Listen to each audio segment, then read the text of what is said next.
That was weird. I swear that camera was off, or not off, but the screen had gone like black, and then the air conditioning kicked on, and then the screen came on. So I wonder if there was some kind of weird ground thing that just happened there. That's concerning.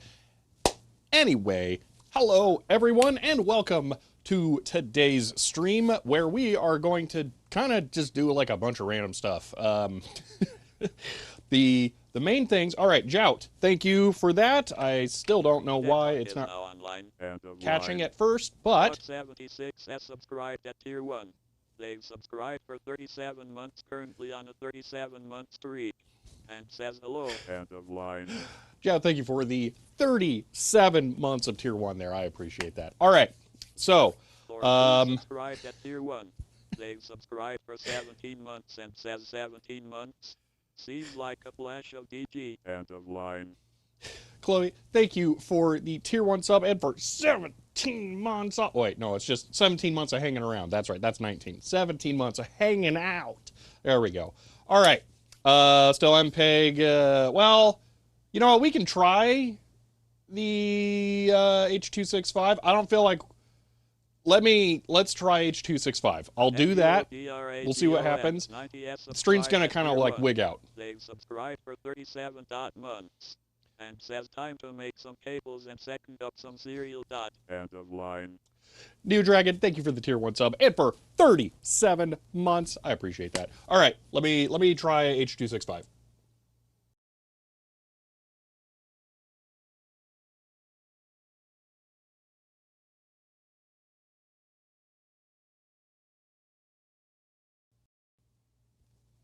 Okay, So there's H.265. We'll give that a shot for a bit. We'll see.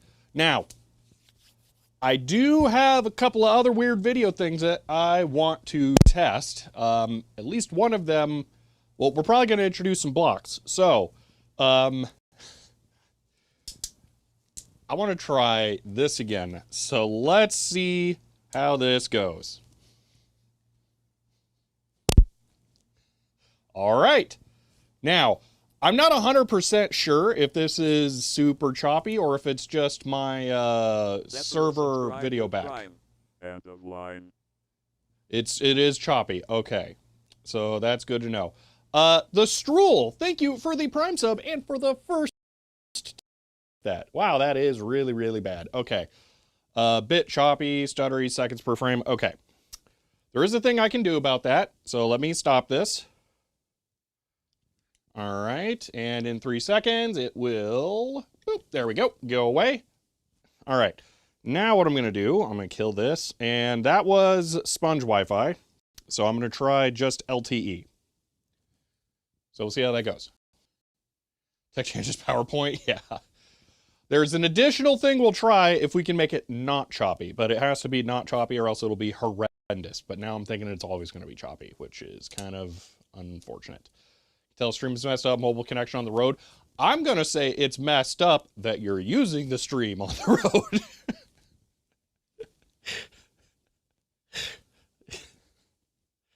Okay, let's try this time. This is going to be LTE. All right. Is this better? Just trying to get a feel for it here. Way better. That works. Okay. That's kind of annoying. Doesn't look great, but less stuttery. I mean, it's not going to look great. For one, I have it set to 720p, and it's 2 or 1.5 megabits per second. So, still not smooth. Just got home because street was closed after a car took a fight with a bus. Ouch. Not fantastic, but better. Okay. Well, that's good to know. Kind of sucks it's got to really heavily hit the LTE to do that. All right, I'm going to stop this. All right, well, if it's not fantastic, then it's not even worth trying audio. So I have it set up where I can enable a feature where if it detects audio from the phone, it'll mute this mic. So if I'm, say, walking to another room or trying to do something, I can have it use only this audio. The other benefit to that is if something goes on with like the local Wi-Fi or whatever, then I could switch over to just that if the street server is still going. So,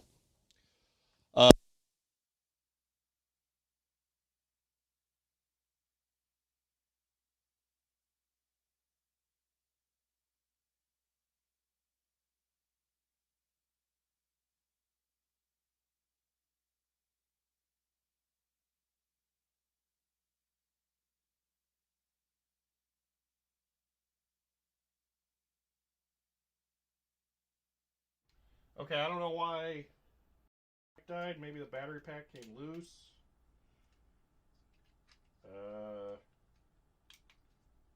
No. What? Could the USB port on the battery pack be bad? Ooh, maybe it is. Ruh-roh. I might be cracking this thing open and reflowing that port. Well, that sucks.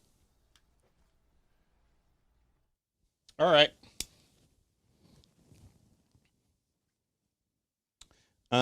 What was I saying? Oh, okay. I can have it set up so that the phone audio overrides the office audio. But I didn't set that up because I figured this audio would be better. And I don't know, I did a quick test before stream here, and it sounded like the audio was going to be really, really stuttery. So I decided not to try it. So, yes. Anyway, let me explain. It is because the audio may have dropped out. So there was a watermark because I'm using the test trial version of DroidCam, however you want to think about it. And I didn't want to pay the $15 to activate it before I knew it didn't work at the office. Looks like it's kind of I might not ever pay for it. I don't know, because I'm kind of not like super against the watermark for the like 5 minutes a month. I'll probably use it. So isn't DroidCam classic? I have no idea. I literally no clue. I searched DroidCam. There was a plugin. Yeah. I know it works really well over local Wi-Fi. I tested it at home. It was fantastic. I'm not at home though. So okay. My idea here was a backup. If the LTE data stuff goes out, then it could be used as an alternative to that. That was why I set it up that way. I suppose I could not do that. Oh, yeah, well, here's the reason why. The Stream PC is not actually connected to the local network.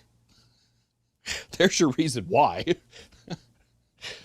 Because I would have to learn networking and that awful nonsense if I wanted the Stream PC to actually send its internet connection over. All right, we're killing H.265.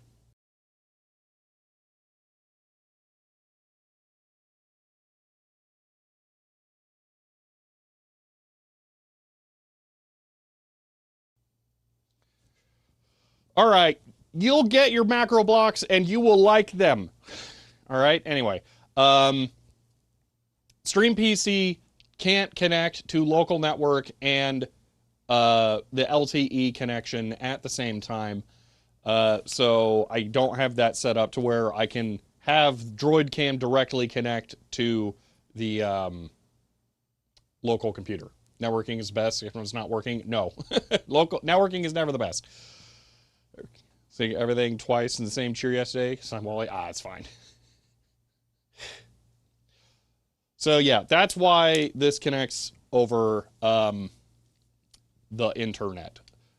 Need a networking professional to come in and build your proper network? I don't think so. It's too high tech. Need to bounce NTSC Mylar balloon. Yeah.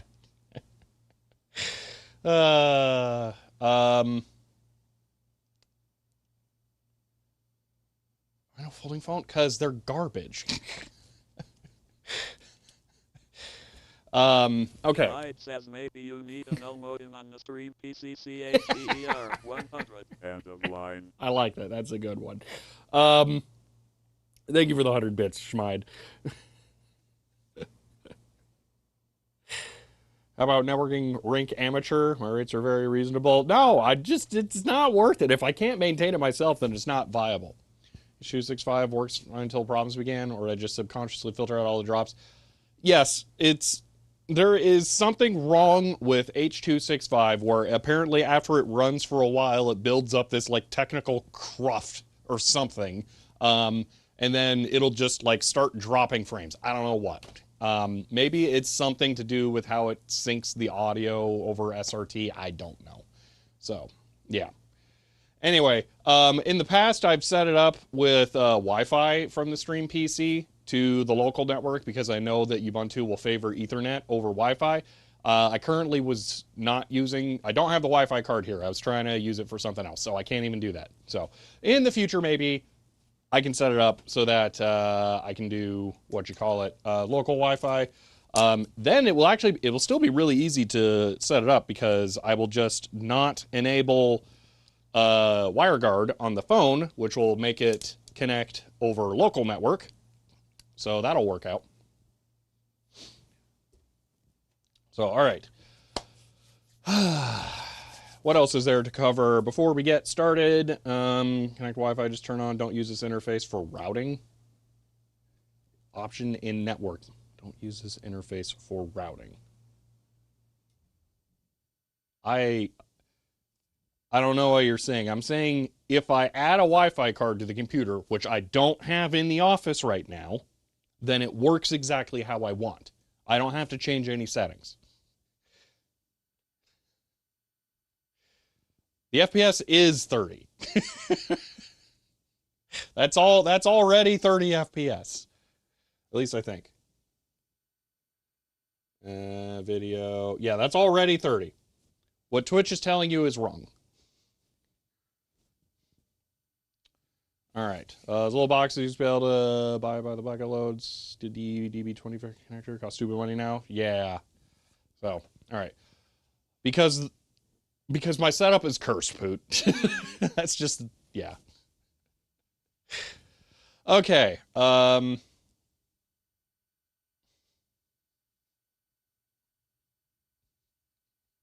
Need fake frames, yeah. All right. We will give the phone shot another try a little bit later in the stream. So I'm not done with it yet because I can't get any of the black magics behind the data general rack, and I do want to get a shot at some stuff in there. So we're going to do that. But first, I want to show you guys something super duper cool. I am excited. I'm super looking forward to this.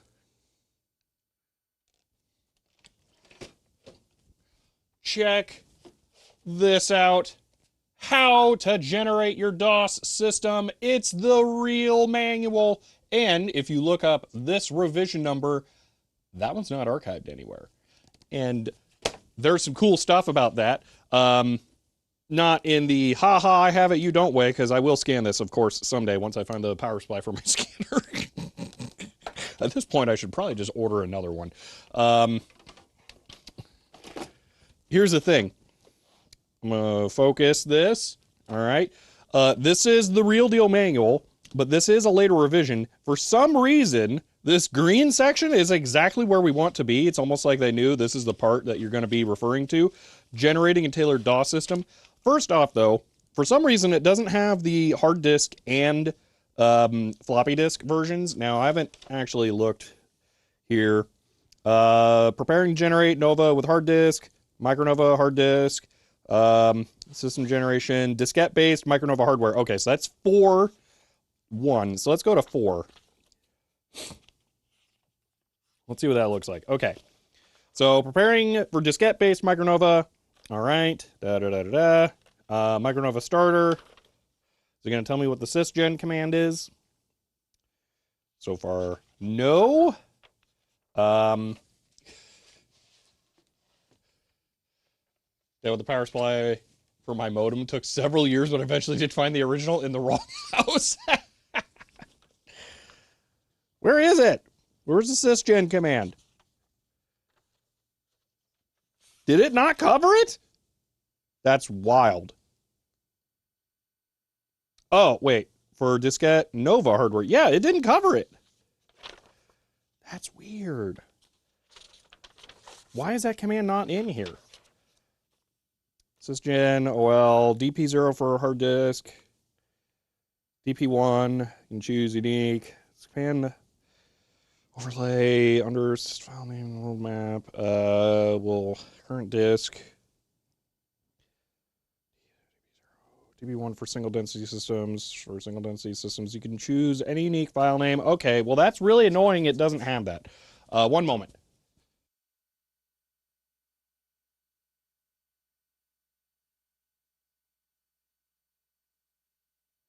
Getting my weird pilot's runny nose. Gosh, your sysgen manual first? Yeah. It's not an addendum, so that's also where this is interesting. So you see this black line right here? That black line indicates this section is new. That's what that means. So we never had this section that explains about the multiplexer stuff. So Ben, bingo, here's what the multiplexer stuff is. Sysgen asks about QTY, ALM, ULM multiplexers. You specify one of these, then it asks you questions about line, speed, interpret, and interrupt characters. For your first system, you can default these. Later, if you decide on special characteristics for your multiplexed lines, read the section on multiplexers in Chapter 2 on the DOS reference manual or the release notes supplied with your software. If you want the new DOS system to support Business Basic, do not specify multiplexer to Sysgen. Business Basic has its own multiplexer driver and extended basic stuff. Paper version control? Yeah, really. So here's where this is cool. All right. Let's just jump right into it. We got a line section here. That line section, bam, that covers the Micronova question. So this is what we haven't known about the correct answer for this, because we never had this documentation, and this directly applies to what I'm using. Because we're using a later version of the operating system that supports the MP100 and MP200 computers, we weren't 100% sure, but pretty sure that the 601 CPU I have here was one of the others. So we have been replying other, but now we know for certain that that is correct. So this is super cool to finally see that and have that. So this is really, really nice to have this. I'm curious if there are any other things about, you know what does it say about the second TTY? Hold on, what does it have for that? Second TTY, okay. One, yes. Answer one if you have a console connected to the second teletypewriter interface. This device code 50 octal name TTI1. Oh! TTO1. I think we were indicating that wrong yesterday. If you answer one, syschem will ask about, okay, TTO1. You know what? I think I might have been using that wrong yesterday. That might have been part of the problem. Huh, okay. But there's nothing new there, nothing new for the ALM or any of that stuff. But I do have that actually there. So. But yeah, that is, I am extremely happy to have this document. Definitely need to get it scanned. This will be the definitive version because of what we have as far as the setup. So, going to be really nice. Oh, here it shows the move to DP1. But it didn't put the sysgen command for that. Also, this is that really annoying manual where these pages are connected at the spine, but only every other page. So I would have to cut these if I wanted to put these in the plastic sleeves, and I'm not doing that. All right, well, that is the new How to Generate Your DOS System manual. I have that. Blurb on the difference between second TTY and multiplexer lines, either in more general section of the manual or the DOS reference manual. Yes, so I think it wanted something about DOS reference. Is that, no, introduction to programming, programmer's reference, technical reference, command line,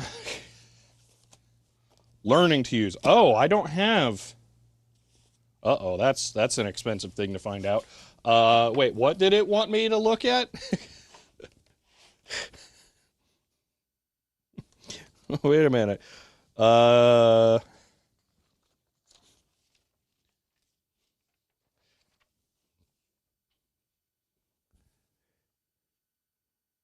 DOS reference manual. Yeah, I guess I don't have the DOS reference manual. I think one came up and it sold for like $250, and I was like, you know what, I'm good. Yeah, I guess I don't have the DOS reference manual. Oh well. If one pops up, I'll grab it, but I'm not paying, insane money. Dude, it has been an insane amount of luck. Half of these have come from the same seller. The archive has it, yes, but like I want it in my hands. Nap have some, but yeah, I want the full set in paper. That's what I'm looking for. So it's not about like these haven't been archived. Only that one isn't archived. But it is nice to just have these here to reference. Okay. Let me put these, back here by the Nova. Let me grab this, or by the Nova, by the DT1.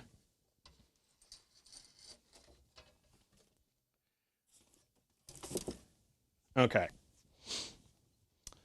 This is the manual for the DT1. Ideally, we don't need this by the end of the day, but we'll see. Okay, serial stuff, I'm just going to chuck down here for now. floppies I can put over on the computer. Okay.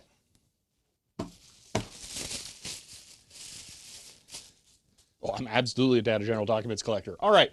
First question that we need to answer. Yesterday, we were working on serial ports, and it didn't seem to behave correctly. Is this cable still intact inside? I need to know. So we're going to take this thing apart. We're going to see if all the cables are still connected, and that will tell us if I need to resolder it and if that was our problem yesterday. I am seeing my own results back on the server, although it is dropping frames, so that's weird. How am I getting... That's a Twitch issue. That is a Twitch problem.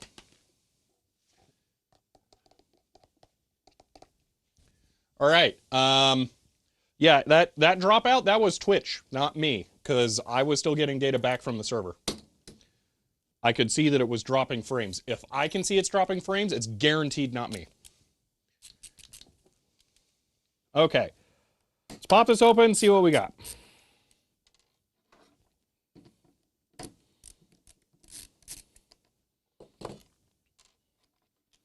And... well, depending on how you look at it, fortunately or unfortunately, it looks like all of the cables are still connected. Grab a multimeter and check continuity through the cable, just to be sure. Saying we should all move to YouTube. I am not saying that. Mr. Twitch representatives watching in chat.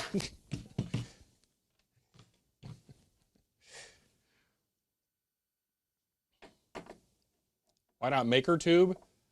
Because I... no.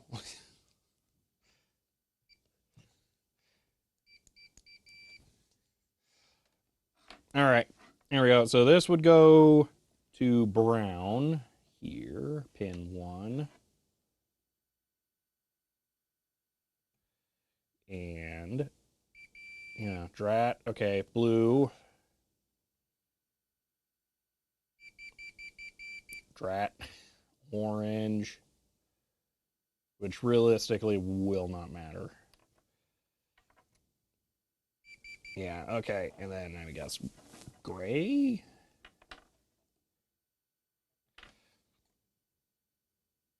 Okay, so the cable's good. We are currently in a single serial card... what all just fell out of this? We're currently in a single serial card configuration. So what I will do, this black wedge,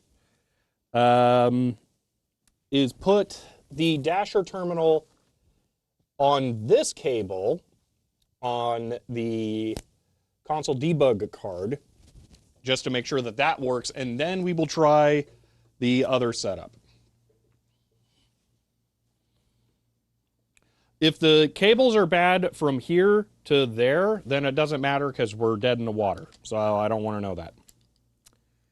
I don't know where this went. 100 check the floor piling system. End of line. That was in there somewhere. I don't know where somewhere was now. Was it here? I'm gonna go with here. Let's just pretend it was right there. And Chloe, thank you for the 100 bits. Okay. Oh, drat! It's not super critical. I figured out a magnet solution for mounting the bottom decorative plate for the data general. It's literally clipped onto the rack at home right now. I meant to grab it on my way out. Oops. Oh well.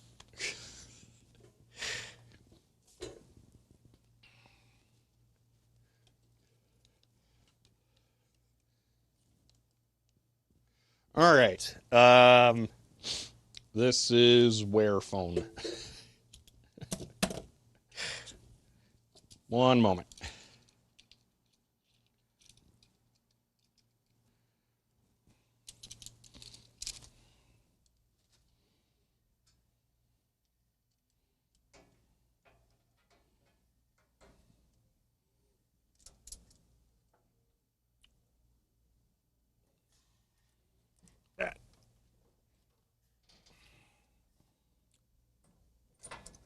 That one's wrong. 1 second, sorry.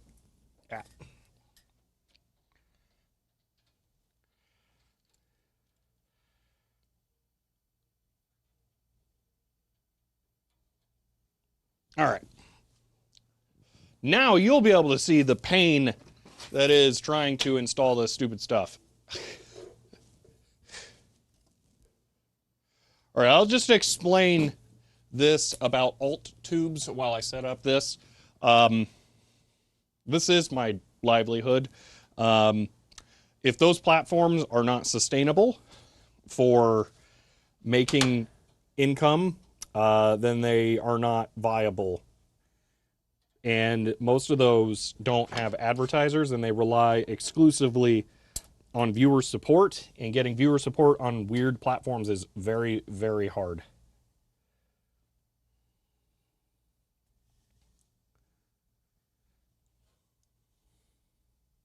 So that's the rub of it.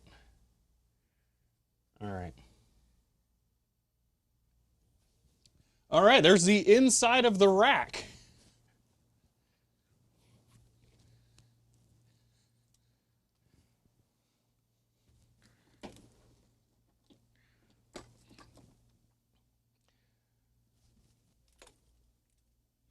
Okay, I'm doing a couple of things first here.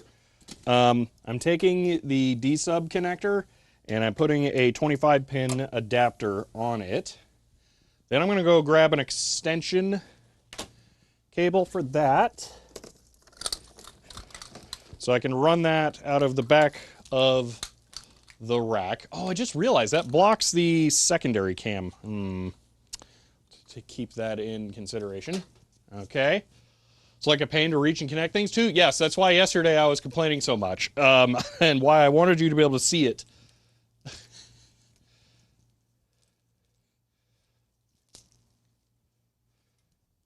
Okay. And all right.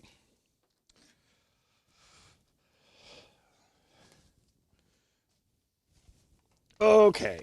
So I have the DE9 to DB25 to Weirdo Data General back card edge.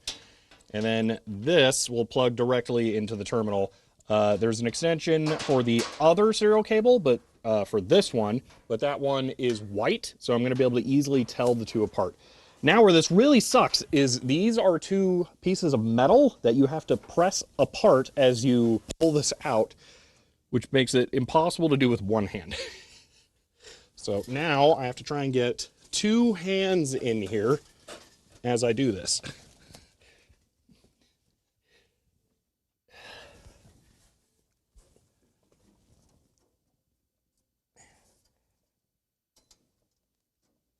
There we go. All right. Now I can put this one in easily enough because I just press it to one side and then I can push it on like this. Get it to align. There we go. Okay. So now in theory, all I have to do is plug this in to there, and we're now using the sketchier cable to connect to the dasher.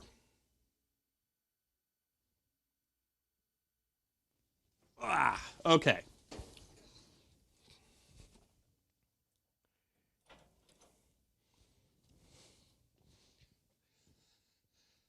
So, portable phone cam. Now what do you rate it?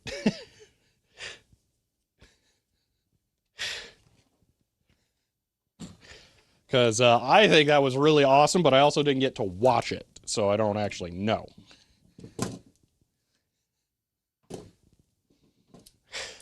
Because I suspect that was extremely helpful. No blocks, useful 10, all right. Useful out of 10. So you're saying it wasn't great, but it was better than nothing. Am I not streaming on YouTube? Am I streaming on YouTube right now? Wait a minute. Did I mess that up? Hold on. I forgot to set up YouTube, I think. Which means I might be streaming using the default live stuff. Wait.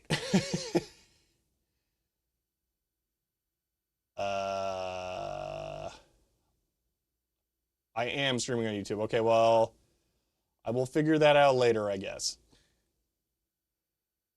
Oh, I think I know what happened. Okay, never mind. I'm good. I know what went weird. It's fine.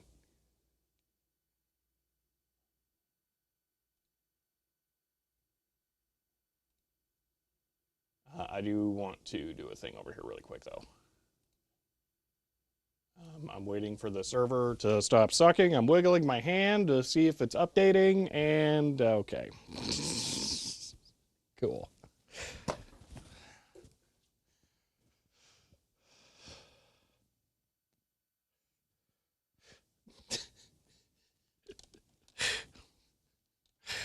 My remote desktop connection is currently wigging out. I don't know why. Oh, I think Sponge Wi-Fi just died. That's what happened. Ah, okay. So I guess I don't have to fix anything. It's fine. Yeah, okay. What are we doing next? Oh, I was just gonna go turn on the dasher, see if it works. That's it. All right. You know what? I can just run cable over there. That'll make more sense. Because in the long run, I'm gonna want that set up well. So, okay. What's the deal with this? Give me a second. I'm just looking at my weird BNC cable that I use for the composite capture. It is a super duper long cable, but I haven't been able to get all of the slack out. Oh, there we go. It was caught under the wheel of the video capture rack. Oh, yeah, there we go. That's perfect. Oh, we're so golden now.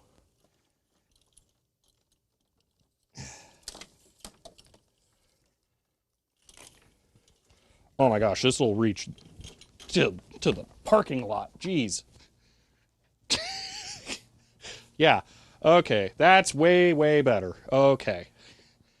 Now let me get the RCA cable.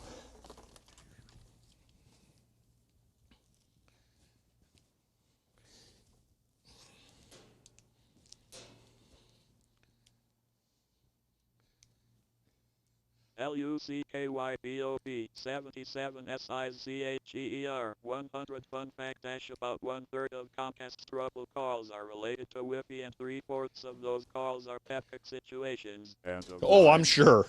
I am 100% sure. My situation's a little different. And 100% self-imposed.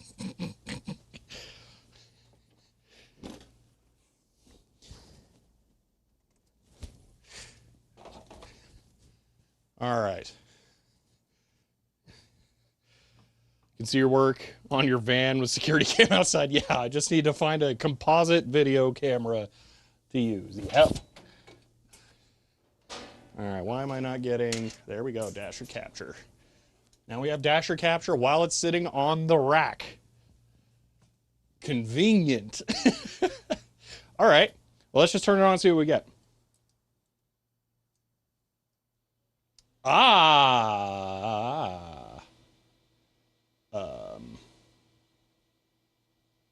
What? That's not good. Wait a minute. What?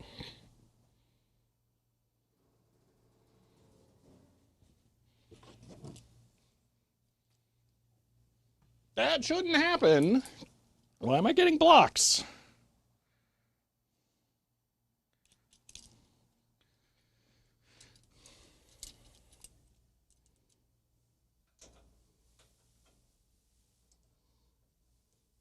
One moment. We're going to swap back to the other cable.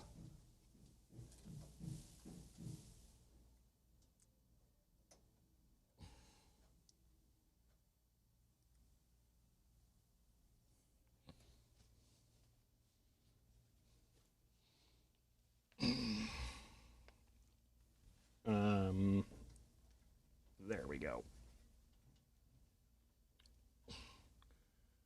Okay. So hopefully that cable was bad. And this one is good.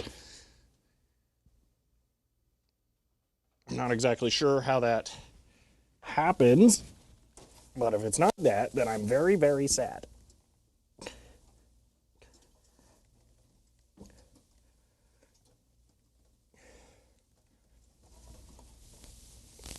Oh my gosh. Oh, this is not easy to remove. I swear this camera is in a... Well, it is in a different position. The door was open more last time. There we go. That's going to be better.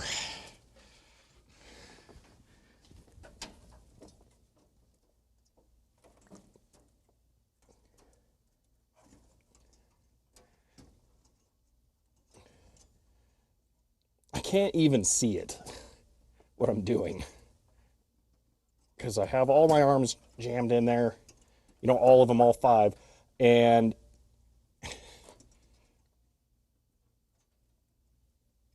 it's just, this sucks. Oh my gosh. I need a thing. Yeah.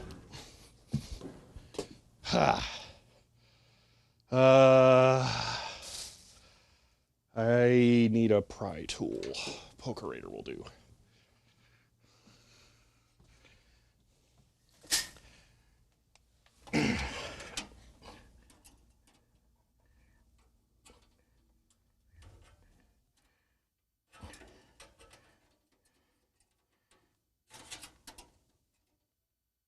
There we go. Okay.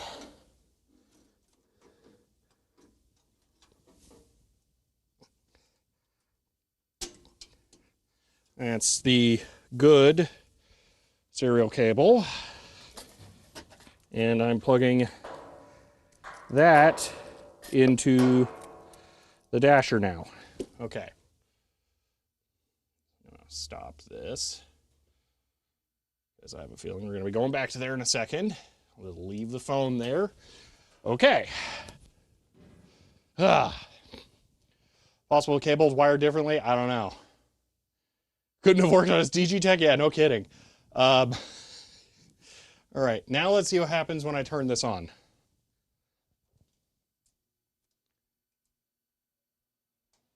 That is weird. How does the serial cable affect that? What?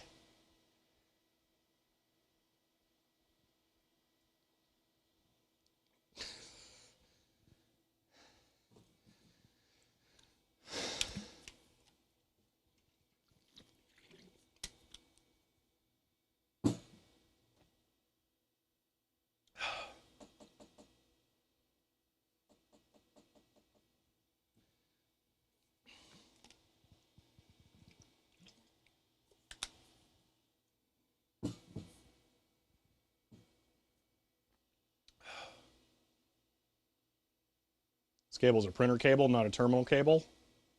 What difference would that make? Well, the flow control signals going to a data pin. I swear we used this one as the thing at one point, though. Put new connector on. Yeah, I'm starting to feel it. Okay. I am kind of feeling like we're going to be in and out of this thing enough today that maybe we do this the smart way.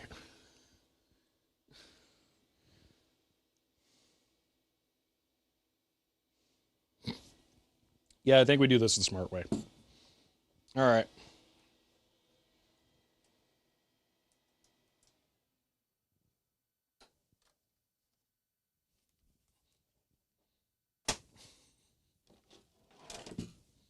Coffee is right there.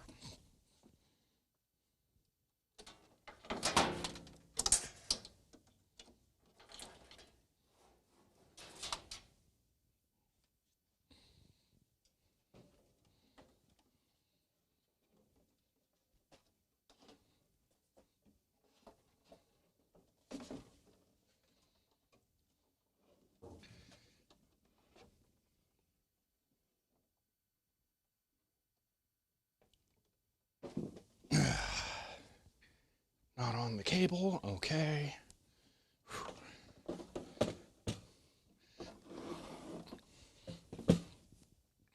All right. Now, the Dasher serial cable is very, very, very, very, very, very long. And I can basically put the Dasher anywhere I want in the office. So I want it to not be sitting on top of the rack right now.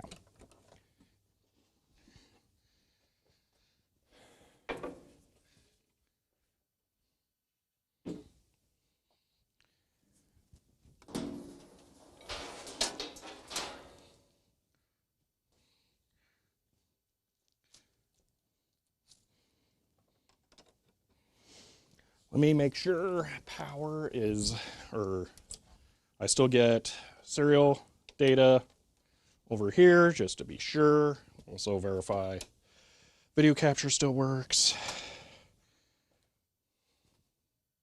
RHK77S.I joined the terminal party and stereo Dasher CHER Kind of 100. is. End of line. All right, that's looking good there. Let me turn on the computer. And bingo, that's good. That's fine. We can get data out of that. Should be all ones. If we go 7,400, no, 77,400, and we look at 77,400 and inspect that, peruse through those, we get actual data. Okay, so we are reading and writing correctly. Okay, shutting it down. Now, TRS-80 terminal in the middle is cinema. Wait, did they? Is the DT1? Oh, it kind of does perfectly fit in the middle. It's the commune of the 80s terminals. Well, these are 70s. That one's not. Okay. Now, why move the Dasher? Because we're taking the top of the rack off. Because it sucks.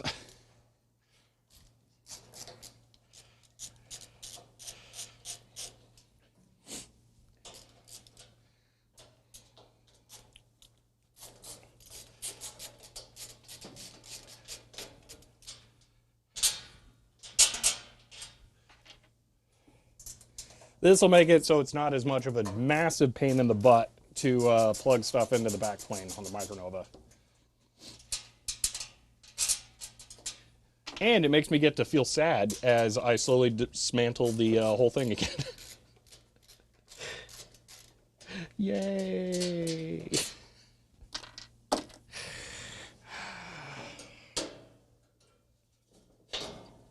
All right.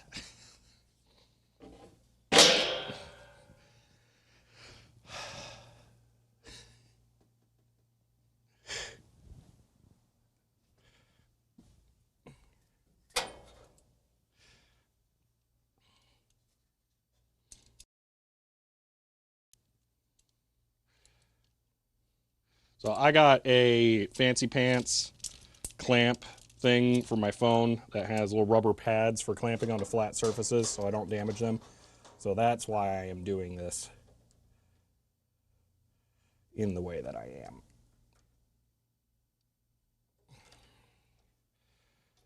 All right. That will be a very good angle. That will let you see what's going on and not obstruct me working. Okay.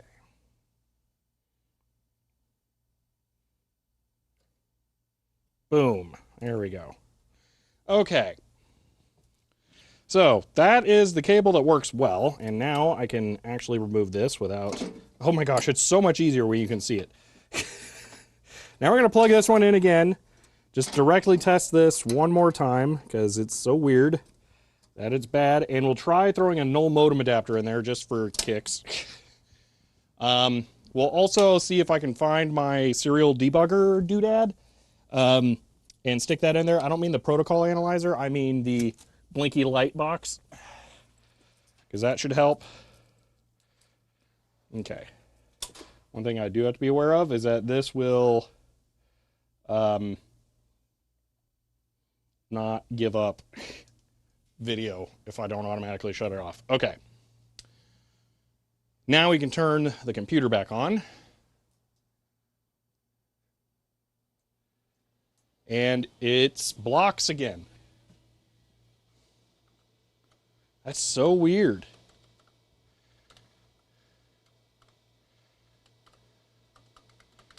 All right, let's try null modem. I don't have a 9-pin null modem over here.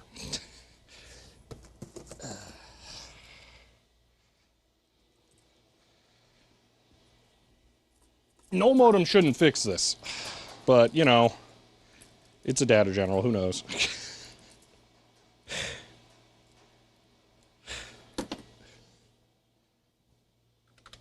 Okay, that super shouldn't work. Why is that working at all? Okay, I have disconnected serial. I'm getting blocks back. What?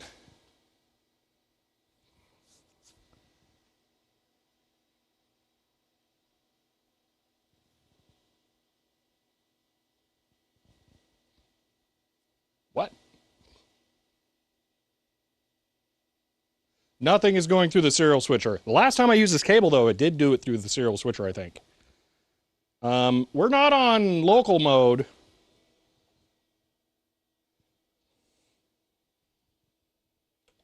This is local mode, which does what you would think.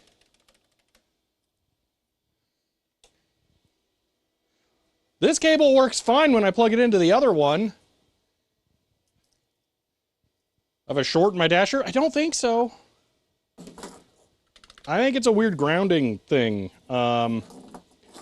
because it's from the 70s. We're going to ignore that, but note that it's not working over here. Dude, what?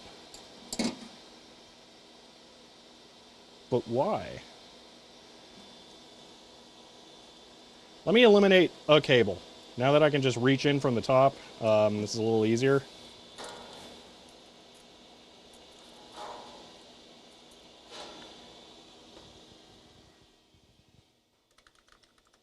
Dude, this is cursed. Unplug the cable from the back of the terminal. I bet they have loopback or something soldered in the cable itself. I don't think so. So cable removed. Okay, I hate everything. You sure it couldn't just be an antenna thing?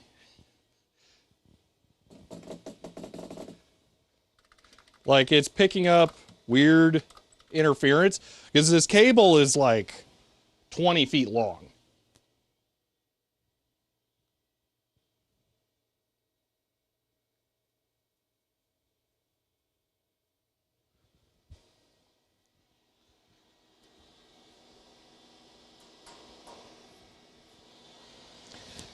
So here's the, probably just customize that cable specific purpose. RS-232 is good for over 100 feet. All right.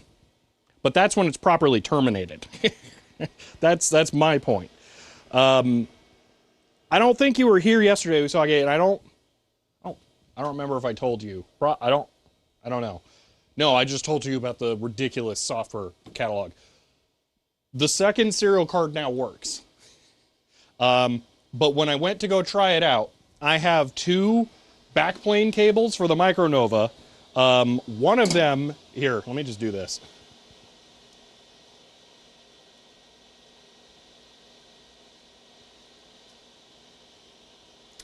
And phone video, okay.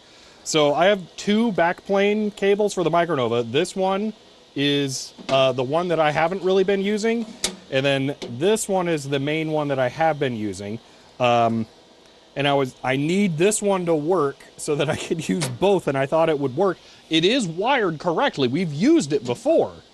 When I didn't have the adapters to make the weirdo data general cable work, because if I just unplug that end, you'll see that's the like 1/8 inch pitch thing that I had to make the adapter cable for. Pretty sure we were using it with this cable before that, which is when we discovered that the cable was bad and resoldered it.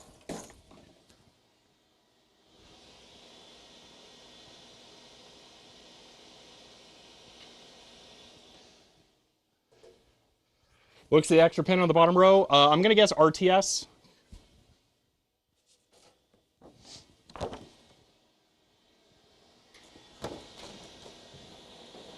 Let me turn the computer off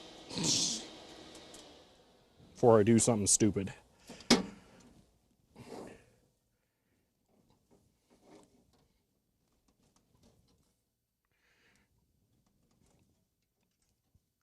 Oh, it's such a pain to unplug these. Get back here, Pokerator. Laura Coon says CHEER 100 you earn. End of line. Chloe, thank you for the 100 bits. Okay. You aren't? Oh, okay. Laura Coon says CHEER 100 you aren't allowed to do something stupid. That's our job. End of line. Chloe, thank you for the 100 bits again. Okay, so this is female. That is pin 14. So that would be transmit data second. What?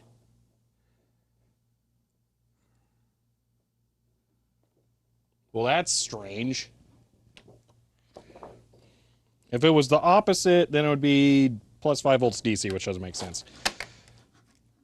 Why is it transmit data second? All right, let's get the 9-pin doodad-a-majigger into this. Is that a notification for shipping something? Why am I getting an eBay notice? Order has been updated. Oh, yeah, that's the thing I didn't know if I should buy or not, so I just bought it. Good versus bad. We already probed out this cable. All connections connect. But doing something strange with the extra pin causing dasher to print blocks. Well, the dasher is printing blocks without the cable plugged in.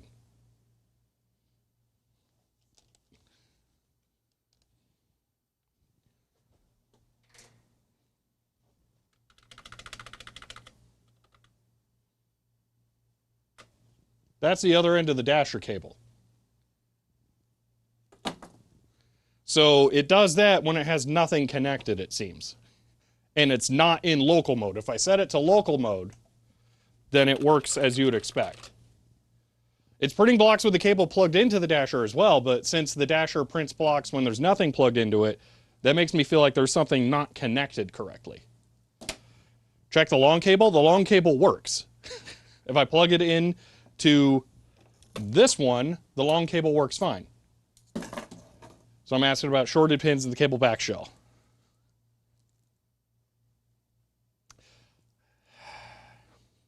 Let me continue to debug on my own because I haven't fully exhausted everything I was going to try yet before we start looking at other things.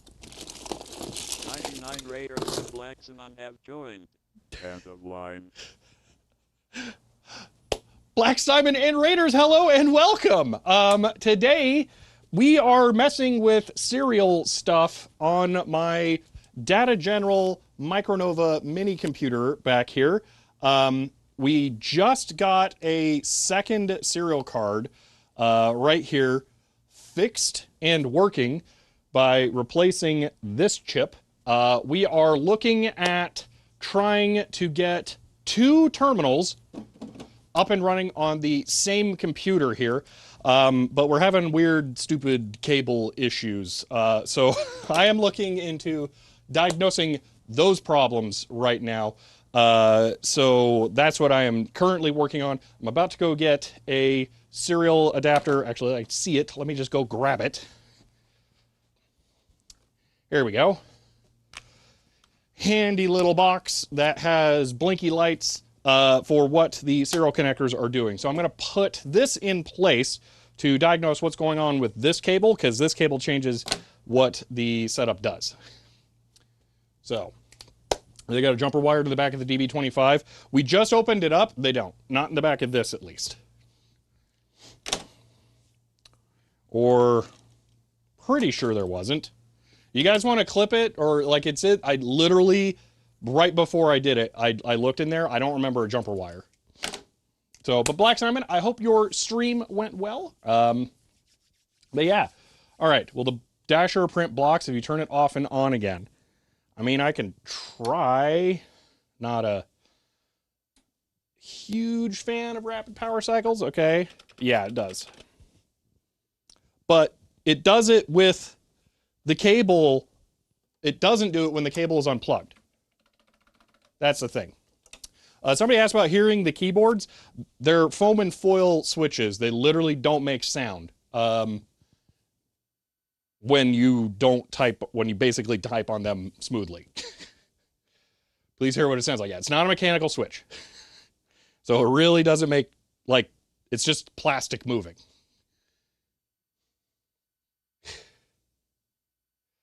So to give you an idea, if you have not experienced the misery of foam and foil, where did I put my spare pads?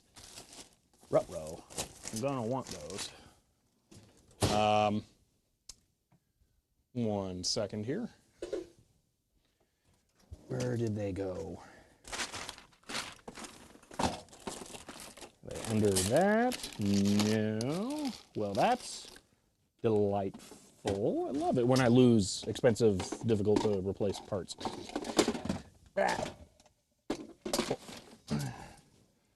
Anyway, oh, here we go. Foam and foil is still technically mechanical? No. In no way, it's capacitive, actually. So you literally have a squishy piece of foam like this. This is your final contact. You have a piece of foil here that has a plastic coating over it. You put this near the PCB. It does. I mean, it technically touches, but the metal contact does not touch. And then as the key bottoms out, you just compress the foam. The only thing that holds the key up is a spring that pushes up on the bottom of the key. So there is no tactile sensation. There is no click noise, none of that stuff. The only thing you hear is the rattling of the plastic. Feels like the final boss of cost cutting.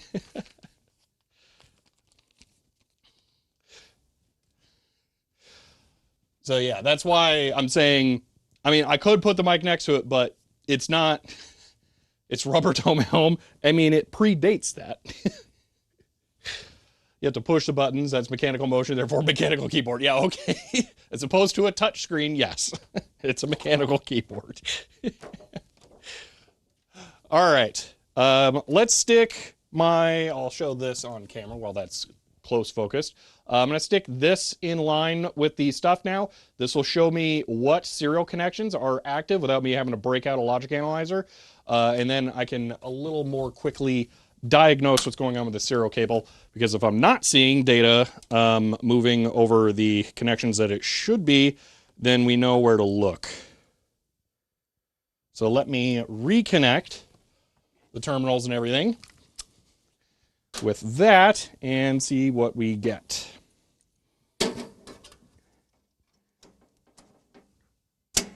All right.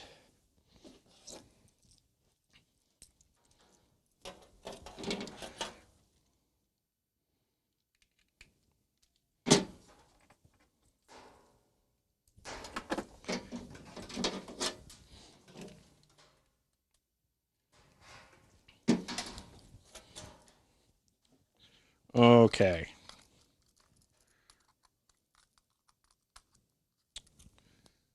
Now,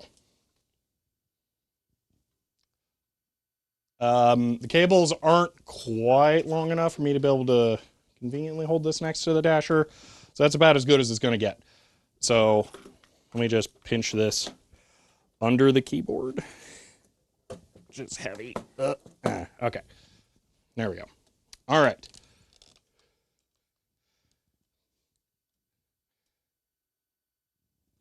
Now I'm going to go turn on the computer.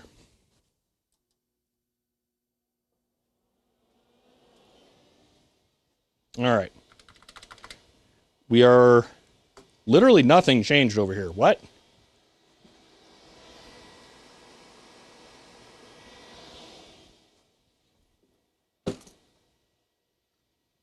There's the RX light, but no TX light. Oh my gosh, is it really using the secondary transmit line? Are you kidding? Is that what it's doing? So yeah, we're getting nothing on TX. It's receiving, but we're not getting transmit back. Okay. Well, let's look at the cable. That's what I'm saying. The second TX line is messing with you? Yeah. But in what way? So let me turn off the computer. We extract this cable again. Oh my gosh, it's such a pain in the butt. I just wanted to confirm that we weren't getting any data back at all. Okay. We'll crack this open, and we're probably just going to swap regular TX and the secondary TX and just see what we get. Okay.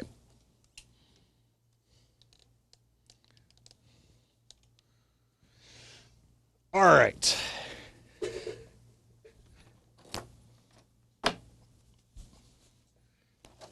Let's pop this open again. This time I'm not going to lose the weird black plastic thing.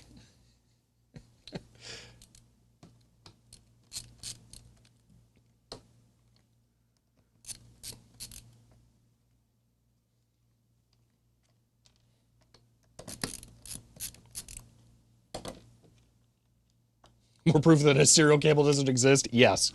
So you can see there are no jumpers.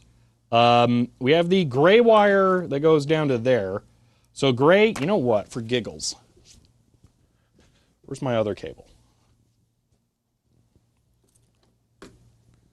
It was literally right in front of me. Okay. So let me set for beep probing.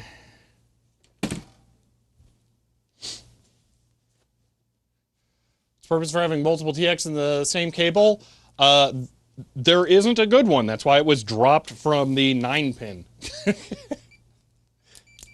Okay. Is it gray that goes to pin 3, or is it whatever the other one is? No, that one's not going there. What? Okay, so if I put this adapter on here, these should now be functionally equivalent with that adapter in place.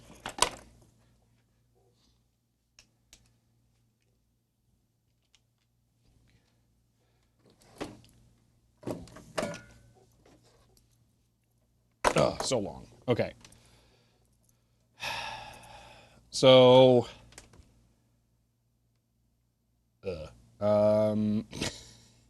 I think, okay, hold on. TX is pin 2 on here, which is brown. Okay, so let's just confirm. TX, top middle on the 9-pin. Watch this 9-pin, or this 25 to 9-pin adapter be bad. No, that works. So we're getting TX. Because brown on here should go to the same place.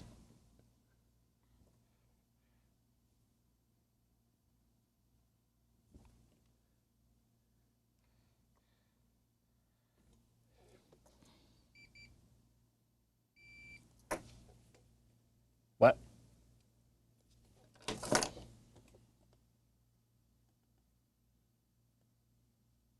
Do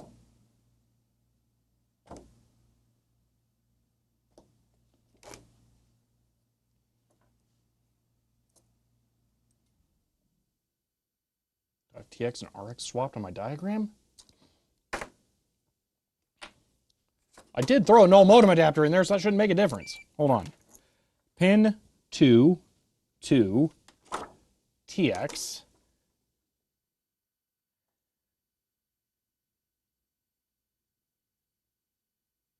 Wait a minute.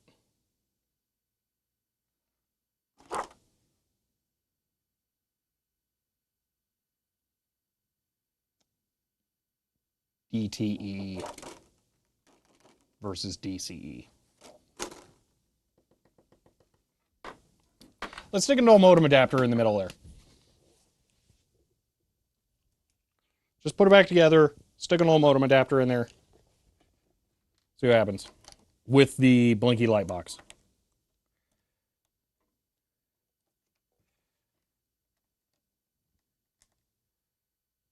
Pinout is from the female side, but it does not document whether it's DTE or DCE.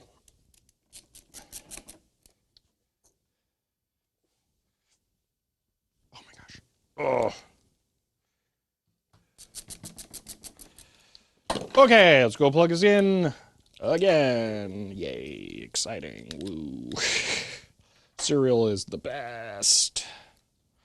It's like they tried to make a good interface standard and then just gave up halfway through. Okay. I think this is a null modem adapter. Perhaps I am wrong. Okay, that's all plugged in and correct. Okay, I'm turning on the computer. Hold on. Let me do whoop. Hello. This. Because I want you to be able to see the light with me. Okay. So there are currently no lights on this thing at all. I'm turning on the computer. We have a light on RX. If I put this in the middle, we have a light on RX. This is not null modem adapter. Oh, I hate cereal!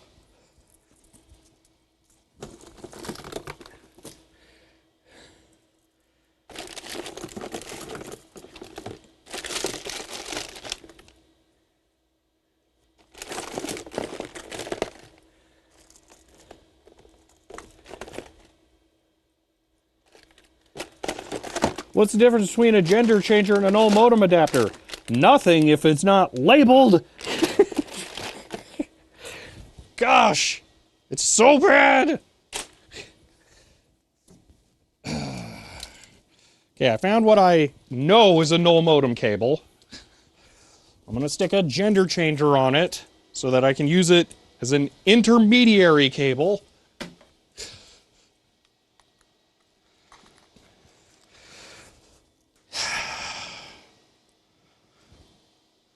Now TX is lit up instead.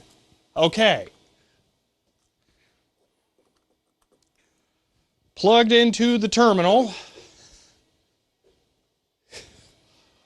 Finishing booting. Oh, the computer is on. Okay, well now it's something weird.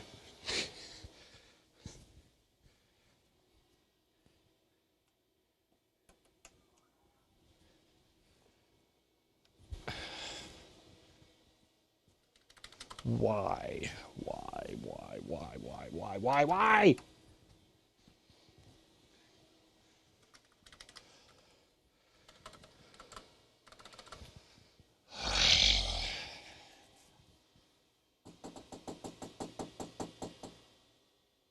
The blocks are bad. I really don't like that they're showing up now. Why are they showing up?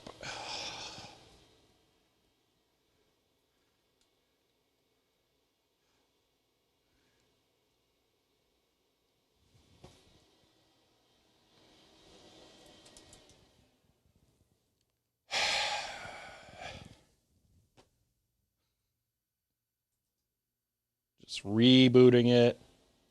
It still blocks. It should not be blocks. Why is it blocks?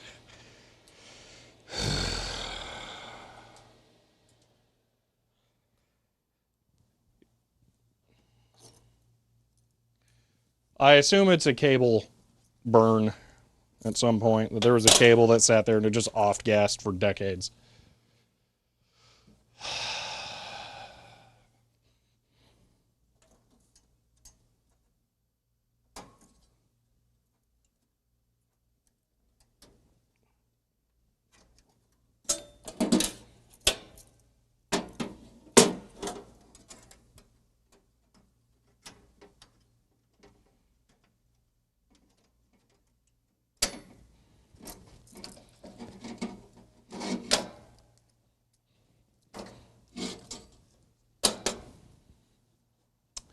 removing the null modem adapter.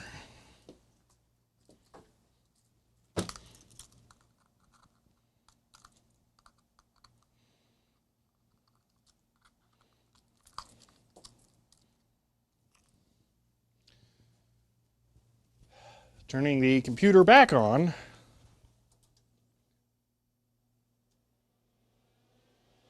I'm getting blocks. Why am I getting blocks? I don't like that I'm getting blocks. Did the...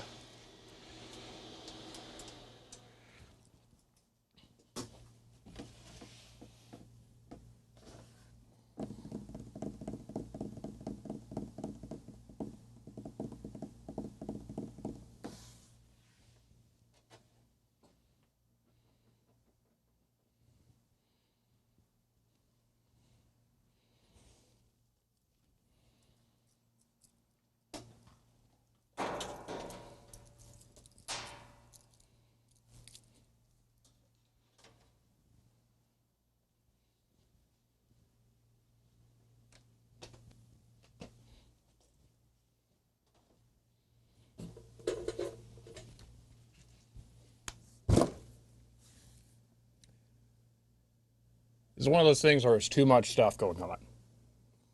I'm going to take a minute. I'm going to drink some coffee. How's your guys' day going?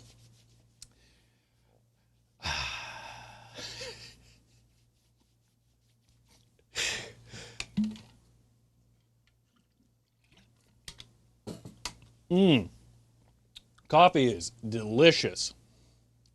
Is that Ghost Pepper coffee? No, because I am out of my mix, and this is just plain boring coffee now. Had a nice walk on the beach, even though it was raining a bit. That just makes it sound even better. I don't know what you're talking about. Man. Good cleaning out area. Set up your Core 1. I don't know what a Core 1 is. Poorly. Oh, I'm sorry about that. Going great. Figured out an issue with HobbyKit computer, and it's running great. Oh, awesome. All right. The blocks were because I had the polarity or the parity switch set wrong. So let's turn on the computer again and have it just work.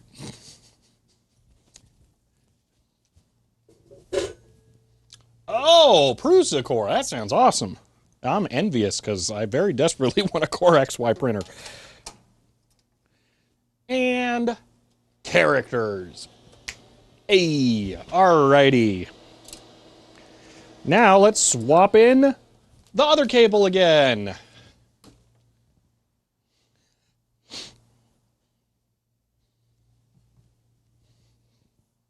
All right.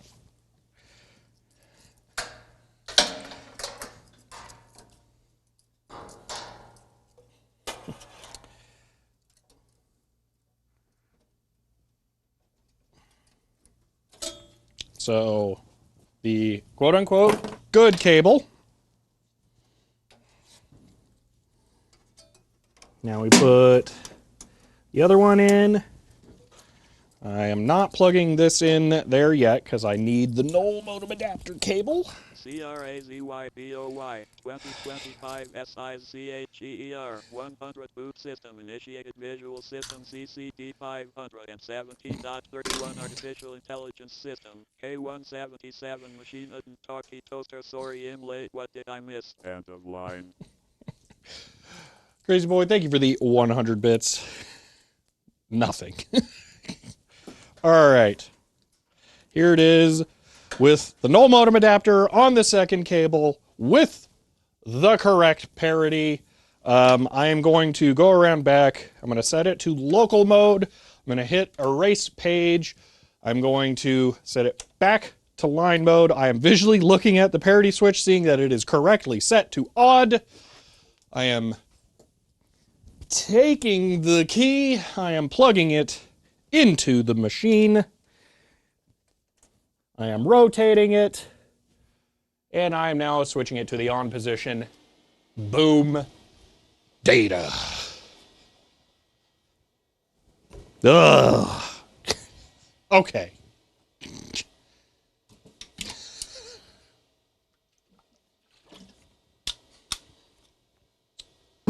Okay. Now, Now we can turn it off.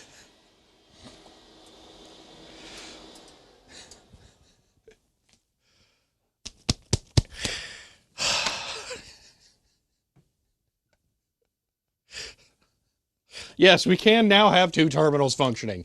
Oh my gosh. About that not a null modem adapter. It doesn't say anything on it. It's just a gender changer. I have a billion gender changers. I can't go label them all. End of line. RHK, thank you for the 100 bits.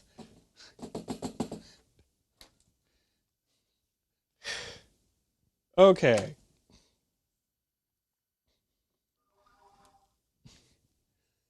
Sleepy developer says CHER 100 it works.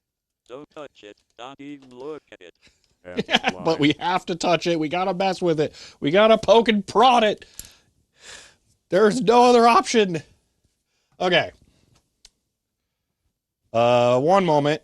I want to have ground strap, which I'm really good at misplacing. That's the old one. Icky, gross. We don't want that one anymore. Where's the fancy new one?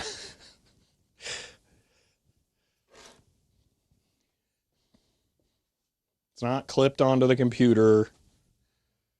Could have seen it being crammed behind the DT1, but it's not. Here it is. Literally on camera right there. Okay.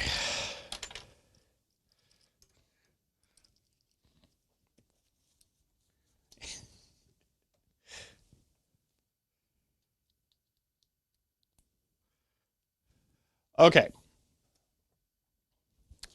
The second serial card.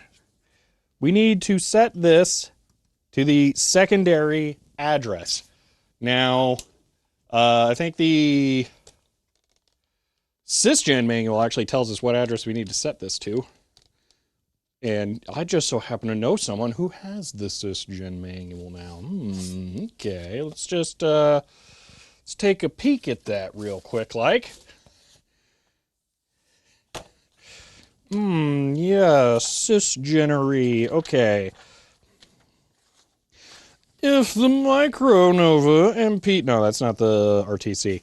Oh, wait, but the RTC could be interesting to read, actually. I don't know if I've ever read that part. It is address 50. Stop spoiling it. He's talking about a model, Digital Ice Age. Okay. I'll just skip that for right now. Okay. Second TTY. If you have a console connected to a second teletypewriter interface, this has device code 50 octal and TTI.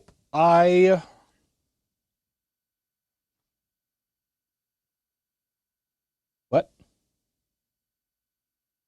Wait a minute. Dad General, what's wrong with you guys? You guys suck at this.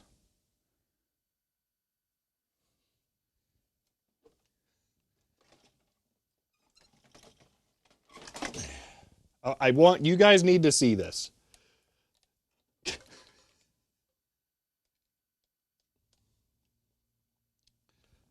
That is the word if. It has a capital I. That's a capital I right there, okay? If. Right there. Those are two ones. TTO1, TT11. This is supposed to be TTI1. Data General. Ah! You have an I. That's different from that. You can see the serif edge on the top right. That's not it.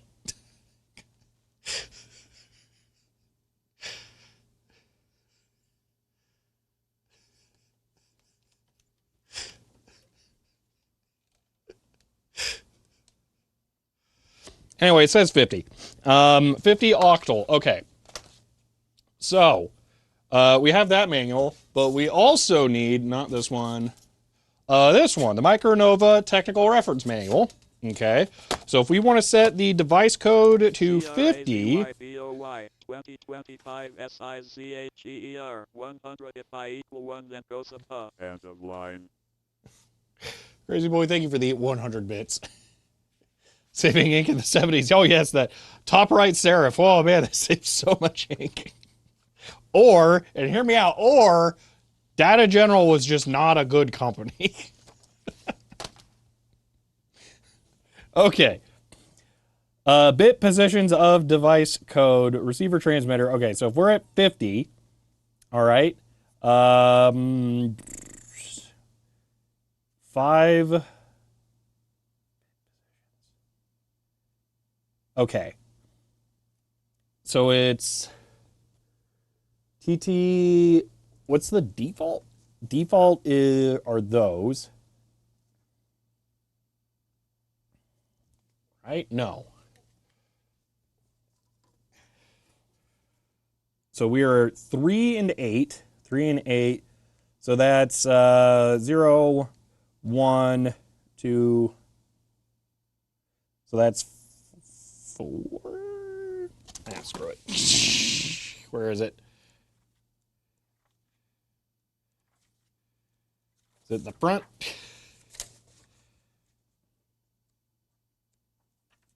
Is it in the Micronova Programmer Manual? Where's the device code table? It's in the Programmer Manual, isn't it? Oh, look at that cool picture of the power supply.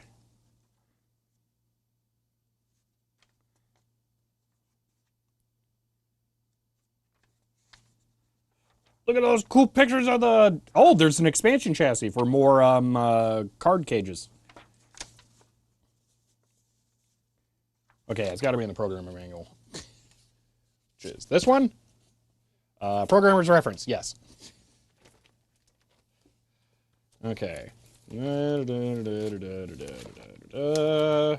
This was the only one I got that was individual pages, so I plastic sleeved them all. I wish they were all like this.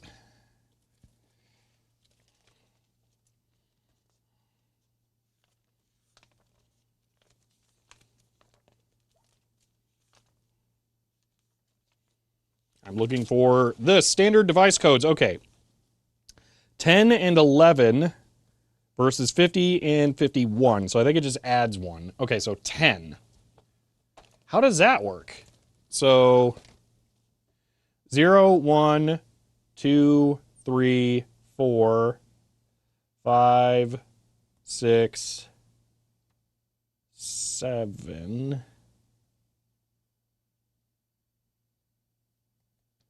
Yeah, wait, how does that work?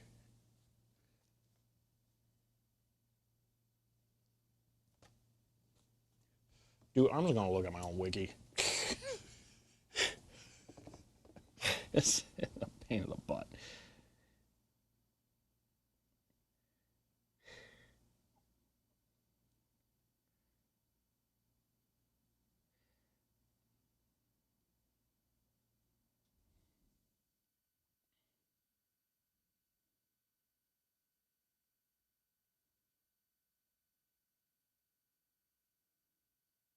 One moment.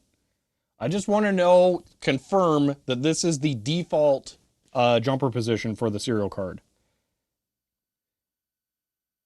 It's not. What? Or no, that is. Okay, hold on here. Yes, that's default. Okay, so to jumper this for the second one, if we just cheat and use the stuff from before, we just add 2 over there. I thought I was going to... Dude, these jumpers are really confusing, man. I thought I was going to, like, actually follow through the manual of, like, how you properly do it, but nah. Let's just set it up the way it was. Okay, where'd the jumpers go now? Did I lose them? Did I knock them off? Probably. There they are. Okay, so we add these 2 towards the chips.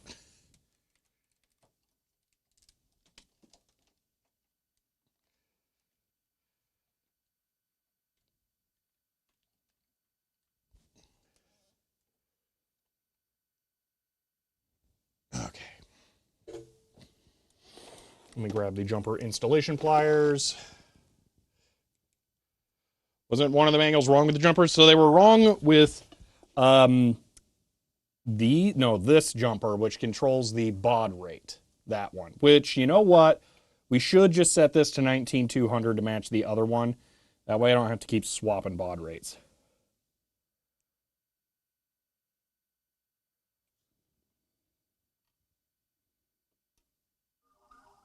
Shut up, phone.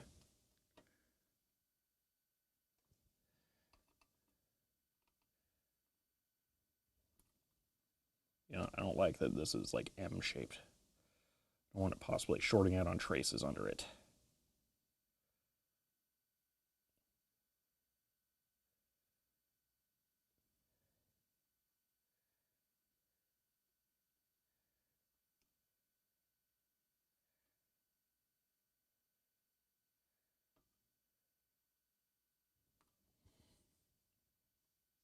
Okay. Yeah.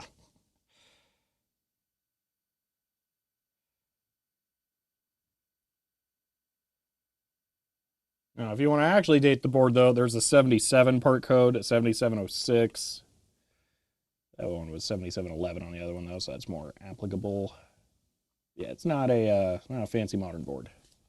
Okay, let me just go quickly look at what the jumper config is on the other one that's already set to 19,200. Basically, the 3 middle jumpers. The 3 jumpers away. So the 3 on that side. Okay. I'm going to have to make 2 more jumpers, unfortunately. Should we be using gold-plated jumpers? We should. I don't have them, but we should use them. We're about to run into the problem I don't even have thin enough jumper legs. Because these have to be super ridiculously crazy thin. I only need 2 more, though. So let's see if I can find 2 super thin legs to use for this. How about those? That one might be too thick. Let's find out.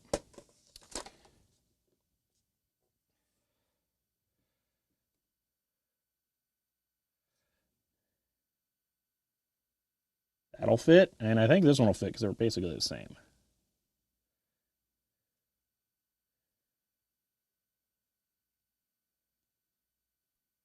Yeah, not a huge fan of that. Oh, there's solder on it. That's not going to help. I have to cut that end off. That one doesn't fit. So I need 1 more thin one.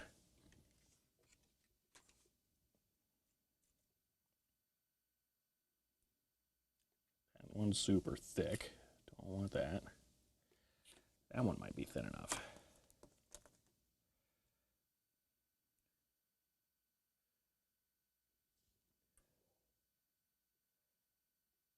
That'll work. There we go. We got 2.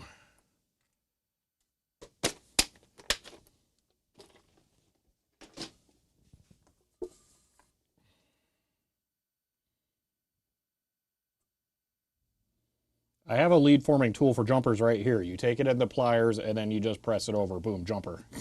Done. Jumpers are pretty easy to form.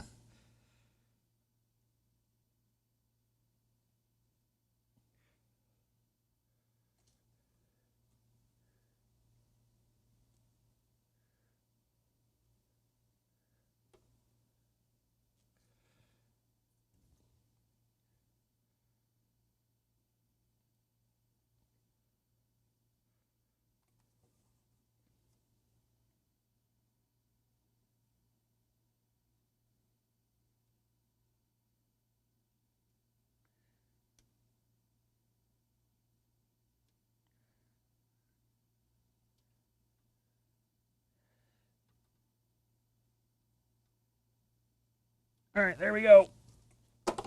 That should be it.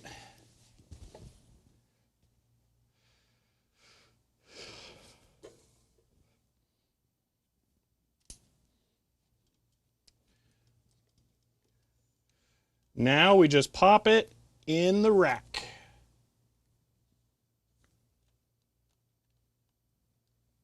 Which you're not going to be able to see because the door opens in this direction. So enjoy the view of the door.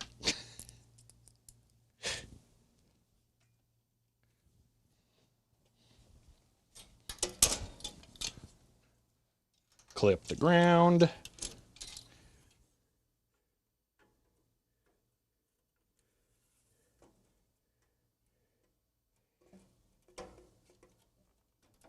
Okay. Ugh. Now, I am going to put the good cable on the second card, because we know how that one should work. And we already have it set up on the other one with the awful cable. So we're just going to do this. Then we have the DT1 cable here. You can't see squat. Okay, we have DT1 cable. I need more adapters. One moment. Wait, where's that 9 to 25? Yeah, here we go. This is male 9, perfect. Okay, so 25 pin, boop, to 9 pin, boop, and we're good. That's it. You can take this out of here. Now I'm going to reset the DT1 back to 19200 baud.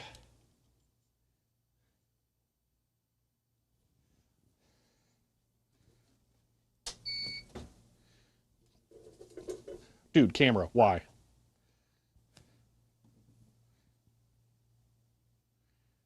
Dude, look at that terminal. That thing's awesome too.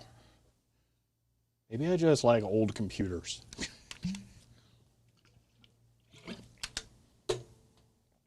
All right. So we set this to 1010. Store permanently, yes, and that's it. Okay. I think we're ready to turn it all on. So, grabbing the key.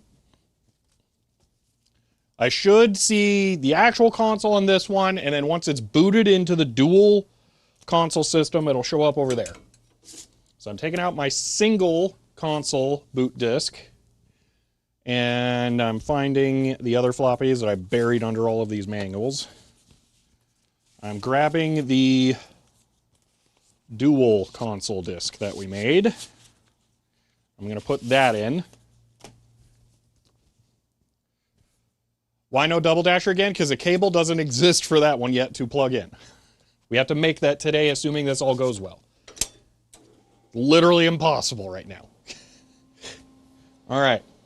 Floppy's on. Key in the computer. Cranking it over. All right. So, on this terminal, we now have capture. On this one, we have nothing.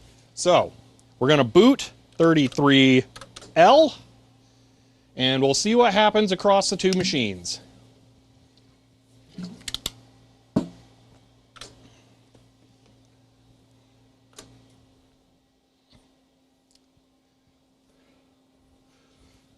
Now, we know this one's going to show stuff, so I'm going to point it at this one, see what we get. Beep on here, not on there. I have a date prompt over here.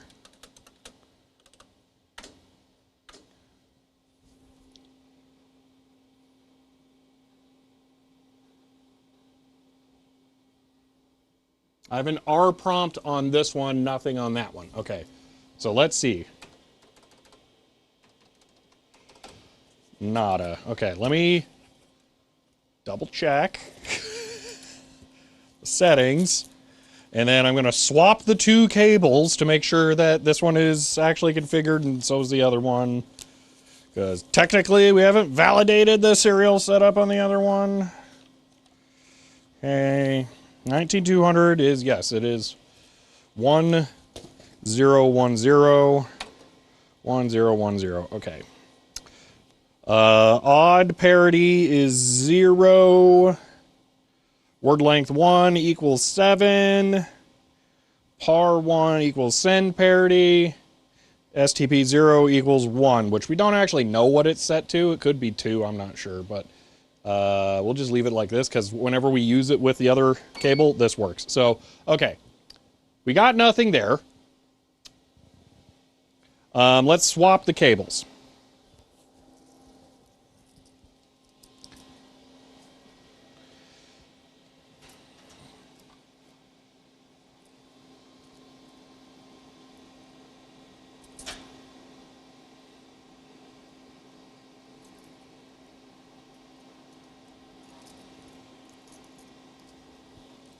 Okay, so now I will get our prompt. Oh, wait, what?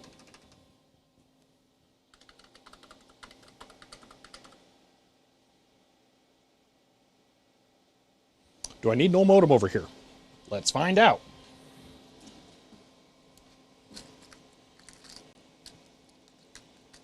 This is just a gender changer. This one's actually no modem. It's cast into the plastic. It says no modem.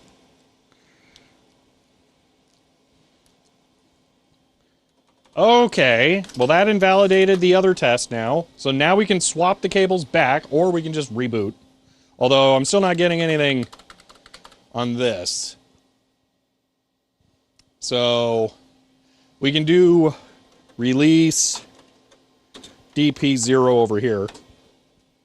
And then we can reboot from this one and then look at the screen capture on the other one.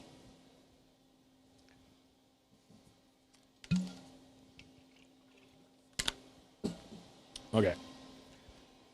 Caps lock's on, 33L. Okay. So now we know it's going to show up on that one. We'll watch this.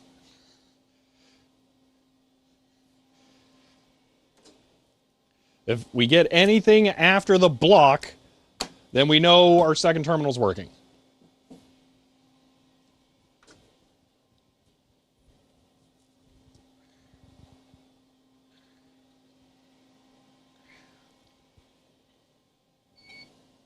This one beeped. And then it did something slightly weird. I think it's supposed to be asking for the date. It's using, okay, so I think the character position commands for the dasher are weird, and the DT1 doesn't correctly do those, so that, I think it just tried to do a character position command. I'm pretty sure it's asking for the date right now. But it went up to the home position, which is wrong. So I'm going to do one space, oh, it's just not working at all now. What? Well, that's curious. No, I'll never have 3 terminals. Well, that's weird. What's going on?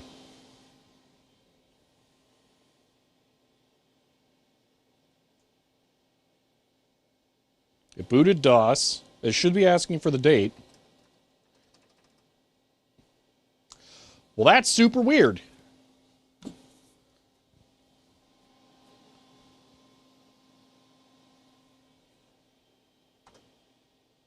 I'm going to restart the machine.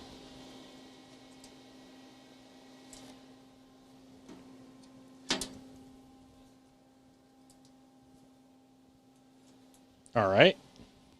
There's our starting address. Had to go play ball with the dog. What'd you miss? Just no modem nonsense. Okay. Clear. Okay, Control L. Dude, what? Fine. 33L.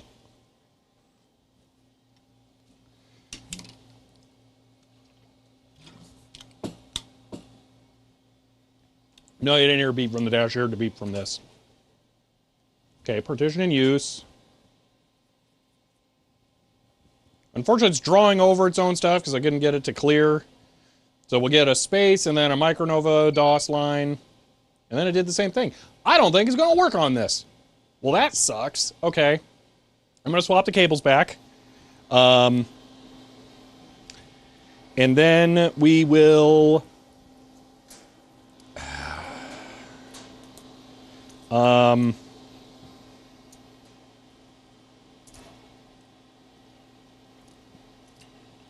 try to just send it data using the dump command. Now that we know more correctly how that works. Let me reboot the thing, though. Okay, let me think this through. This is no modem. It's needed for that. That has no modem over there. Okay.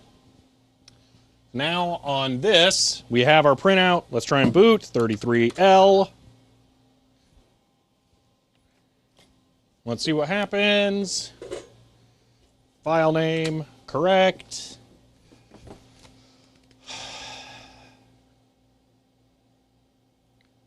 You can't tell if you hear both beep. You have mono audio.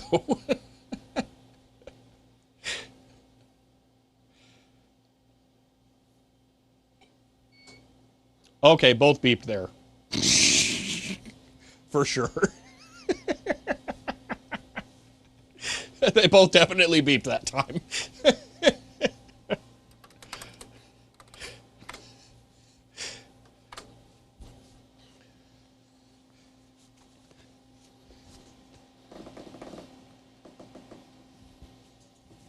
Okay, it did not print an R prompt over there. But let's try this list just for kicks. Make sure that the whole thing's functional or whatever. Okay. Dash beeps in different tone. Yeah, they do. I know. Okay. Dump a TT01.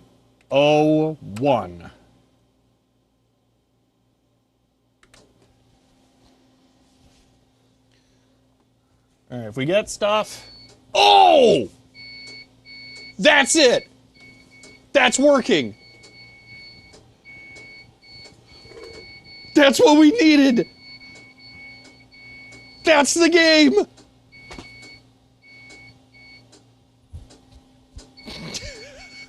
Yes! It's singing the song of its serial people!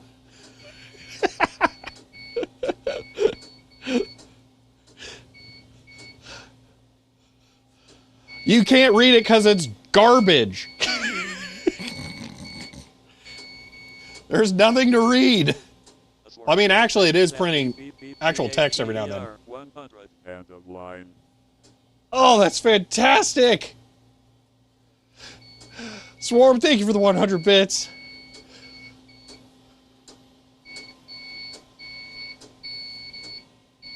Oh, that's perfect. That's so good. Uh-oh. Hey, Ben, are you here? We got the illegal command. Strike 80. Oh.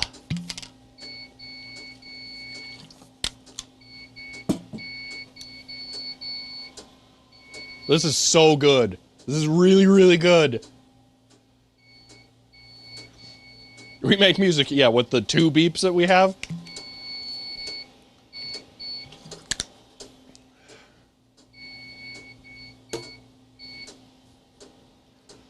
Oh, that's awesome. That's so awesome. Okay.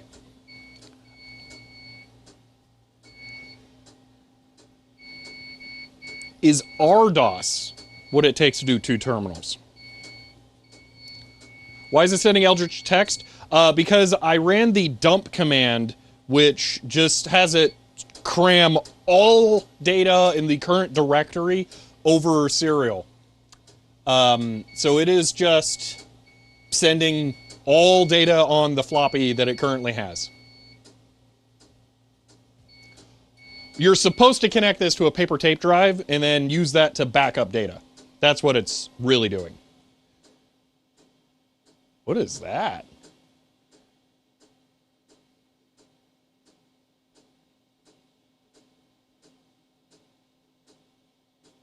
This is so awesome.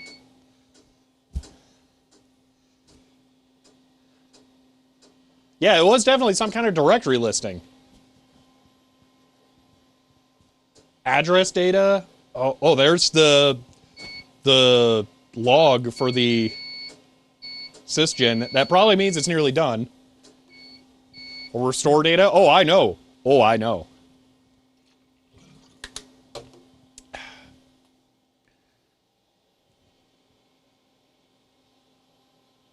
I don't know what this is. So the printing the tildes, that makes me think that's like a control character for the tape.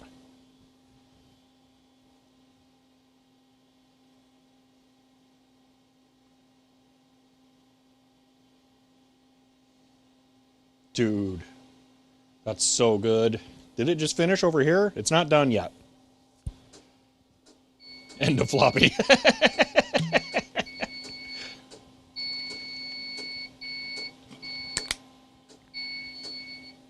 I have no idea how long this is going to take.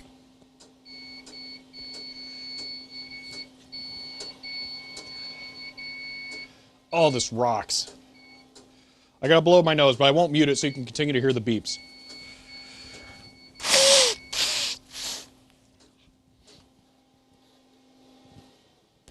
It finished. That's it. It works. How much paper tape would I have used? A lot. That would be a ton. There was a format floppy command? No, there's not. It seems like there would be, but there's not. Okay. We need to make a dasher cable now. That's it. That's exactly what we needed. That's the second serial card fully functional right there.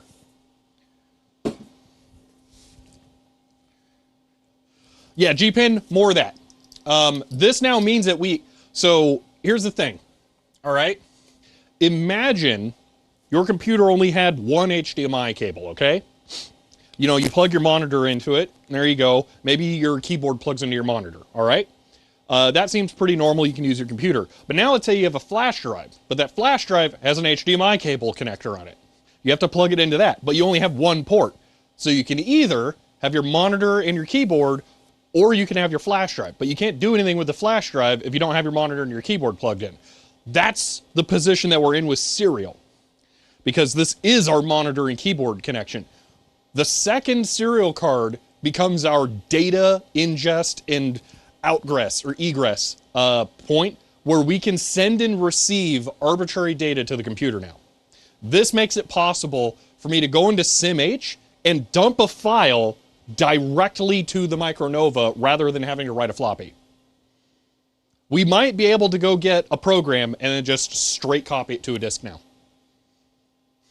Now we could try that, which sounds awesome. Maybe we'll try that tomorrow, but I think we should make the second dasher cable first because that'll work better than the DT1. So hopefully that answers the question, because we have to, thanks for the explanation, no problem. Because that's a legitimate question. Because like, yeah, why do you need two serial ports if you have one? It's not just serial, it's also your interface. X modem before X modem? Okay, this is going to sound insane, all right? You guys remember the name of the program we're going to use? I'm going to show it to you here. Come check this out. Okay. Boop. All right. Let's go on a trip to Novas Are Forever. New window. Novas Are Forever. Okay. So we're looking at software for the Nova and the Eclipse. And we're going to use Blast. All right. So this is a program that can send and receive data over serial. It's like Kermit, but for the data general. Okay. So we can get this and then we can run it. And then if we want, I can also go to documentation, software, utilities, subsystems, Control F, Blast. Here we go. So DG Blast, here we are. So this is a asynchronous file transfer software. Assume the reader will link to computers via serial direct connection and all that fun stuff. Okay. You guys want to see something nuts? You know what's behind me in this, I'm sorry, hold on. Let me redo this real quick. Okay. Over here is the Novas Are Forever software page. Down here is Blast. These are magnetic tape files, so we're going to have to load these in SimH. But once we have this, what Blast is, here, so here's the manual for it. It is and asynchronous file transfer software. So if we can get this running on the computer, it can be used to send and receive files. Now, you want to see something nuts? What's behind me in this shot? It's the HP Series 200. What do I have next to the HP Series 200? Why, it's a software catalog from 1987.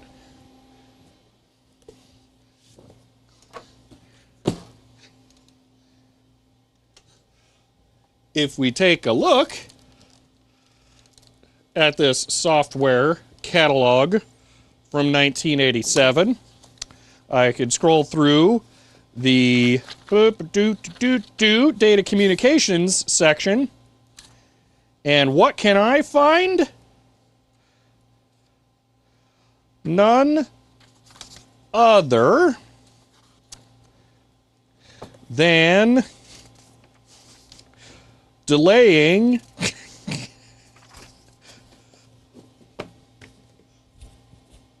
blast for the HP computers. Universal file transfer. Software links many different computers via standard RS-232 ports. It would not be impossible to send HP Series 9000 computers data from the Data General if I could find this program.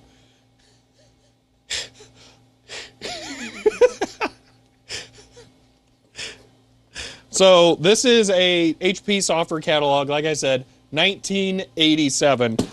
This software is not necessarily available, but this is a list of my hopes and dreams for the HP computers. But yeah, I was looking, I'm not kidding, I read through this entire catalog last night because I am a nerd. And I saw that and I was like, no way.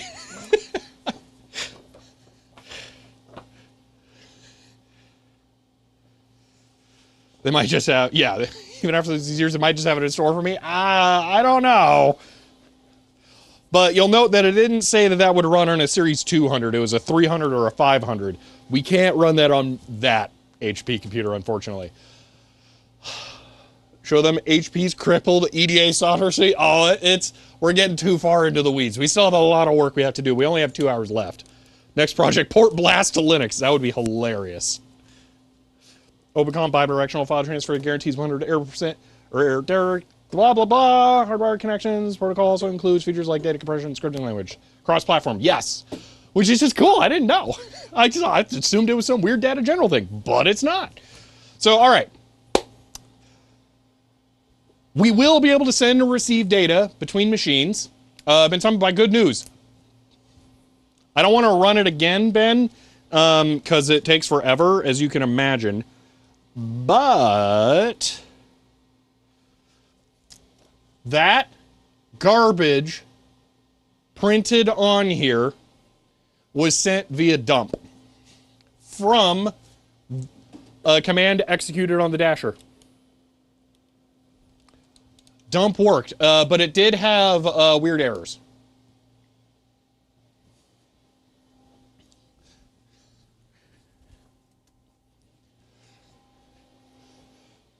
So it still had the illegal command errors.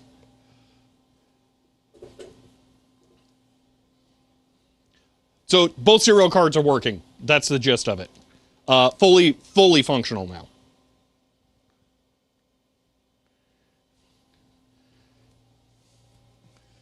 So it's a good day. OpenCom. Is this a modern port of Blast? No way. That's hilarious. Blast for DOS. Buy. What can I buy it for? You have to message them? Well, okay, hold on here, though. One moment. Wait a minute. Wait a minute. The thing is, nothing in this is cheap. Price available on request. Uh-oh. Not that they're going to honor a price from 1987, but that's not a good sign. If you have to ask,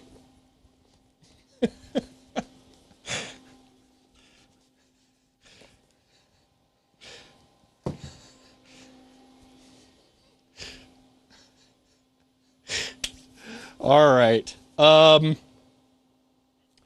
Did some manual reading, and it sounds like getting CLI running on 2 consoles requires an MMU, which I think you don't have. Yeah, so I was also, Ben, the other thing I was wondering is if maybe that was just a feature of RDOS as opposed to DOS, because we're just running DOS, not RDOS. And I could see multi-user shenanigans being part of RDOS instead. But we have 2 serial cards at work now. I'm excited! All right.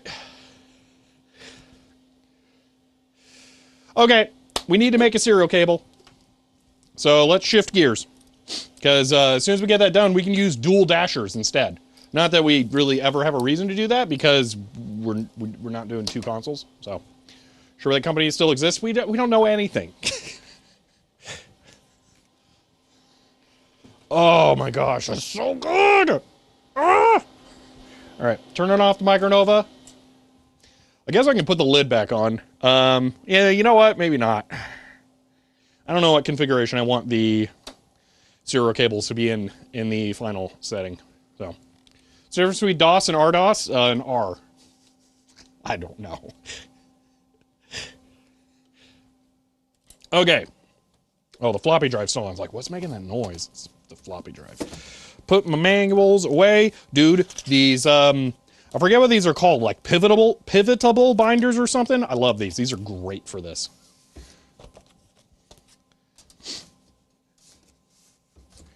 All right.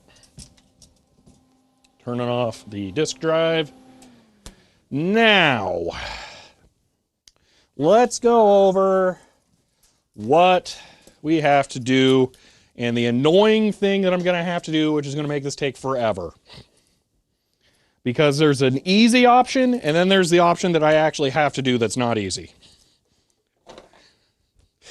You guys are going to say you should just do the easy option, and then I'll explain why I can't do the easy option, and then you'll begrudgingly agree with me.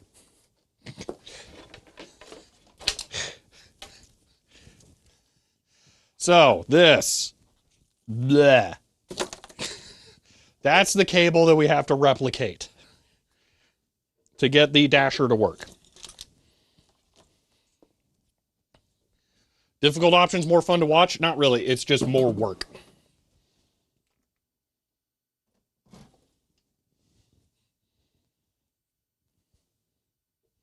Oh, it's not about can you afford it. It's just if you have to ask, the number is bad.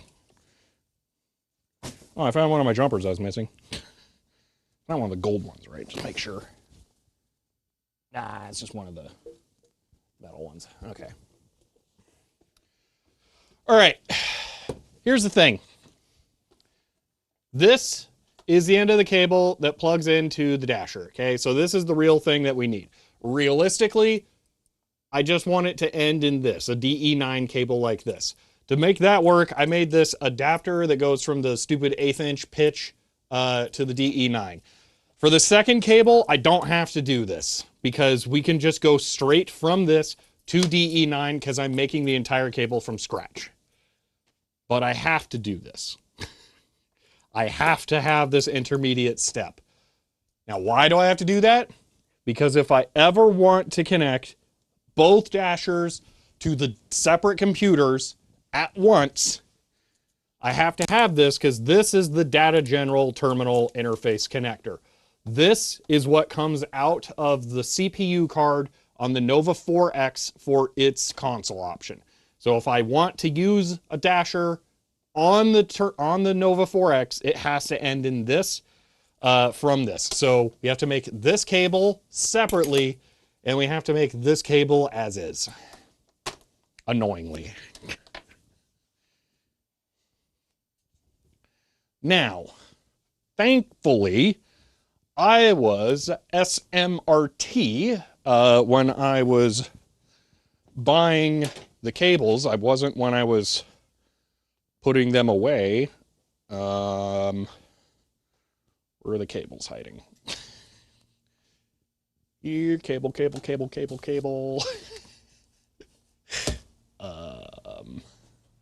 cable's at? I should turn off. Oh, was I like actually smart? Oh, I was really smart. All right. I bought 3 of these. when I was doing this. Because I had a feeling at some point I was going to end up making a second cable. So I wanted another one, and then I wanted to always have one that was just a spare. So we're going to go ahead and use that one, because this one's got a wobbly pin. CHER 100 Shelby. Are you outsmarting yourself? In a way, yes.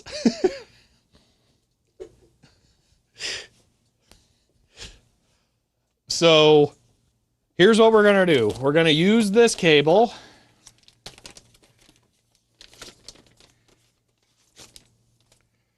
We're going to snip it in half. We're going to terminate one end in this, and we're going to terminate the other end exactly like this. So we're going to duplicate this cable, and then the other one will be this. So that's what we need to do. Now the downside is, one end ends in the male pins. That's not how it should work. We should have female pins on all sides, because this isn't actually male pins over here. This is a weird male-to-male adapter. And I say weird because this is 1/8 inch pitch as well. I can't replicate this. I mean, maybe I could probably find them, but it doesn't matter because these are hard pinned like this. I only have 2 more of this connector, including this one, effectively. So we're going to just do it with the straight cable, but the thing that sucks about this is expecting the super long length pins, and these just aren't that. So this does not plug into itself very well, unfortunately. But it is what it is. So 1/8 inch pitch. More gender changers, yeah. You're correct. Appendix H and DOS manual. DOS and RDOS says DOS runs in the background only. No foreground background processing operating console. Okay. So that's good to know then. So we would need RDOS, but I don't care. It does not matter. All right. Question. For anyone who knows, here's the connectors.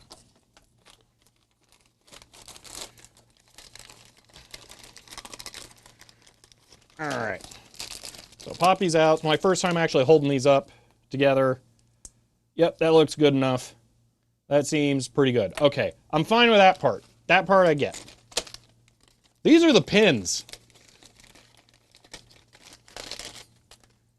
How do you use the pins? Do I really have to, like, trim the metal strip around the pin?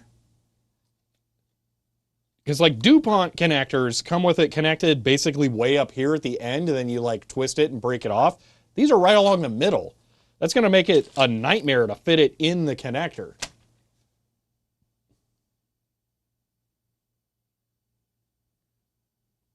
Only the clock tower is gone? I mean, I guess no one came to save the clock tower. Insert the pin. I don't know. Not about that. How do I cut it? How do I trim it? Need a crimp tool. Okay, we're not communicating the same thing. Or you guys are saying this uses some kind of crazy crimp tool that cuts it as well. Usually you buy the loose pins instead of the strip format. Well, that would have been good to know. You cut the holes and fold them over. Oh, apparently I screwed up. Cool. Side cutter. Okay, so it is just awful. Got it. But, okay, so then is there like a bandolier feed, like crimp tool, where you can just like stick the wire in, you know, crimp, and then it like spits it out and it's cut? Like, is that a thing? Because this is weird.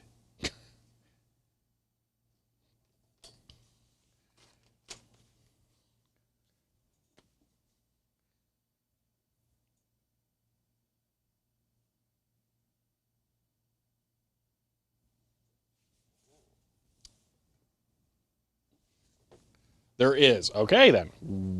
Wow. I'm sure that's an affordable tool.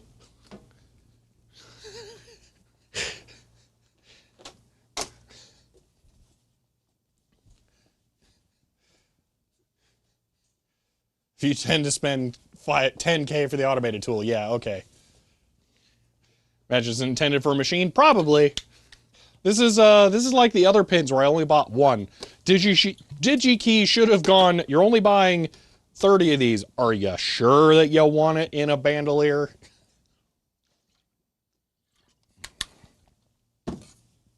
All right. Okay. Before we get started,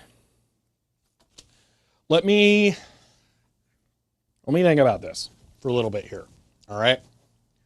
So if I wheel the big boy forward, which is, totally easy. You know what? How about I just look at my photos instead? That would make more sense. I was going to go look at the doohickey majigger. What you call it? Oh,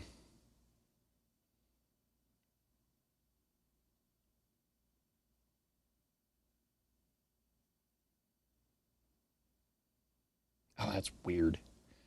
I got a Linode notification, I think, for trying to stream from the phone. Anyway, I just want to confirm the gender of the connector on the back of the data general. The 4X.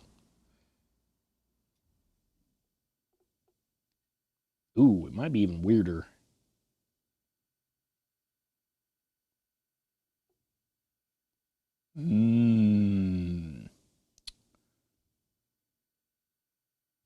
Oh my gosh, that's kind of amazing. Okay, hold on. There's a couple of things here. Oh.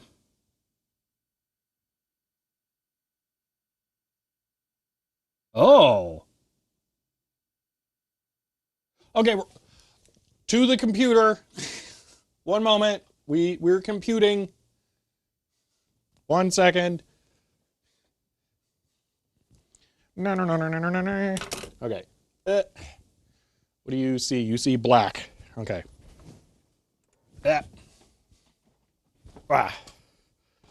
Okay, hold on. Let me push this rack back. Oh, that's way more space. That's a lot less awful. Okay, hold on. Photos. Tangent? Not really, but kind of. But not really. But kind of. It's directly related to this, but not. We need the head cam. Is it not there? You should see the webcam right now, I think.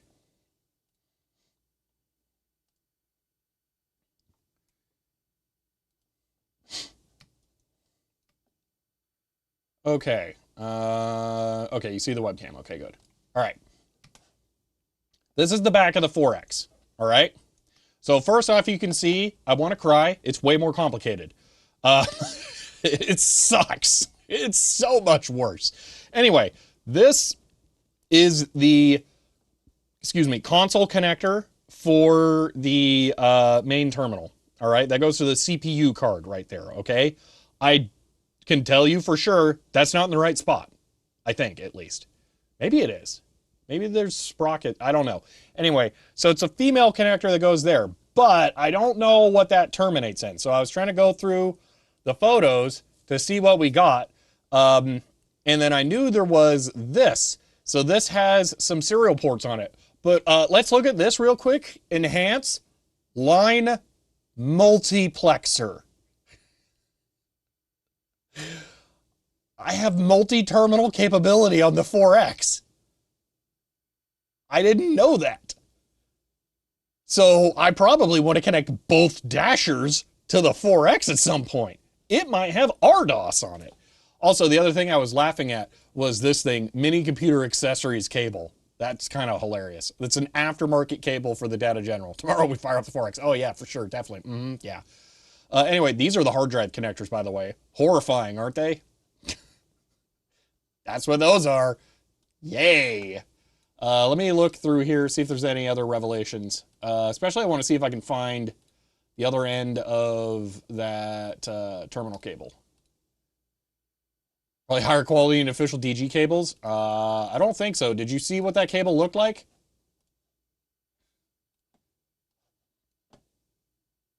What nightmares are happening on the back of that thing? I don't think so.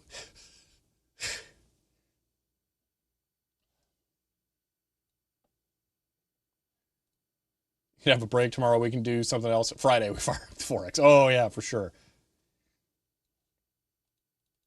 All right, anyway, just looking through the images, because I swear there was a photo.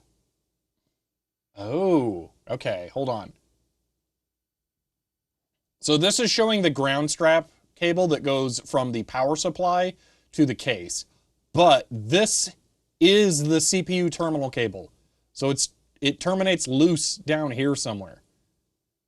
I think that might end in a DB25 connector. I don't remember if I have a photo of that.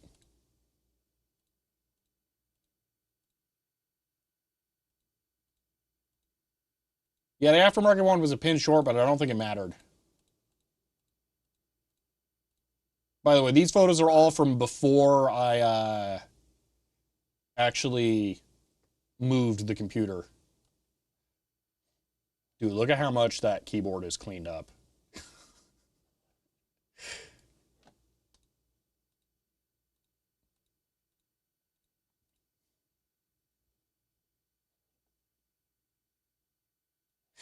Here it is before it was moved. Good, the sticker was peeling before I moved it. I was wondering if maybe I did that. Is that the sticker that says the ADM3A terminal thing there? I don't know. Look at the dust on the dasher. Still, it was in really good shape there.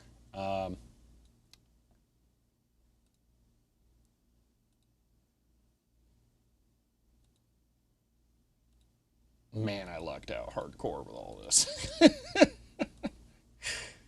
What happened to the custom keyboard cover? It's just sitting over there. I just don't use it all the time.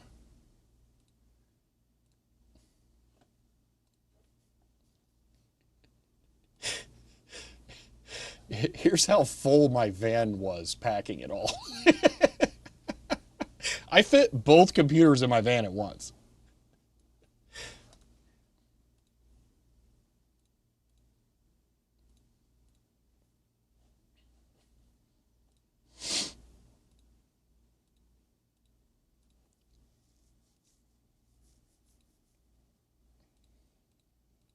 Okay, we are into tangent territory, but I'm still looking for the CPU cable.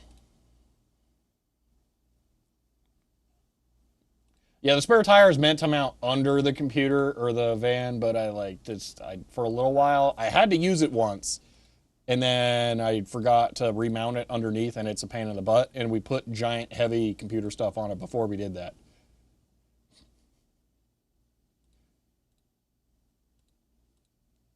Oh yeah, this is a fun fact. Here is the original setup. The anti-tip rails were originally on the taller rack. The rack that weighs more and is way harder to have tip over. The short rack is actually the more dangerous one. You pull out the hard drive, the whole thing wants to fall over. The taller rack is way less likely to tip over, so I swapped those.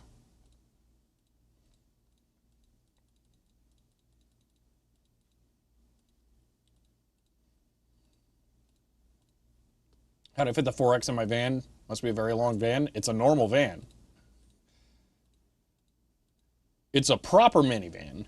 So you're an AZ, mounting it underneath the vehicle is actually a viable option. I don't know what salt's gonna do to your rubber. Like, genuinely, I don't know. I don't live where they put salt on the roads.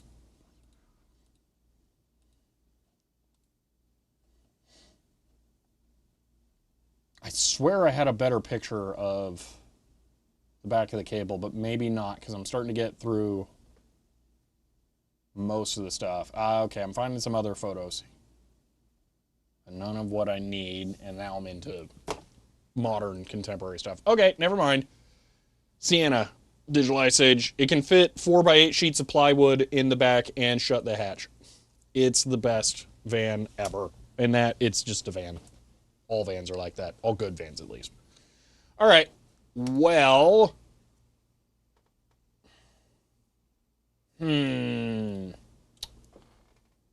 Salt would prevent you from taking the tire off the mount? I don't know. So it's called Season B? Mirroring the photos?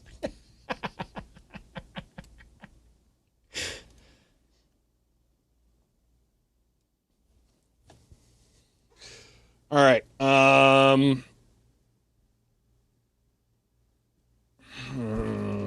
I want to know what the other end of that cable is going to the 4X.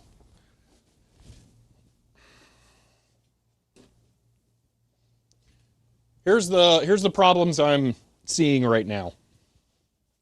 This cable currently terminates in a female connector. Actually, as long as I do that, it's fine. Wait, no, that's okay. We do that, then I make the DE9 male. Okay, we're good. Yeah, just replicate it exactly how it is. Okay, we're all fine.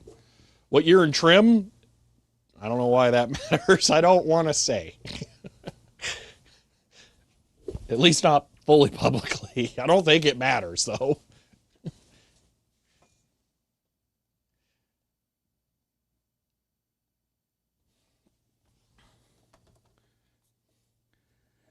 I'm just trying to run through my head what all problems I could encounter. I think I might be okay.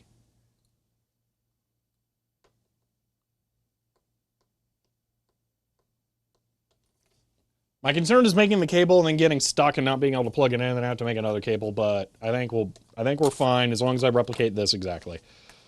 So let's do that. Ooh,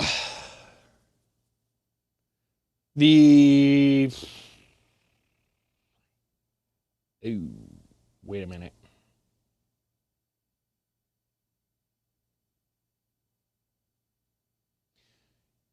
Should I make this cable longer?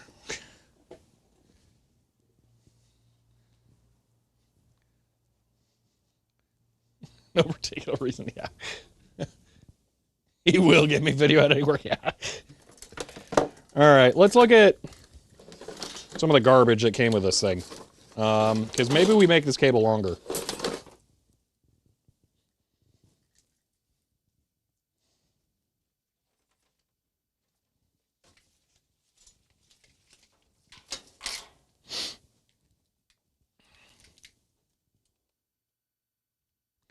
Make it long enough, put the second dasher in another room. Well, I mean, I only have what cables I have, and I don't have a lot of cables. But I do have these. Now, this one, I'm less inclined to mutilate. These came with the data generals, by the way, but they're not like data general cables. So, first up is this one, which seems okay. It's just RX, TX, and ground as far as the pins. So this wouldn't be too bad. It's one cable, which as you'll see, big difference. So this one seems all right. In the market for a van, I want to know what's the oldest you can get away with. OBD2, which is 1996. All right, then we have this one. This cable is this material, and this material. It is 3 different cables hacked together, all right, by the data general technicians over the years. And I will never use this cable. Look at this. It's got a weird ground thing poking out of here. This end says computer. I don't like any of this. So I'm inclined to maybe cut this down to just the gray part and then use that to make my cable. Because there is no way I'm ever going to use this as is. No worse than the crazy cable on the 4X. This is the crazy cable from the 4X. This is that. Data General OEM, yeah. Because my other option is to have this be super short.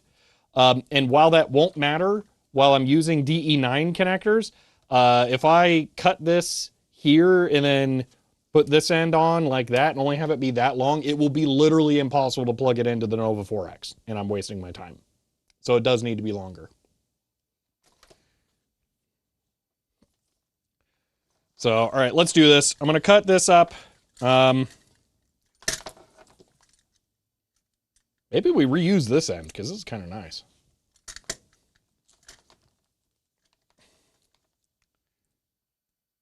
And the other one you showed a picture. Connect to, oh, that one. I mean, yeah.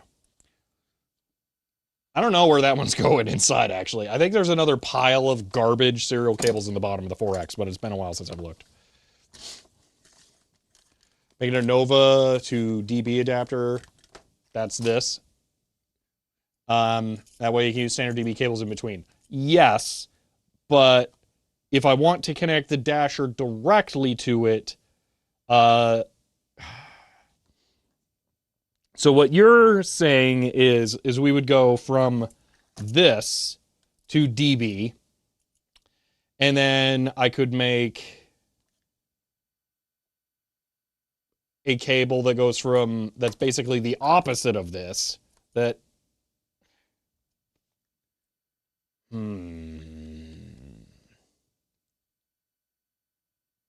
submerging in water, laundry detergent, scrubbing. What?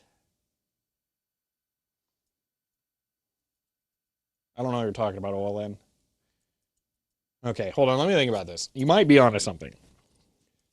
So if we make this terminate in DE9, it'll be useful for most things.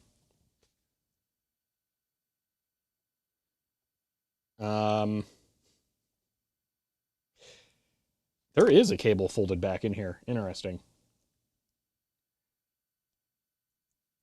Then we make a DE9 to dasher adapter. We've already adapted both serial adapters on the Micronova to DE9. Maybe that works. Maybe that is fine. We would have one loose end of this cable, but then it wouldn't matter.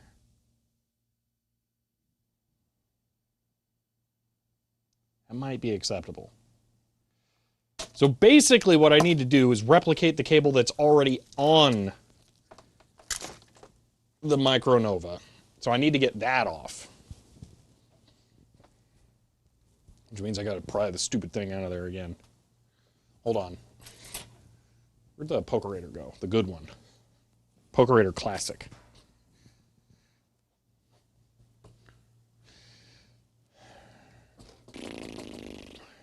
Where did it go?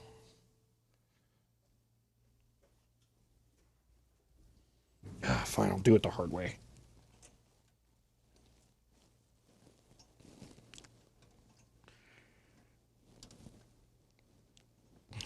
Oh my gosh.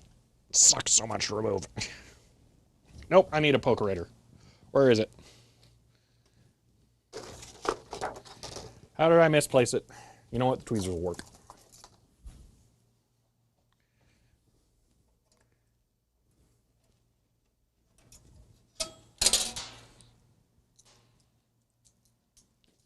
Okay.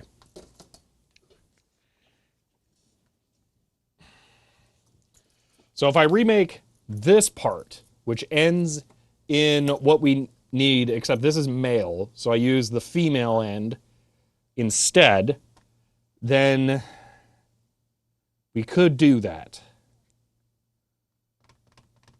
Okay, I think that will work. I think we can do that.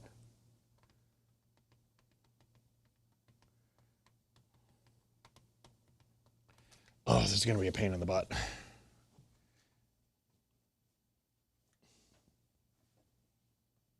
No 1/8 inch stuff? I have to use 1/8 inch stuff. 100% it's required. At some point, there has to be an 1/8 inch adapter or else it can't plug into a real Nova without an adapter.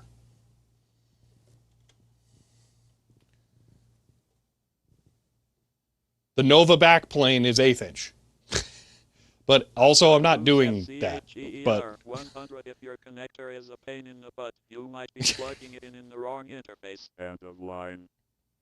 Chloe, thank you for the 100 bits.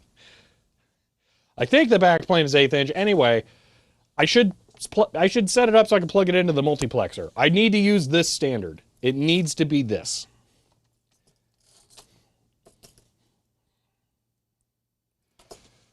All right, now let me think about this for a second. I mean, guess I basically just flip the RX and TX lines if I screw it up.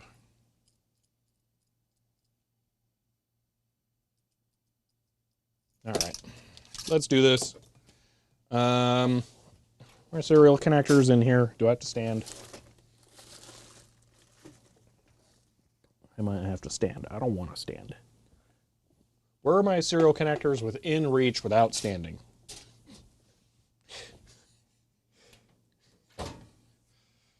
Draw a picture? You know, maybe actually.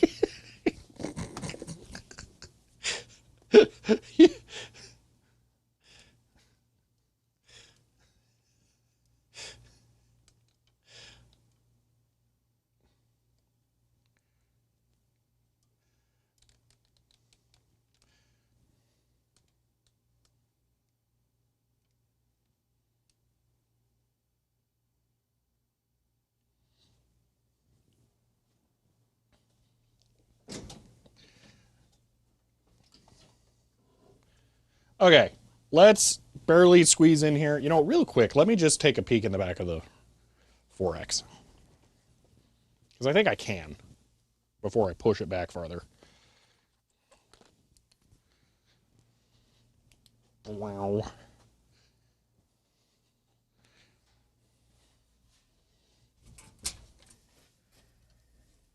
Oh, there's a giant pile of serial cables. Love to see it. Okay. Why does it smell like weird soap in here?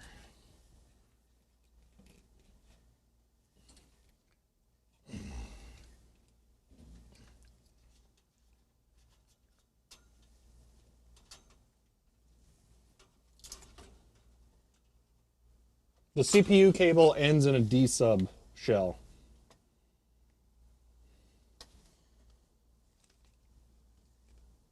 Oh my gosh, it's just full of DB25 adapters.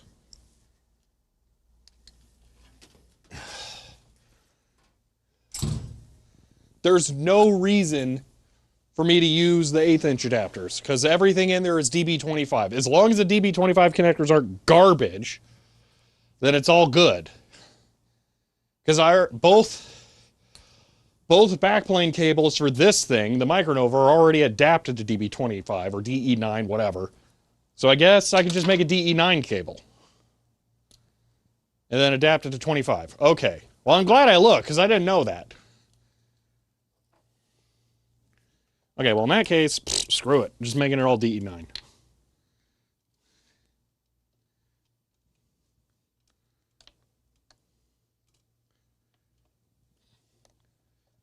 $74. That's not Celsius.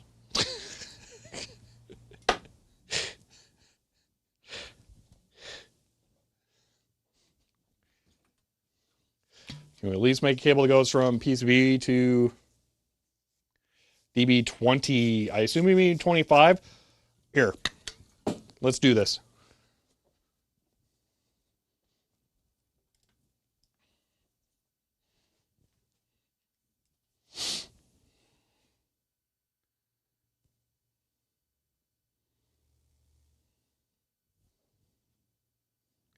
All right, you guys see phone cam, right? Just to confirm, because I can't see the server right now. I just want to confirm. Okay. Yours is 70. I mean, you probably don't live in Arizona where, you know, it's very expensive to have AC. Okay. Why is the flash not on? There we go. Okay. So, welcome to the Nova 4X. All right. Right here is the multiplexer board. Okay, so you can see the stuff plugged into it. But you see this metal clamp? That is where all the cables go. And coming right out of that are DB25 adapters that are already made. These already exist. I mean, they might suck, but that's them. And then down here on top of the hard drive is just a giant pile of more DB25 adapters. So everything that's coming out of here is already DB25. There's literally one connector that's not.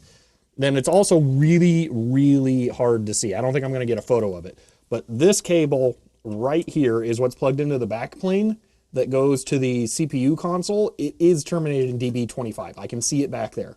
So nothing in here needs to connect to the 1/8 inch connectors. It's all already adapted to standard DB25. Stupid hard drive cable. I really need to reorder one of these for the top because it snapped. I know someone found it at one point, but I lost the link.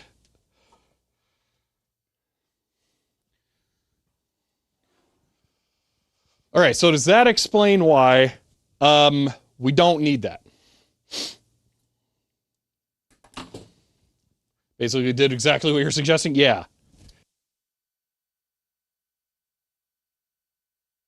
I just didn't realize it was all DB25 already. What about the unpopulated one? I can live without one port out of like 6. Live in California, it's expensive to have AC here too. Yes, exactly.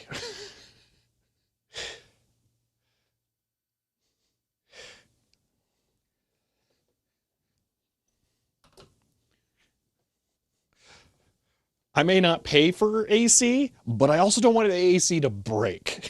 So I'm not going to run it at a really low temp that's just going to get trashed. Okay. Just do the same with the Micronova. I already did. That's what I'm saying. So this is the backplane cable. I already terminated it in DE9. The other one that we were messing with ends in DB25. So we don't need to do anything. It's all done. We're golden. I just need to make it a DE9 cable for the terminal. That's it. And because I already have like extensions, I'm not even going to make it a long one.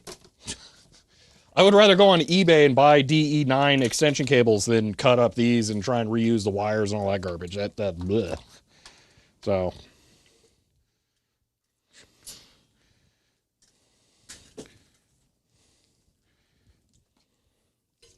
here's what we're going to do. I'm going to stuff this back there. I'm going to plug this back in. I'm going to put it back in a little plastic holder doohickey clip. And then I'm just going to duplicate this exactly, but as a single cable and really short. So let me find a female DE9 connector. They're over here. I knew the whole time. I was just lazy. Okay. Those are the male ones. I'm almost out of DE9 connectors. I'm really sad. Because like Ben realized today, they're expensive. So this, boom.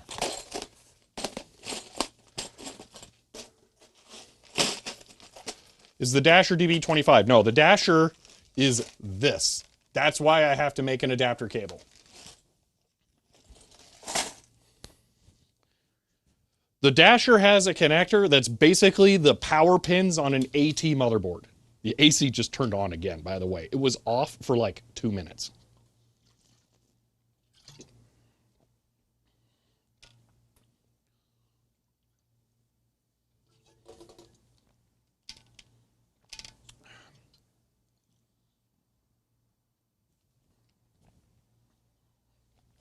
Worst part of the day, post coffee time.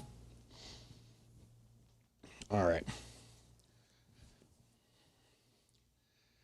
Have fun crimping the pins? Yeah, it's going to suck. It's the first time I get to use the weirdo crimper you guys wanted me to buy, the iCrimp, I think.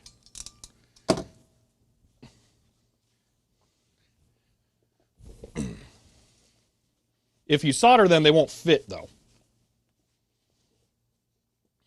Okay. Let me get the beeperator. Actually, we can just go wired beeperator. I don't have to deal with it.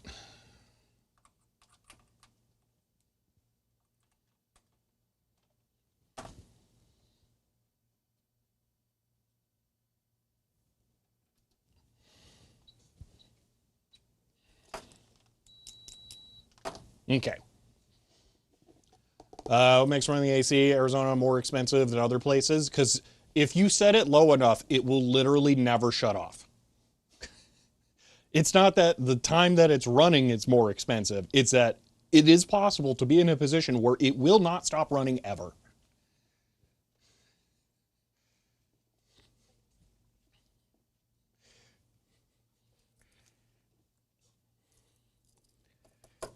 Okay. This goes back in the bag, I guess.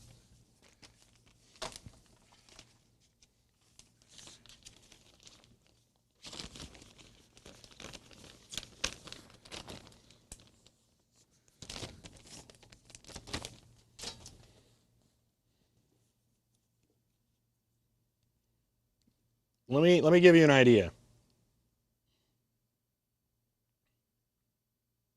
The temperature delta right now is about 30 degrees. It could actually be 50 degrees between indoor and outdoor. Okay. Wait, the problem now is that I don't have any cable. I'm going to go straight from raw connector to raw connector. Uh-oh.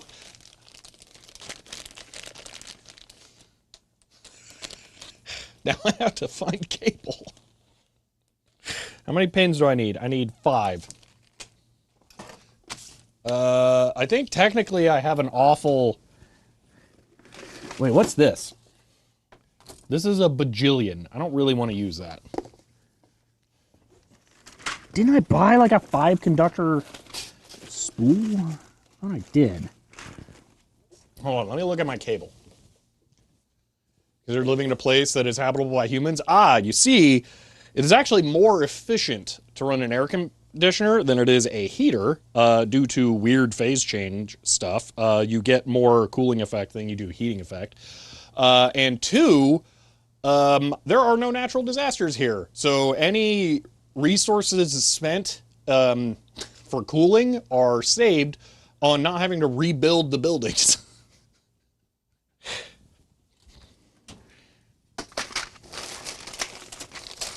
All right, this is 4. That's not enough. This is 1. That's not enough. Dude, I swear I bought a spool of 5 conductor wire.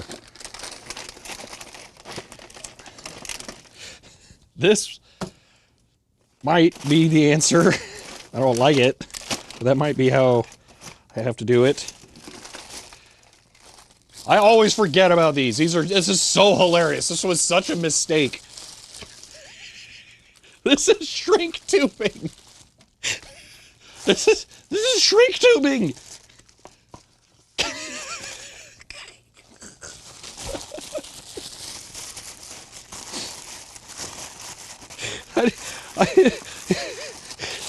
I bought by the diameter, or the radius, when I thought I was buying by the diameter.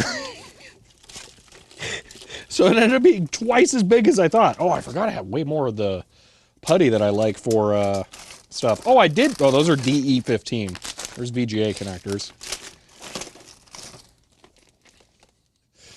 Probably make a car tire out of that. Yeah, no. Those go on power line. Yeah, no kidding.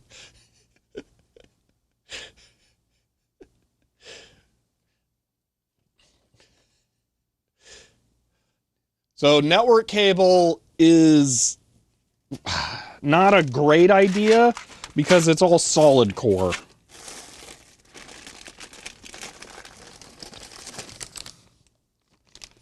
That is also 4 conductor. Dude, I swear I bought 5 conductor wire.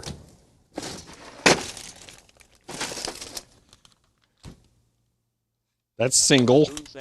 CHER 100 no Shelby. You can't use that featuring on chat when we won't shut up. End of line. Thought I had stranded network. No, that would be nice. I would love some stranded network cable. This is a dead HDMI cable, but they have they got a bunch of things. I don't think I want to use that. There's too much in that. Dude, I need a 10 pin, a 5 pin, and a 15 pin spool of wire with different conductors. But I want 50 feet of it, so I don't have to order it for a while, but I also don't want to spend $3 grand on it. Copper's expensive.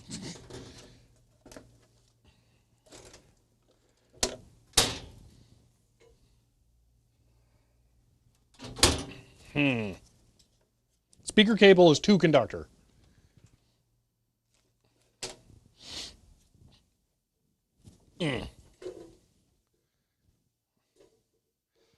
Patch cables often aren't. I don't have that.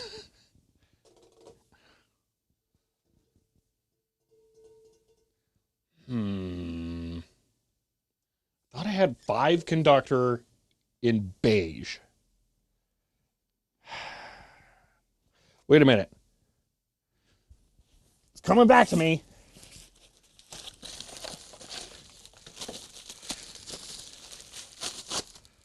No, it's only 3. Ugh.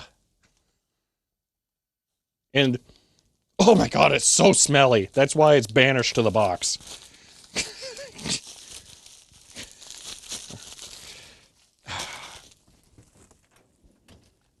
So I have 3, 4, a bajillion.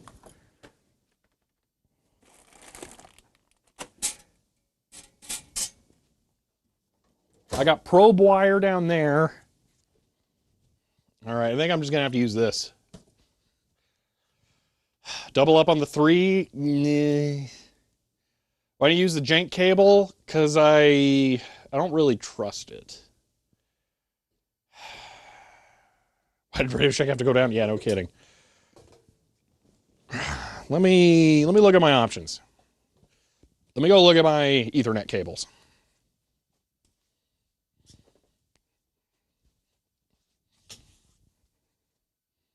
Which, you know what? You can look at my Ethernet cables with me. Okay, I'm just going to pretend that you can see right now. So, first off, we have this. Solid. So, not that one. All right. Over here, we have a bajillion Super Simons. And then we have cable. This. That's solid. So that's a no. This down here, this is stranded, but it's actually 2-conductor coax, so that's not that useful. And that's all of the coax cable I've got. Where's my comptometer? I was wondering where that was. I'm grabbing that. All right, comptometer. Oh, it's very heavy for one arm. Oh, boy, that's a lot of weight. Oh.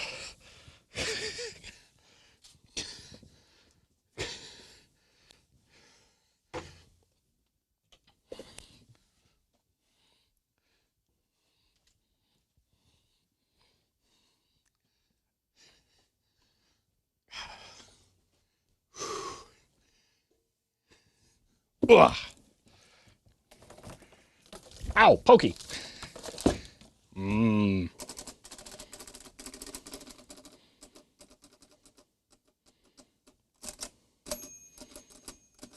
That was weird.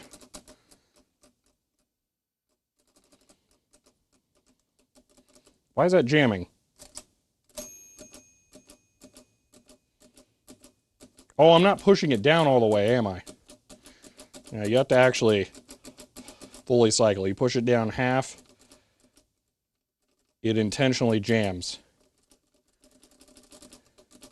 There's a, yeah, there we go. So it'll jam, and then there's a mistype button that you press back there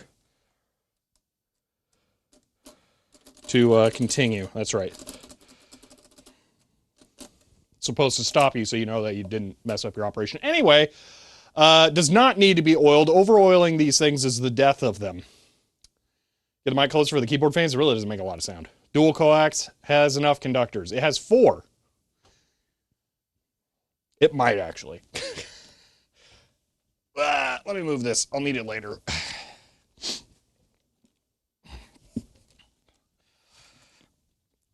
Oh, I love the comptometer. It's so good.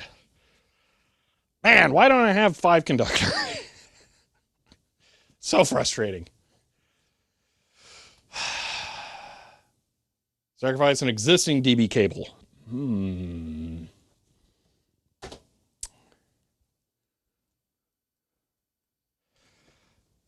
I have one that kind of sucks?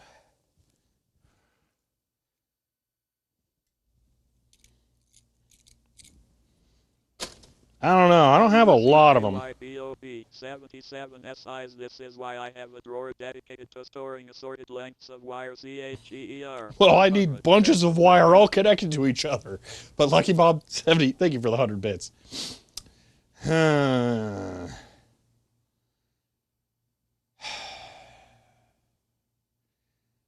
have Pink Floyd in your head. I don't know. Don't know why you have Pink Floyd in your head. The beginning of Money with the sound of the comptometer?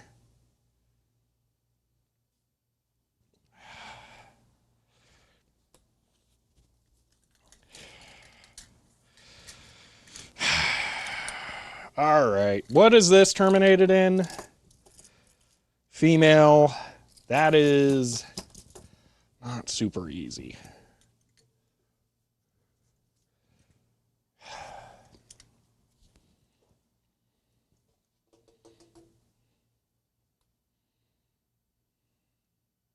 Because I could do this, cut this, get a reasonable length of cable, but then I would still have to re-terminate this, even though it's a perfectly functional end. I'm going to do it. I'll just have to use adapters until the day I die. All right, here we go. This is what we're doing.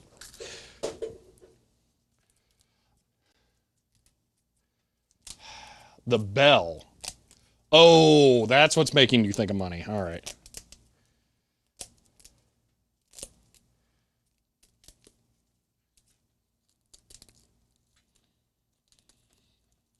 Okay, let's see what horrors the DG service text did.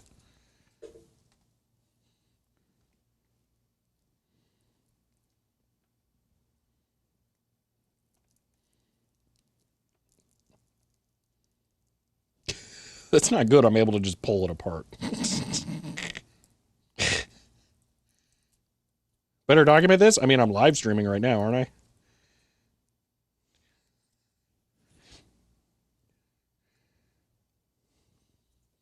Ugh, it's so sticky and disgusting.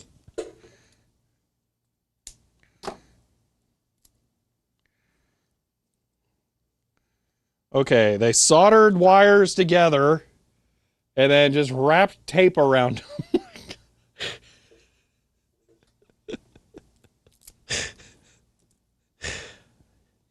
And am I seeing this correct? There were only 2 wires soldered together? What?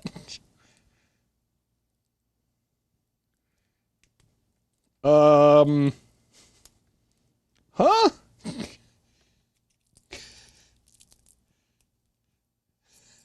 Oh, we're definitely cutting it like right there.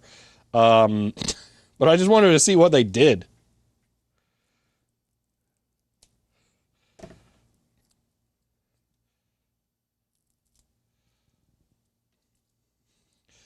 I'm thinking it might just be like TX and ground. Maybe this was connected to their printer. There are only 2 wires. That's it. 2. 2. That's it. Just 2.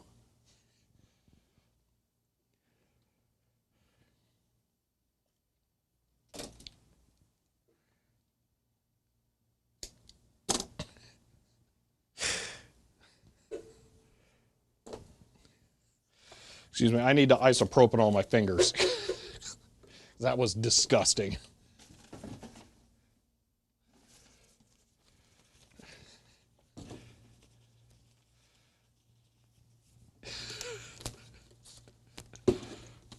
Ugh.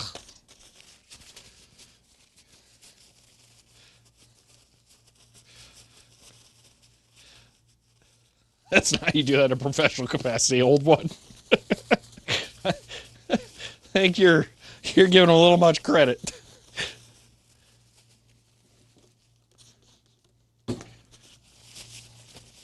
Old electrical tape glue is nasty? Yeah, it's ugh. Ah, okay, there we go. That's better. Ah. Now,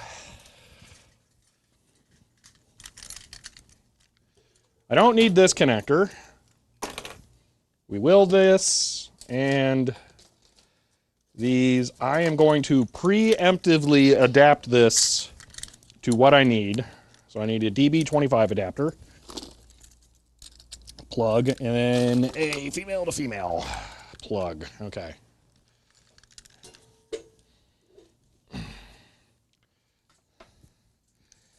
Ugh. Okay.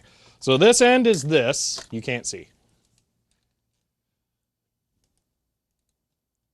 This end will be this, and then this end becomes this.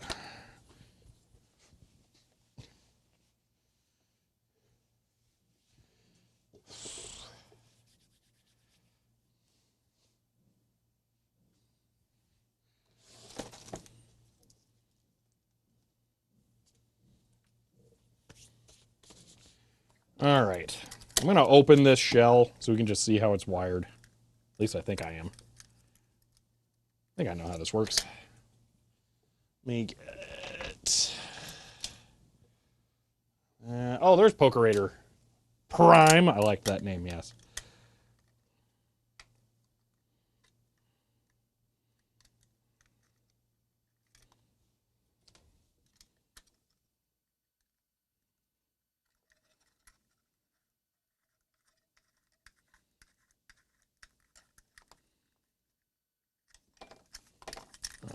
How do I pull this out? There we go. Come on, let go.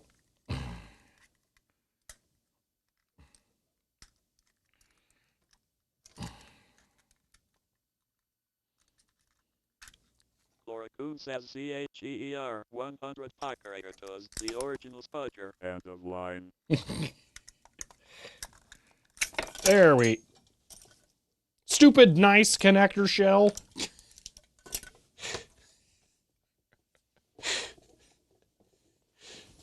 Chloe, thank you for the 100 bits. They had one good one, I guess.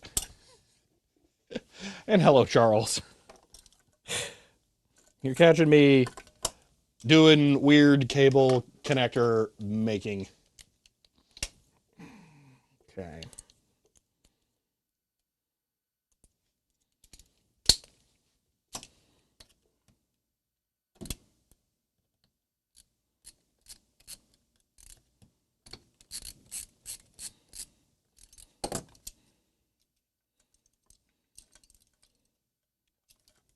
Oh no.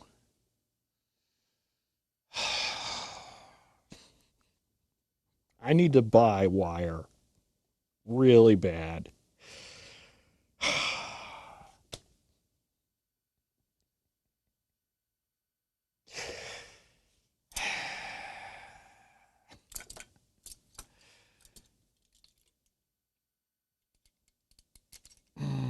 Well, it'll start getting F's in school, Jason.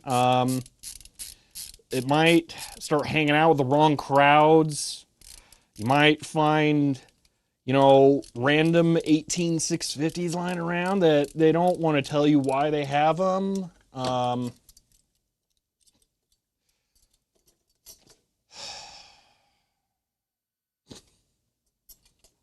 on.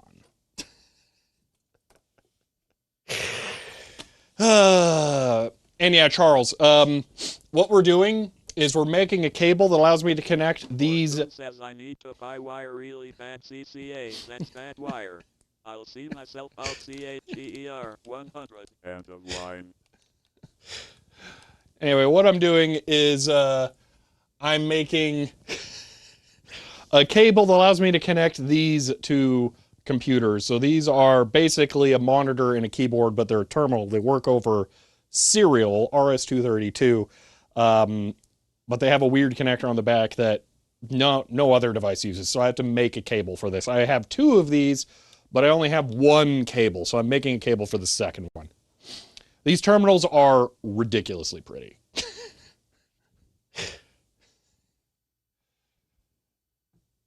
My gosh, how much you gotta walk your dog, Majenko? Didn't you do that already on stream? And yeah, all white wire. Isn't that just the worst old one? Gosh.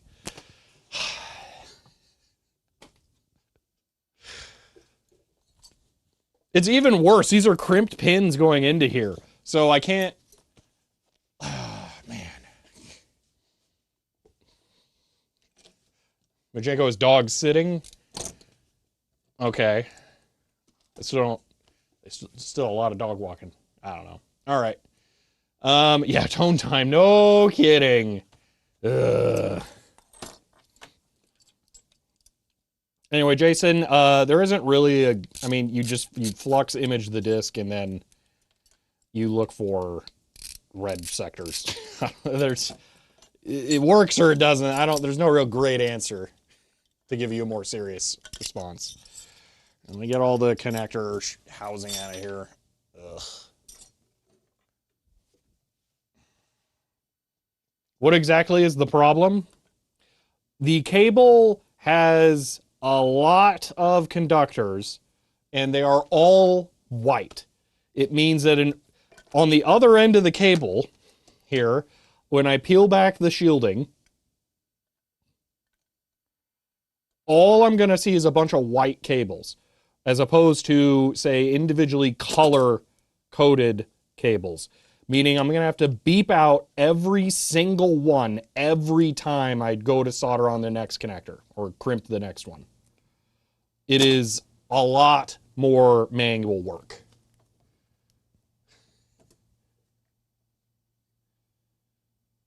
Use DMM to match wires. Oh, I'm going to have to. It's just, ugh.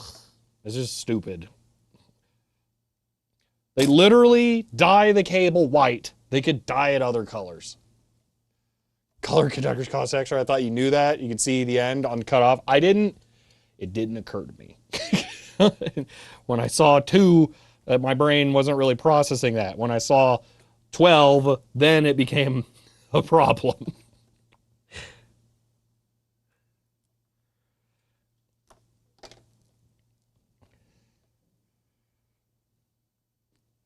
Oh my gosh, Philip, that's awful.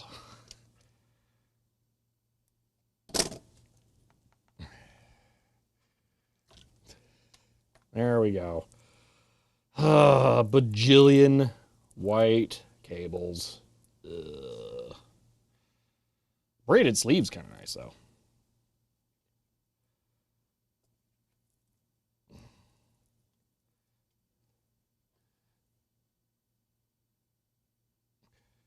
Okay.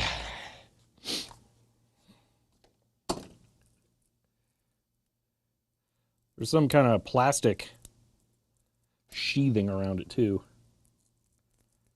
It doesn't seem like a bad cable other than them all just being white. It's such a stupid move.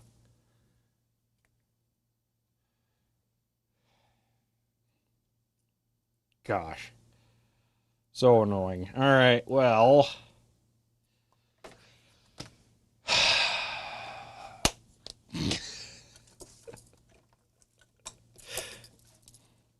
I don't remember what goes where, so we're just going to do this one pin at a time. Okay, edge up.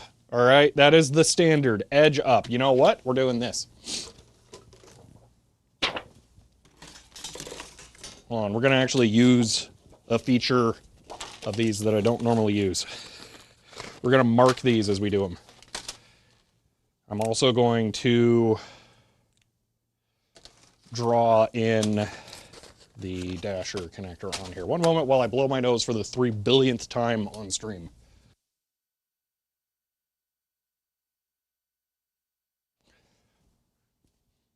Okay. Dasher connector has 6 conductors. One of them is a key. Boom, boom, boom, boom, 83 boom. Okay. from T2 SDE have joined.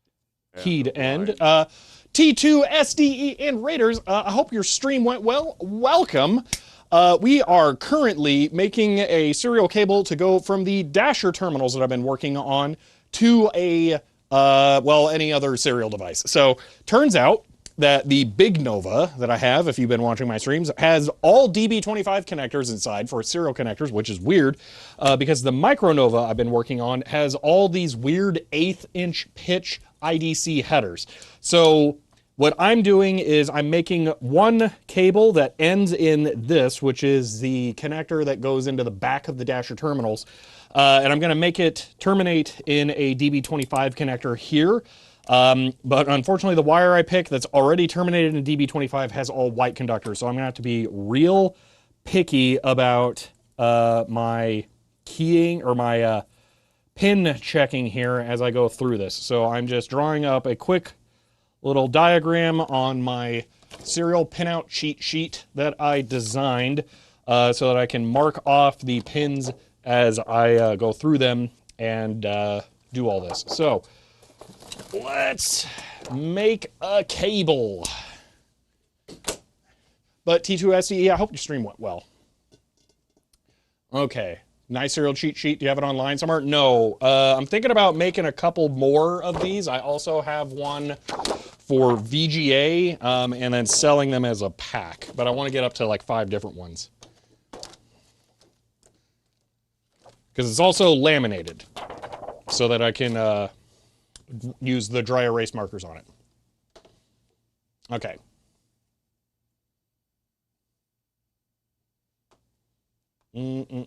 Okay. So we're going to start with the left side, which is brown.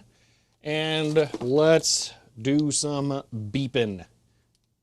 Includes DG special sheets. There's only one of those that is a photo of the CPU card. It's in the Micronova manual right now.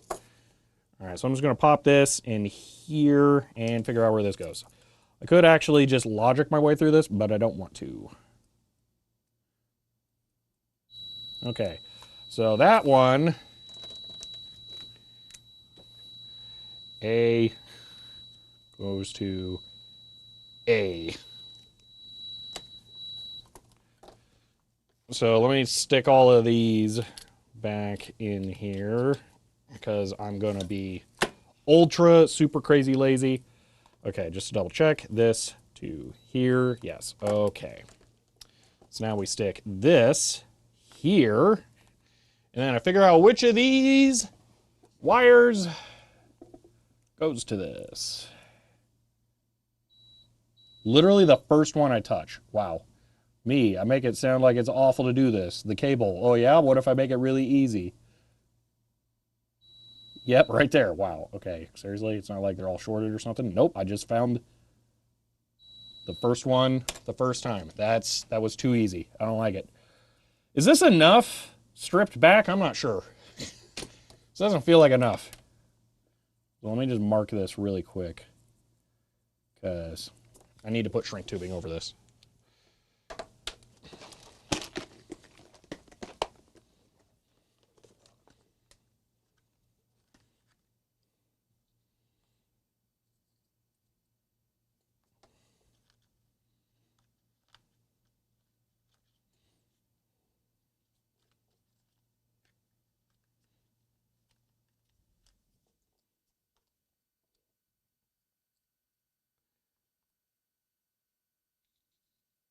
I'm going to put 2, that way I can double thickness this and then have some strain relief.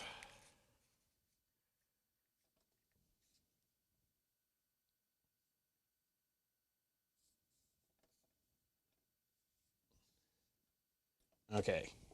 You don't need much strip for the crimp? No, but the connector does have some width.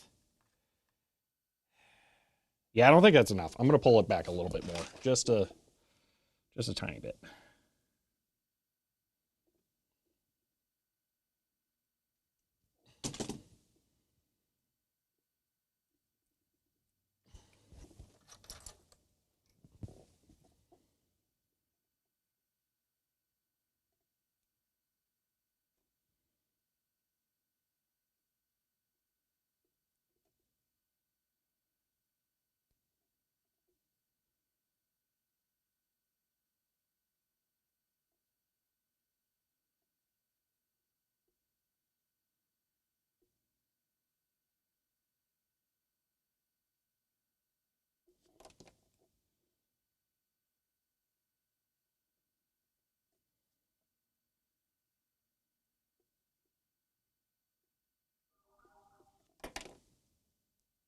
There we go.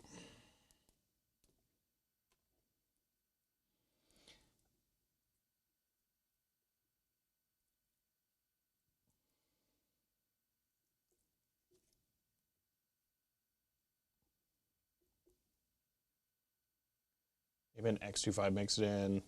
Oh, I don't know. Having occasional nightmares. Out of bank Chrome boxes. Taco cereal. This cabling all mixed together. Ugh. You saw earlier, highly recommend doing a few test crimps on unimportant wire to make sure the crimp method works for doing any real cable. I did buy a lot of extra pins. Yeah, that's not a bad idea. Okay.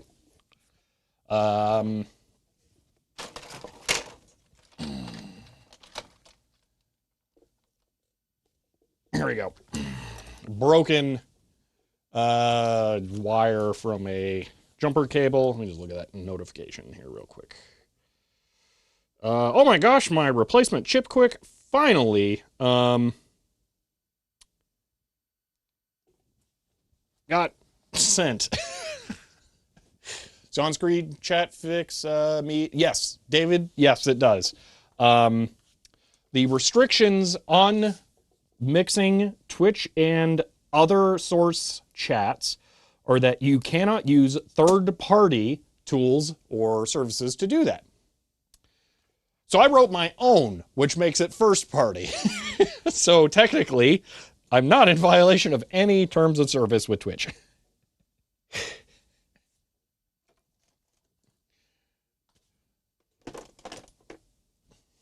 All right. Try cutting one of these off. See what we get.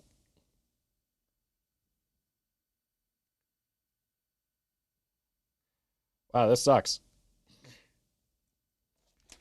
Okay, how am I gonna cut that?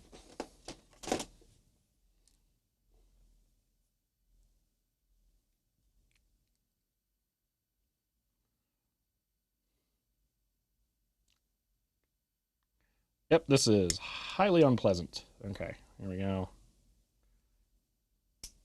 Okay. Now this should fit in here, but it doesn't because it's not trimmed back enough. Oh, this is gonna suck. I highly regret buying these.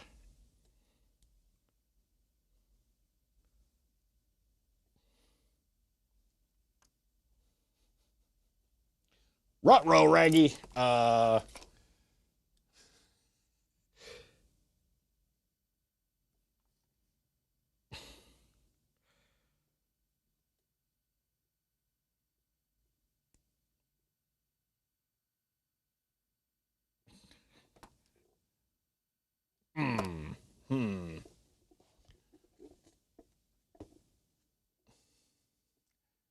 That legally correct answer is technically correct as best kind of correct. Exactly.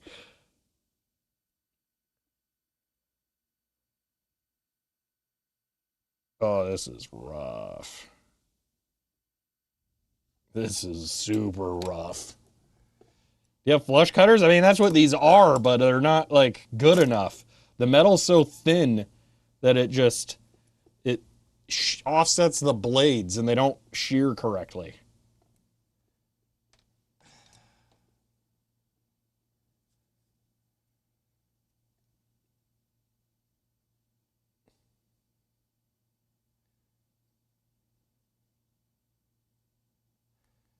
Get some better ones. That's not happening in the next 46 minutes.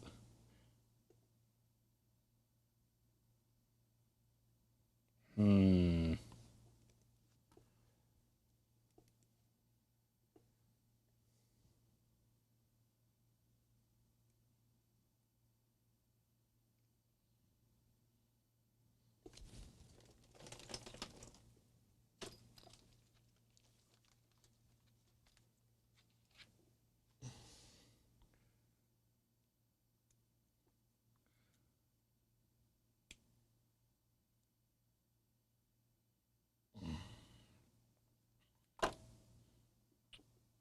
Hmm.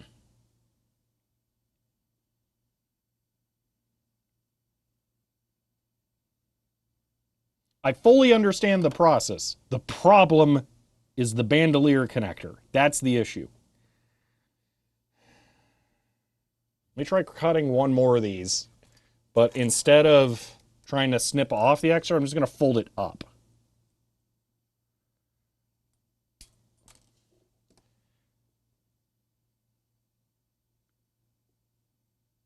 Maybe fold it down to fatigue the metal? No, dude, that's totally going to just break it. How on earth?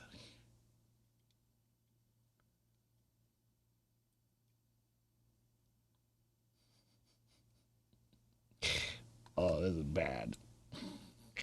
This is bad.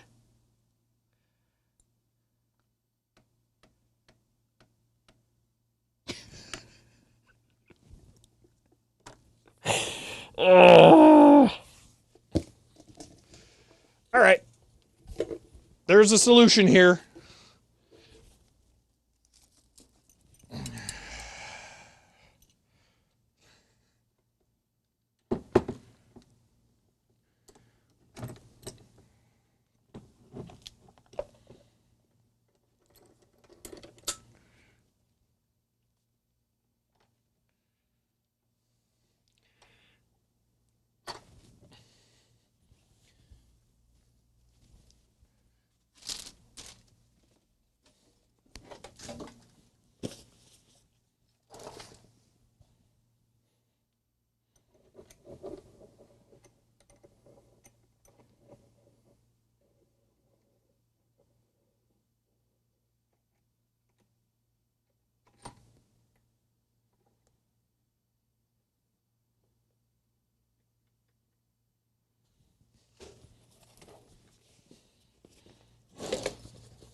I'm not sure you guys understand exactly what the problem is.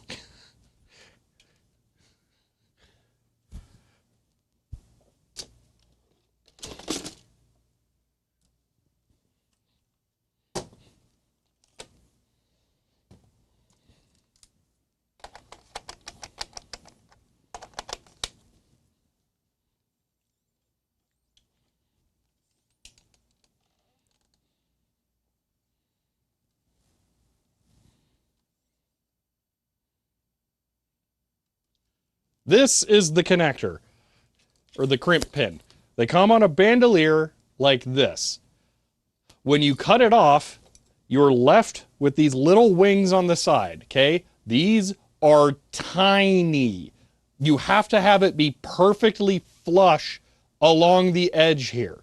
I can't bend these up because of this small fatigue point between this inner part where this retention latch is and this outer edge. It needs to be cut perfectly along there.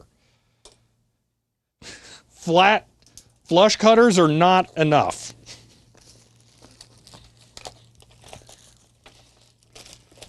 Small pair of tin snips aren't it. I want you to look at this scale here. These are small flush cutters. They don't do the job.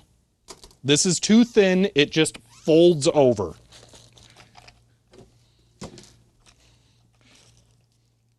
Buzz, buzz, buzz.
This is a huge pin. It is. But this is a small part to have to cut off.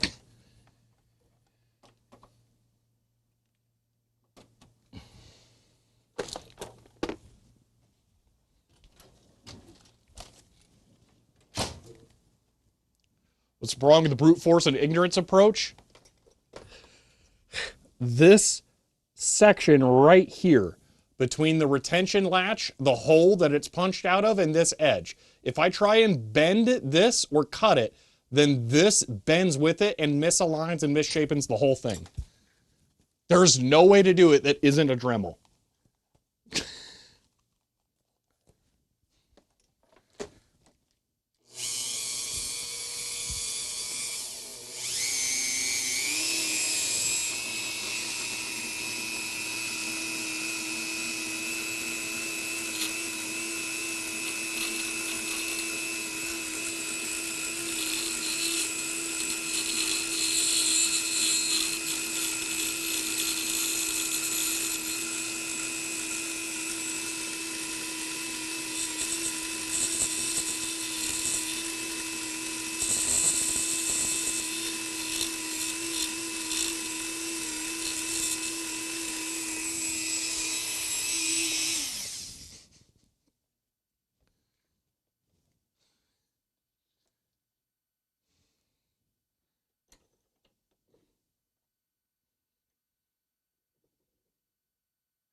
Yeah, the metal is really soft, which is part of the problem.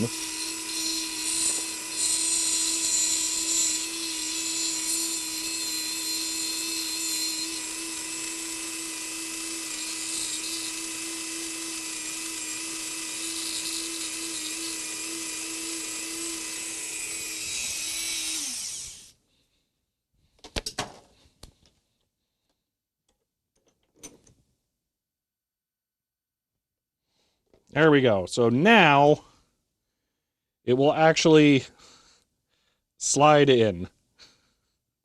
It's still too wide. Oh my gosh. This side needs shaved down more.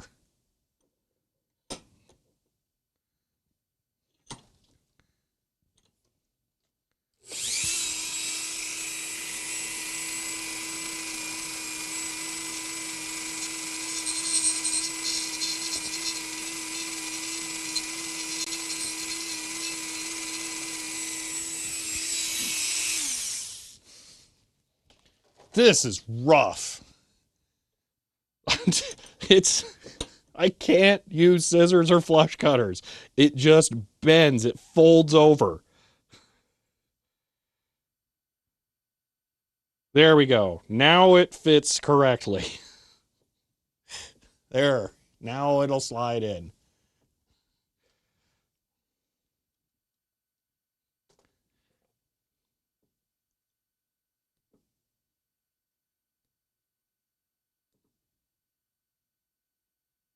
This is the crimp release, or the locked pin bending. Oh, it's going to be awful. So, want good quality flush cutter? Yeah, I feel like these things are designed to be as annoying as possible. Okay, just 4 more. Yeah, really. I might be able to recover this one. This is what happens when I tried to cut it. You can see how misshapen that is. It's all bent up.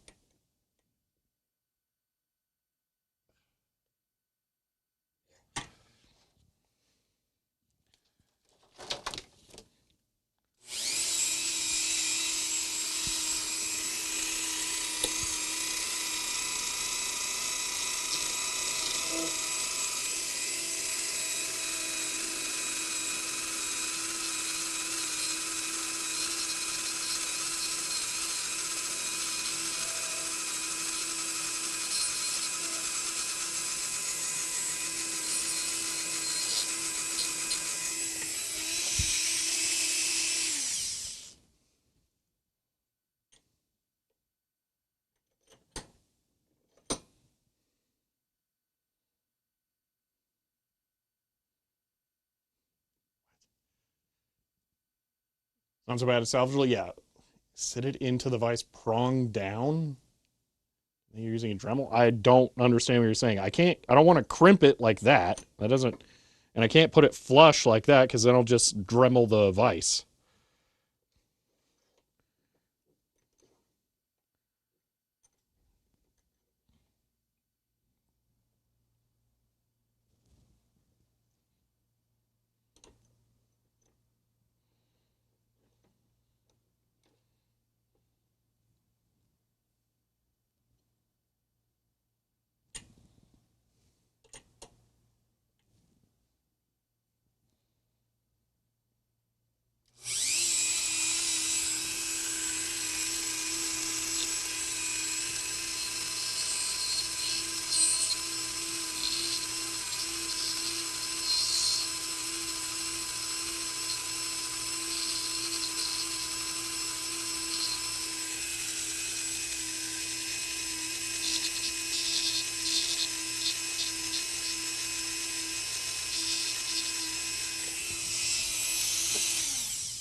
The vise is sacrificial.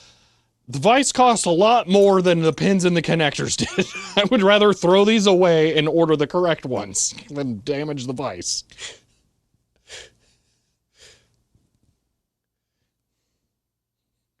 Stupid foggy goggles. Okay. So this will fit. Yep.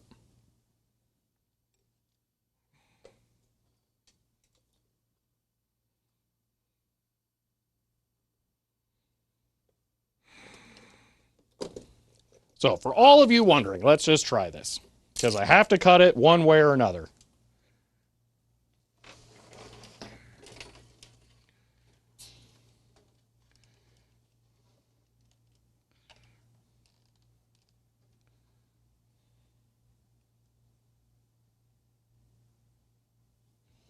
Exacto.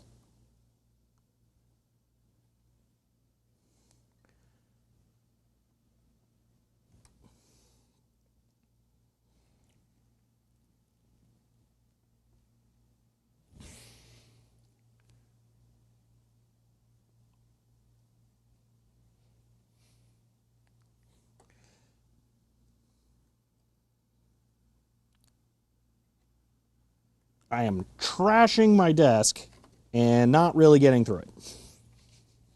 So that's not happening.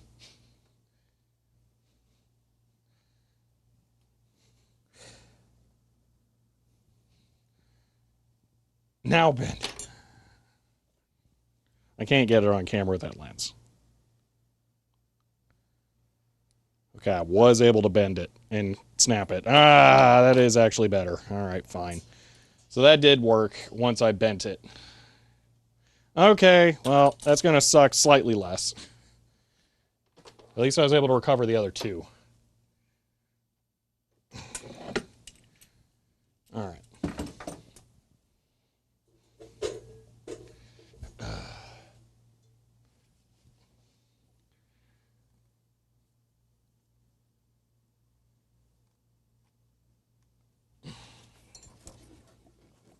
Oh, this sucks. This side, I don't know, but we'll find out.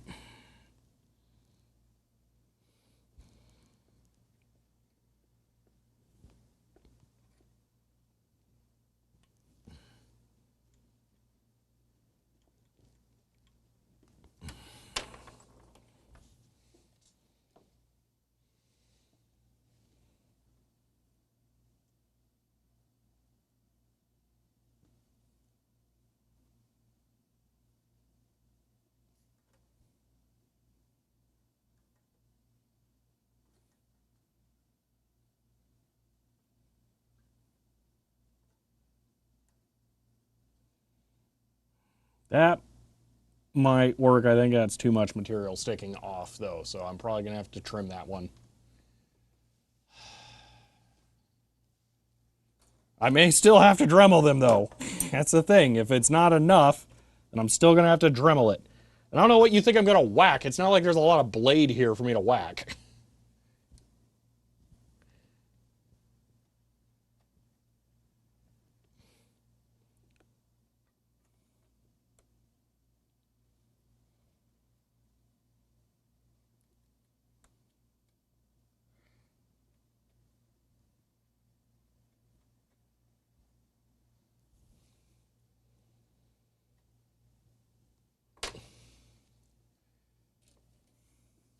That, too.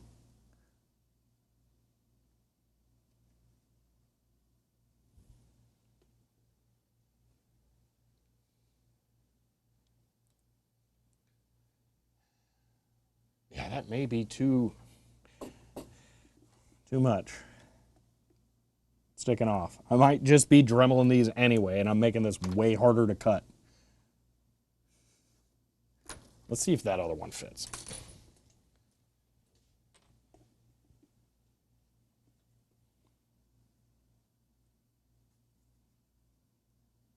That barely fit.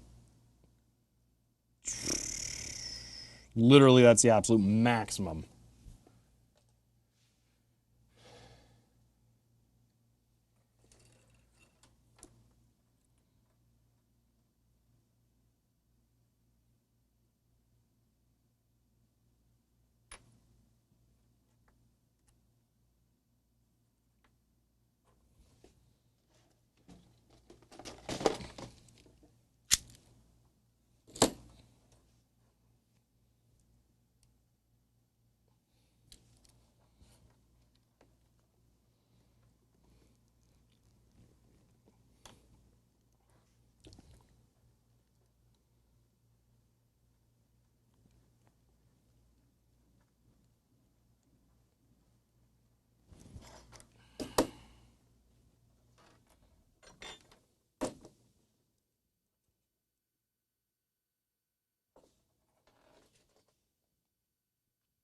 This sucks.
That one's too big.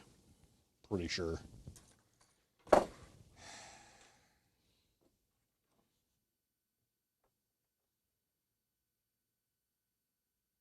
Yep, that one gets dremeled.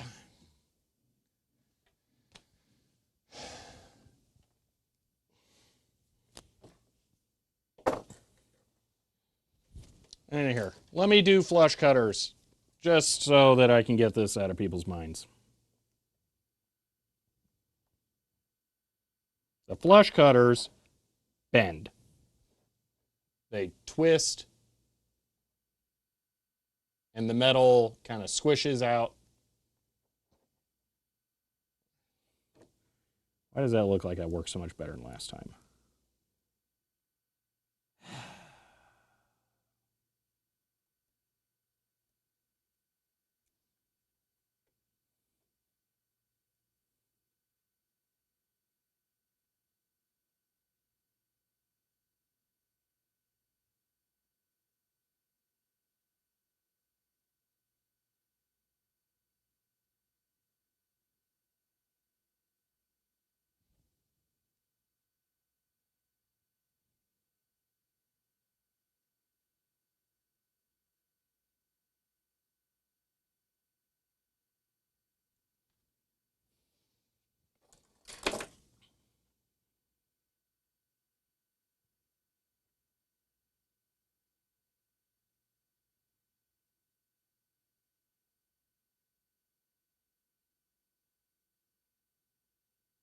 You know what? I'll take it. Whatever.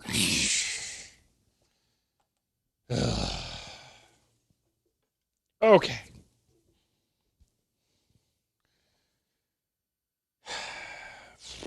I guess one more so that I can have a practice crimp. Dude, I'm going to be so mad when one of the real ones has a crimp issue.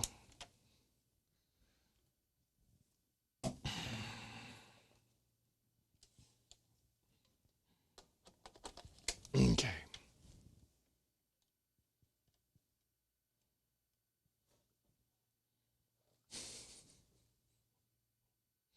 Do you understand how small the things we're looking at are? We're not going to use a paper cutter.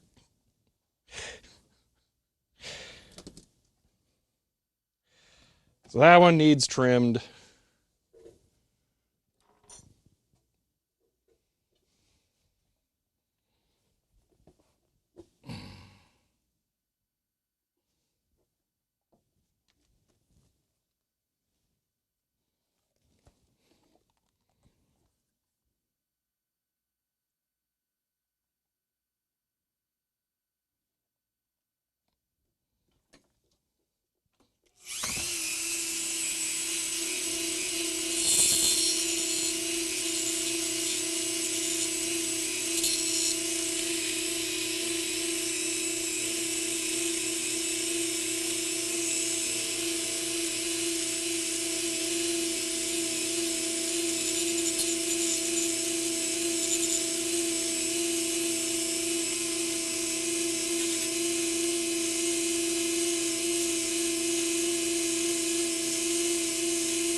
Okay.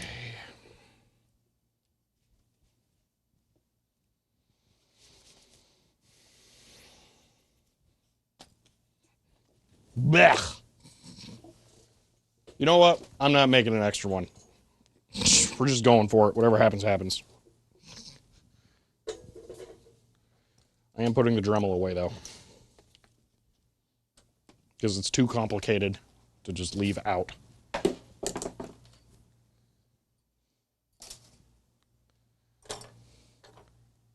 So I don't...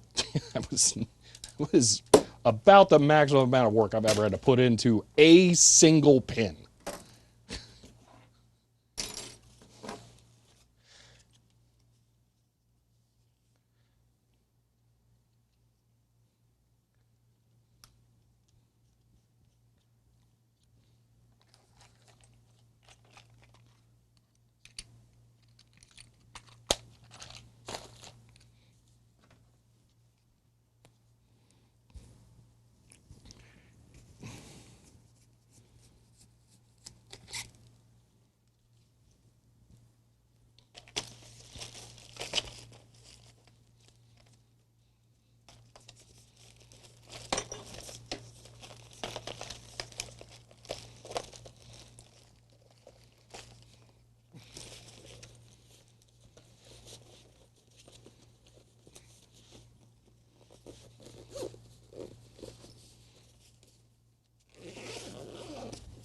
Okay.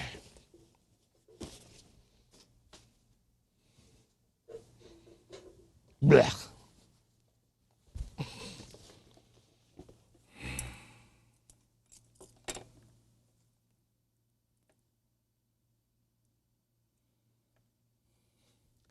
One black wire. Let's trim this.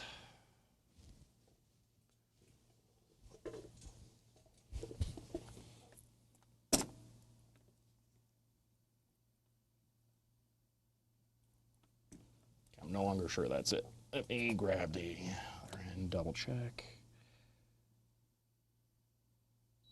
Okay.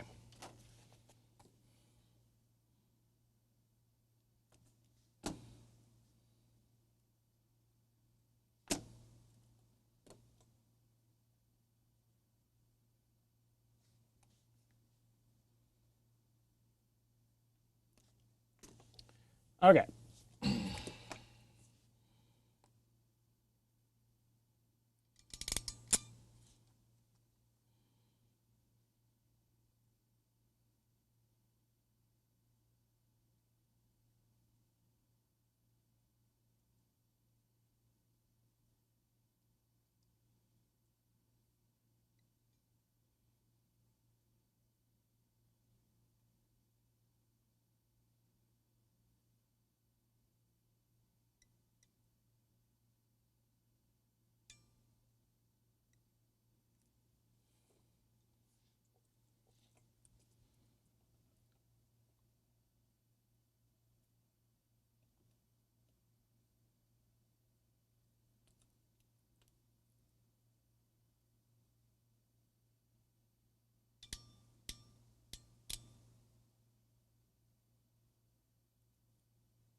as is customary on Twitch, first try.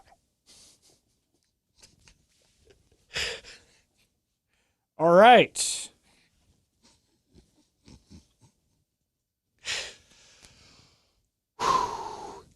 For the record, these kinds of crimp connectors are why I don't make ATX PC Junior connectors anymore.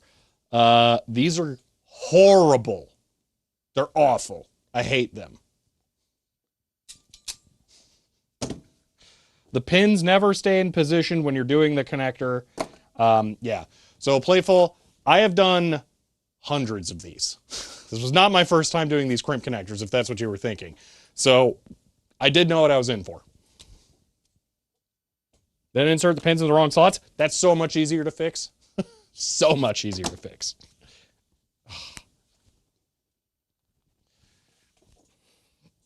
Yeah, so if you were concerned about it being my first time ever doing these, yeah, it would have been warranted for me to have extra.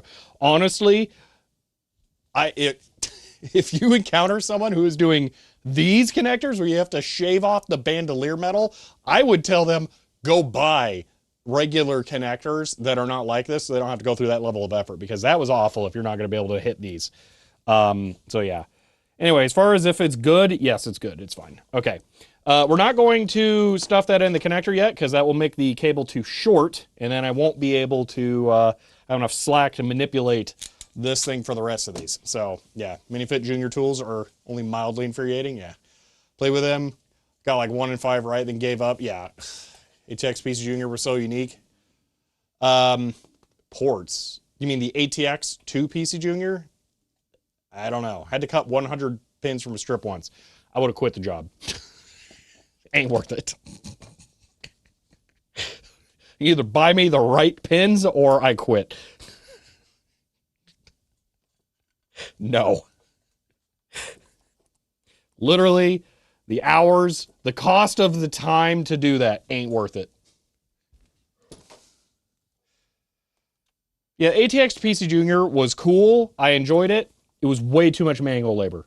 Way too much.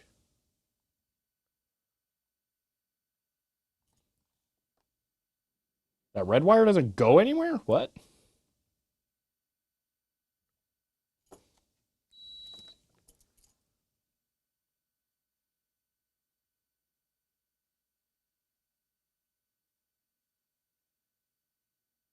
Okay, well, now I gotta look at the wiki.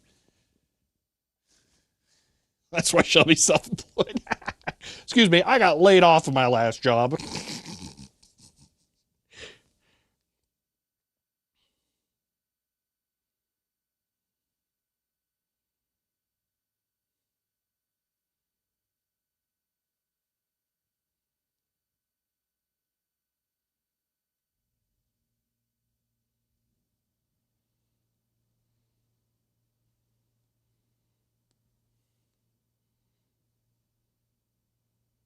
Okay, this should be the pinout of the dasher connector.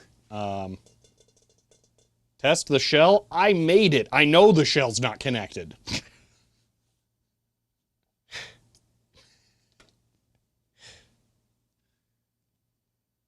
Pin 1 is not connected. It's not connected.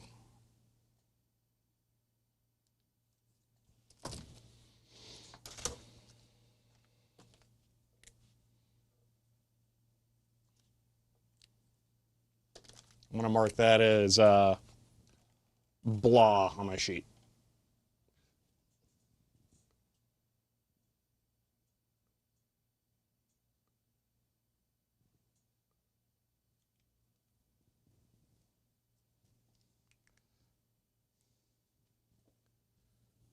So, no. Okay. Pin orange. I'm going to guess middle. No.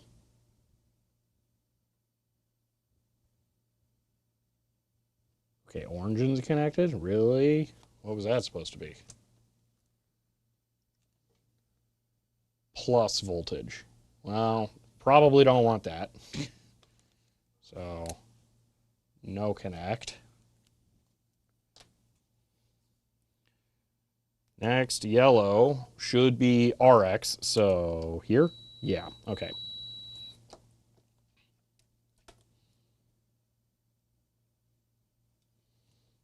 So it'd be B, B.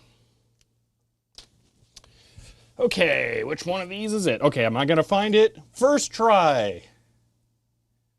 Could you use 4-wire? Possibly, yep. Maybe even a 3. There it is. Wow, second wire I tried. Seriously? That's crazy luck. But think of this. This one's already terminated in the DE25 connector. It's perfect. Or DB25.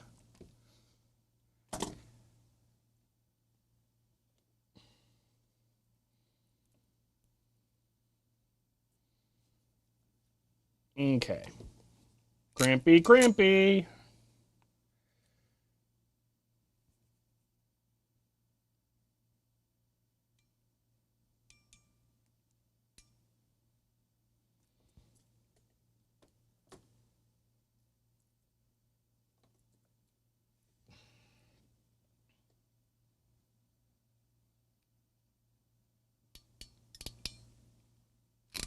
There.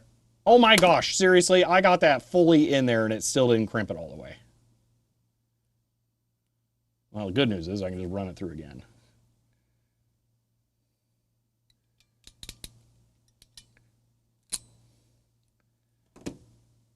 There we go. So literally only one more. It's going to be 3 wire. The last one's ground. Which again, not connected to the shell. Ground should be pin 5. Boop. Okay. So 3 wires would have been good enough. Jank crimpers, they're really not. All right. Am I going to find it? First try. Nope. Second try. Nope. Third try. Nope. Fourth try. Nope. Okay, now statistically, we're at the halfway point, so the very next one should be it.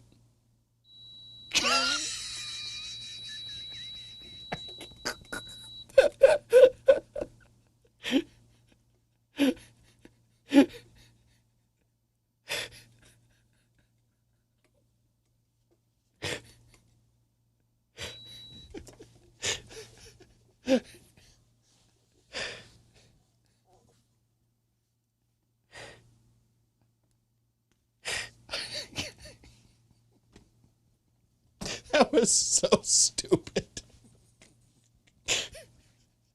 You're lucky that's not possible.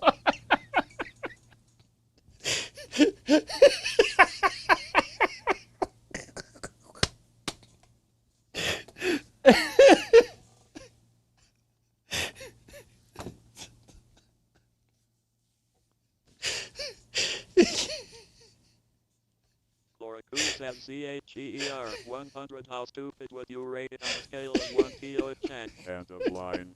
1 TO chat? Oh my gosh.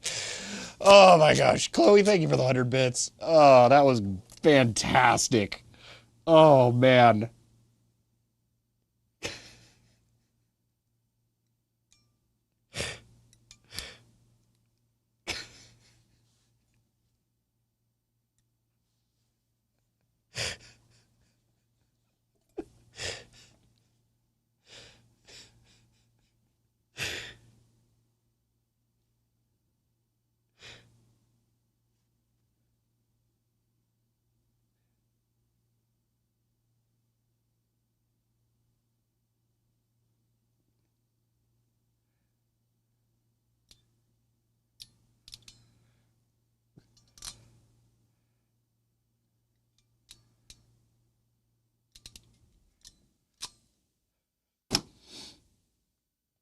All right. So this last one goes here This one, I don't remember. Oh, man. Middle.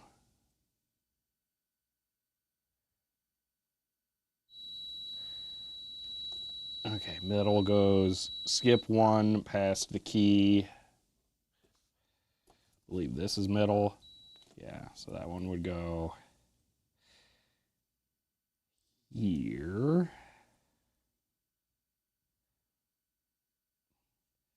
That would mean that one goes all the way over to the other end, right?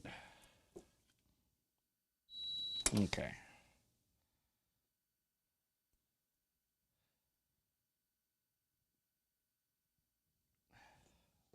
So, let's verify this.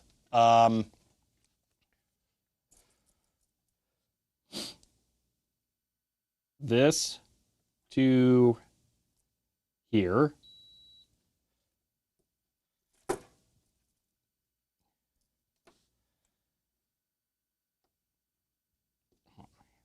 So this there. Same to there. This there. That there.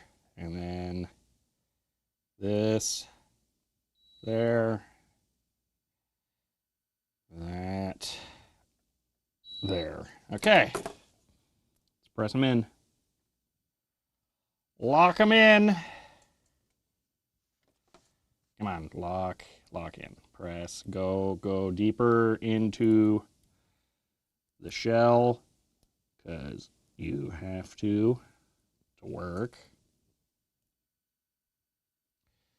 Oh, this is rough.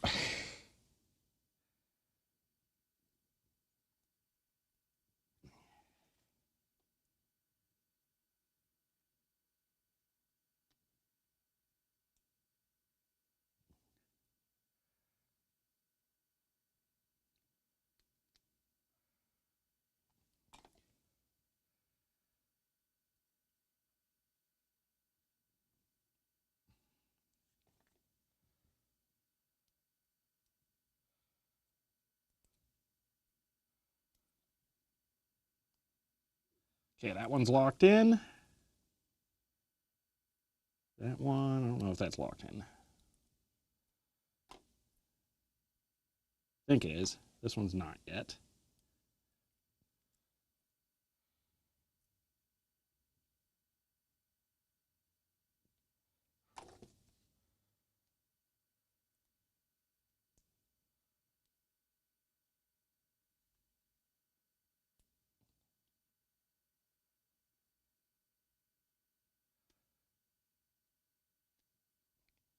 Come on.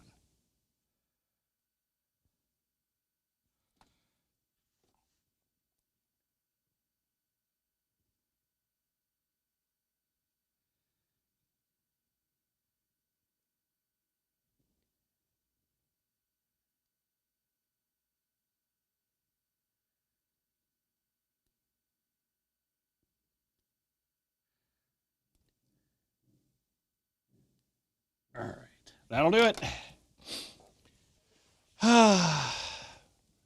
What 80s guy say if he saw your cable? Why did you put so much effort into it? That's way too nice. That's exactly what one of the DG reps would say. Look at this. I'm doing exactly the same as what they did. All right. Now we just do this.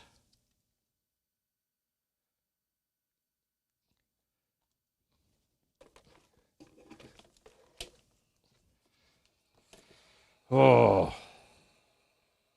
You know what? Maybe I should test it first. Not enough electrical tape. Yeah, really.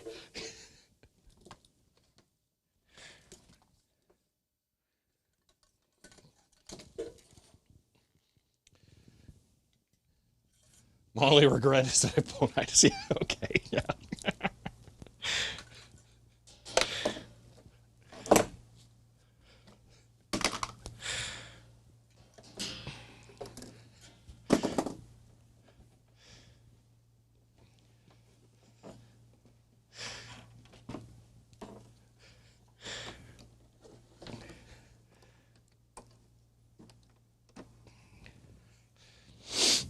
All right.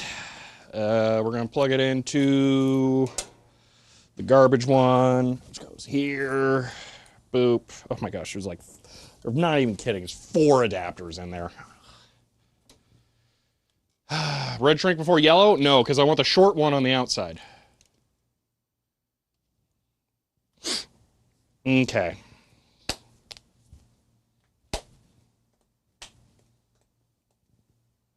Blinky cursor. Okay, so if I get anything on here, basically, we're golden. So you can see blinky cursor. All right. Please print something. And go. Well, time to throw everything away.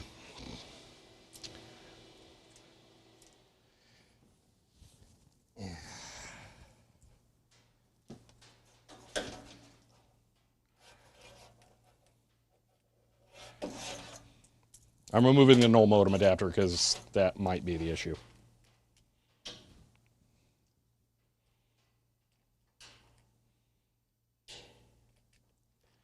All right. And go. Nope, I hate everything. Why?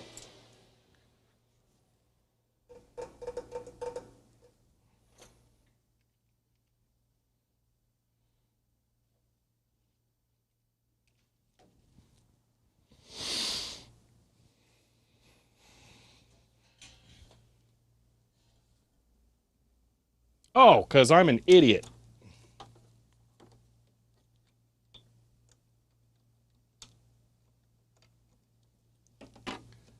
Whoa. That'll work. Ooh, that's curious.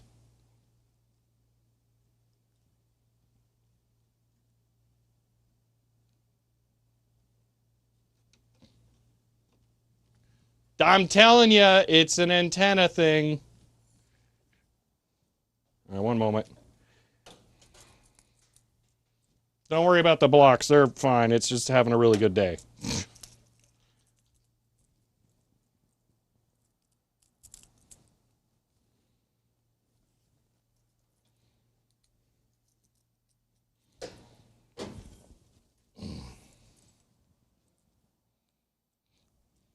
All right, here we go.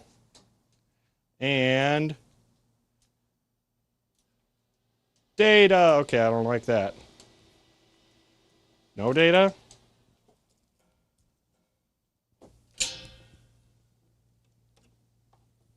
Hmm. Okay, so it still works.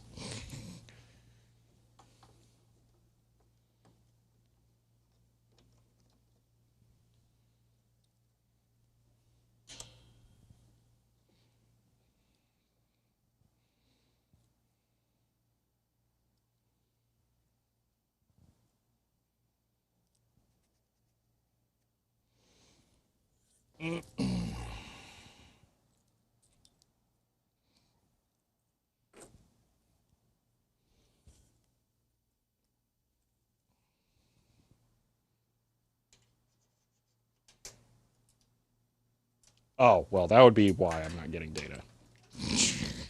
How about I plug it into the correct serial port? It's one of those days. Hey, look at that. It's data. Okay, let's shrink tube the cable.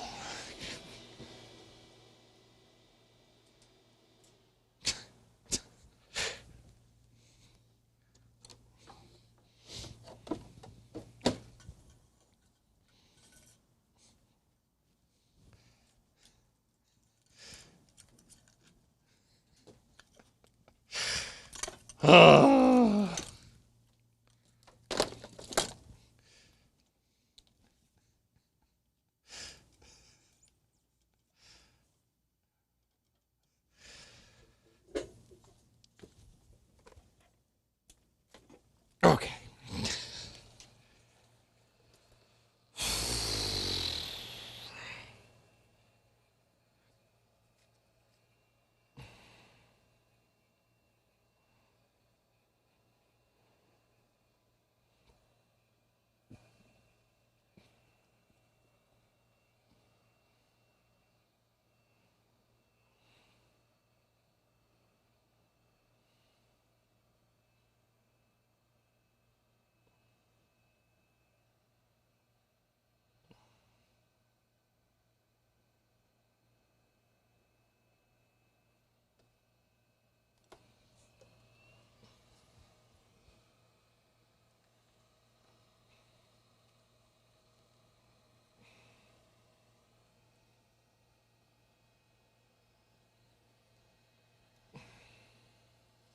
is it so lumpy?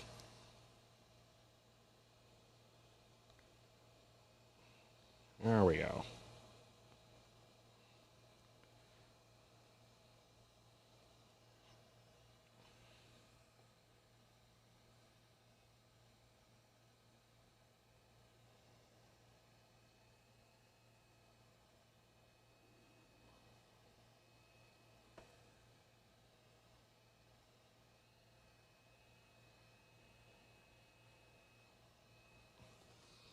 All right.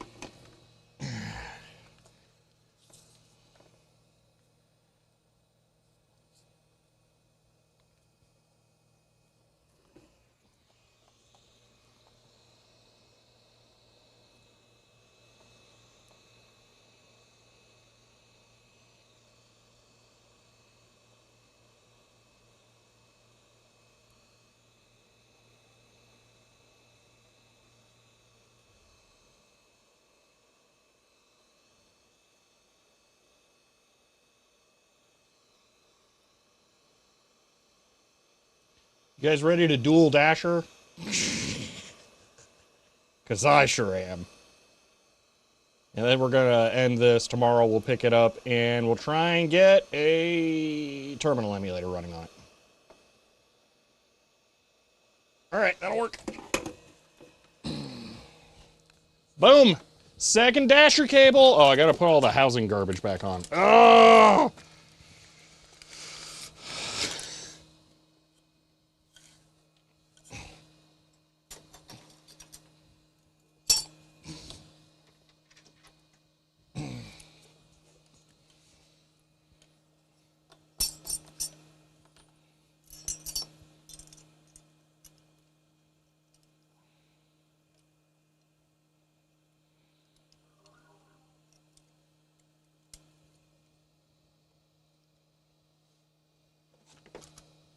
Hold on, I don't want to forget, and I'm reminded right now.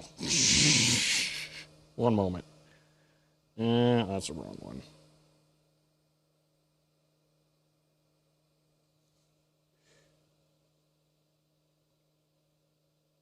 Dual dashers? Yes, we will dual dashers in just a moment. 1 second. Blah, blah, blah, blah, blah, blah, blah, blah. Okay. All right. There. That way I don't forget. I'll take care of it after stream. Okay. This.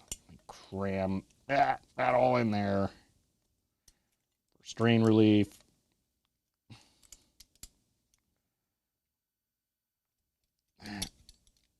There. Okay. Now I need to pinch this. Tighten these in.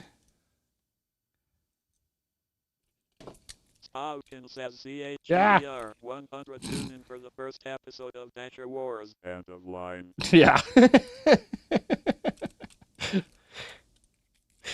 Chloe, or Spooky, thank you for the 100 bits. We only needed 3 conductors. Yes. At least for a DE9 connector. I mean, I'm sure the other ones do connect to stuff, but it's like weird stuff, so who cares? Come on, flathead. Screw. Go where you need to. Oh my gosh. So annoying. I think I got the threading started. Yes. Oh, perfect. Okay, let's do the other one. Yeah. Okay.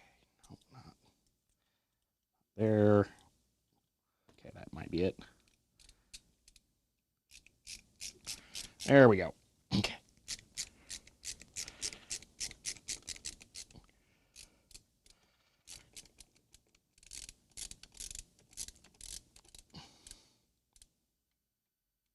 Oh boy. All right. Flathead screws are the worst. They should have never existed. They were always terrible. There are always alternatives. By the time we got into this level of manufacturing, there was literally no excuse. There we go. That held correctly. Okay. Now these. And then slide this up.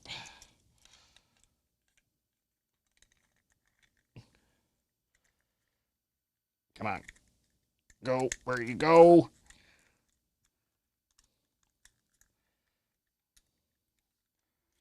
And then I need the insulation, come on, to not get caught. Why are you getting caught? Stop getting caught. Why? Stop it.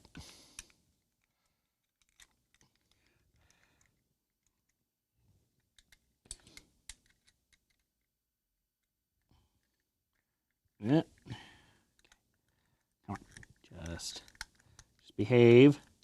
Be cool.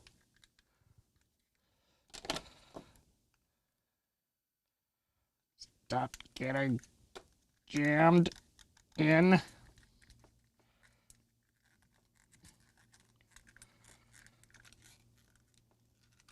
There we go. Now I just have to this. This is the weirdest shell, but I also kind of really like it. All right, there we go. Boom. Blah. All right, this one is going on this dasher because it's closer. I'm even going to plug it in not upside down this time. Then the other cable will go on the other dasher because the other cable is way longer.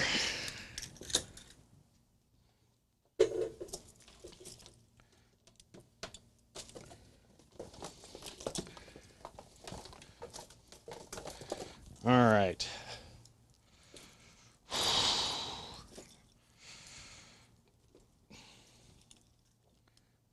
I got Duel of the Fates stuck in my head now because it's Duel of the Dashers.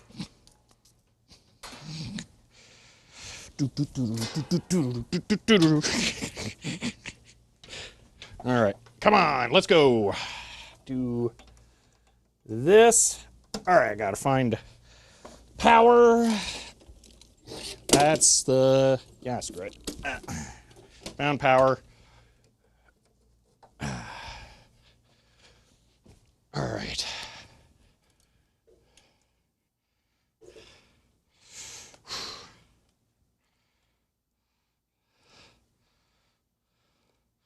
Let's see a site few people have seen here.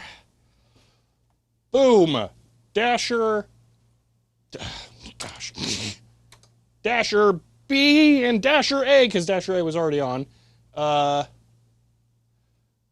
that's it. Ah! Dude, I hate these knobs so much. Okay. Just let it warm up and not touch it. Okay, right there. That's where it needs to be. Okay, so we got blinky cursor there. Okay. Boom. And then over here, I'm just going to tilt this down slightly, cinch it in. You'll notice those working knobs. Pretty crazy. All right, I'm turning on the Micronova. Everything is not connected. One moment. That's the DT1. We don't want that. Or is it all connected? Oh, I guess it is all connected. Let me make sure it's actually connected. Okay, I think it's good. On, power, go. Okay, now that one's not set for 19200 actually. Let me correct that. Okay, odd parity, line. Okay, so over here, 33L, go. Why do I not hear it booting? Because I didn't turn on the disk drives. Let me turn the computer off. Let me turn the disk drives on.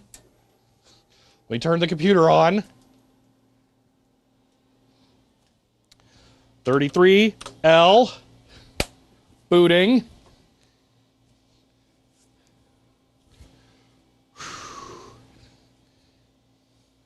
File name, just go. Continue.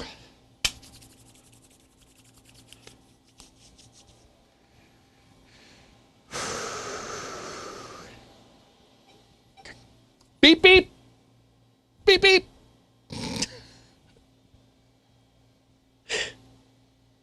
Come on, give me the date prompt. Why is it not giving me the date prompt?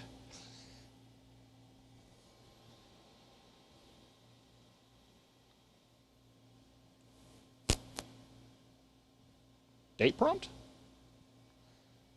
1 space 88? Yeah. Why you no date prompt? This is the new cable actually. But why? That's weird. System hung? Maybe?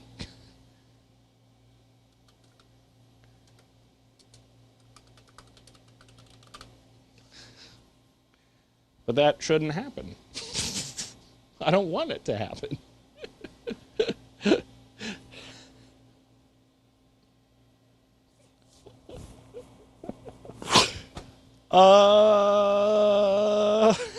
Why?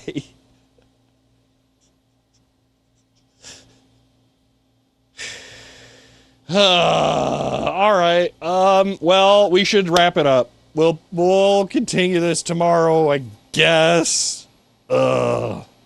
Why? Why did it have to fail right there? Come on.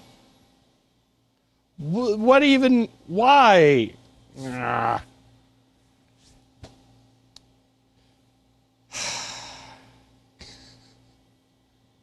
I don't know. All right. Yeah, I have to stop. We're way over time. We'll get this working tomorrow. This is a whole other kind of troubleshooting to get into that we should not start today. Unfortunately. Grr. So,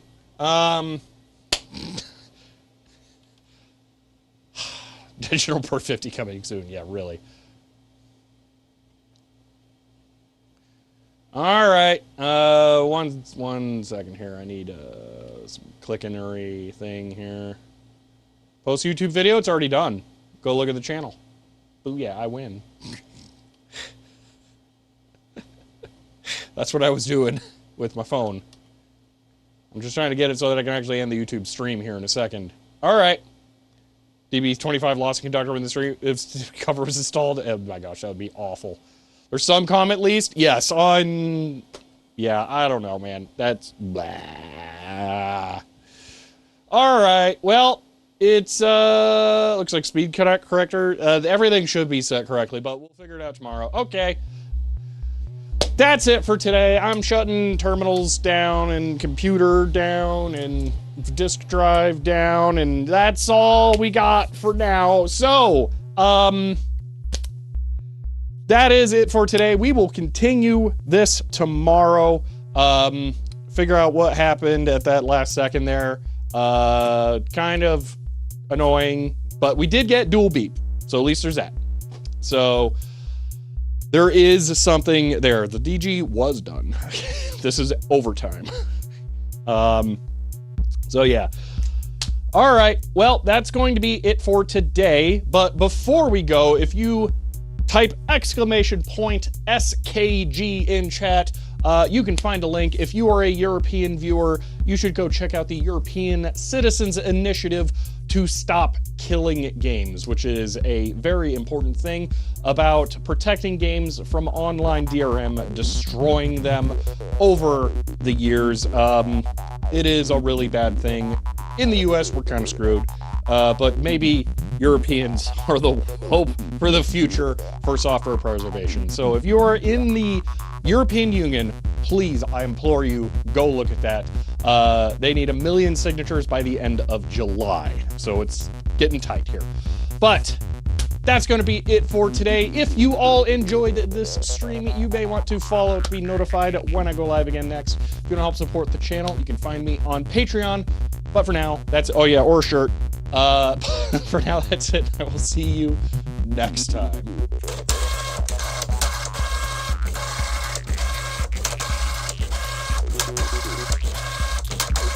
Yeah, Stop Killing Games is like a really long name to type into chat, especially with the two G's, like, just SKG.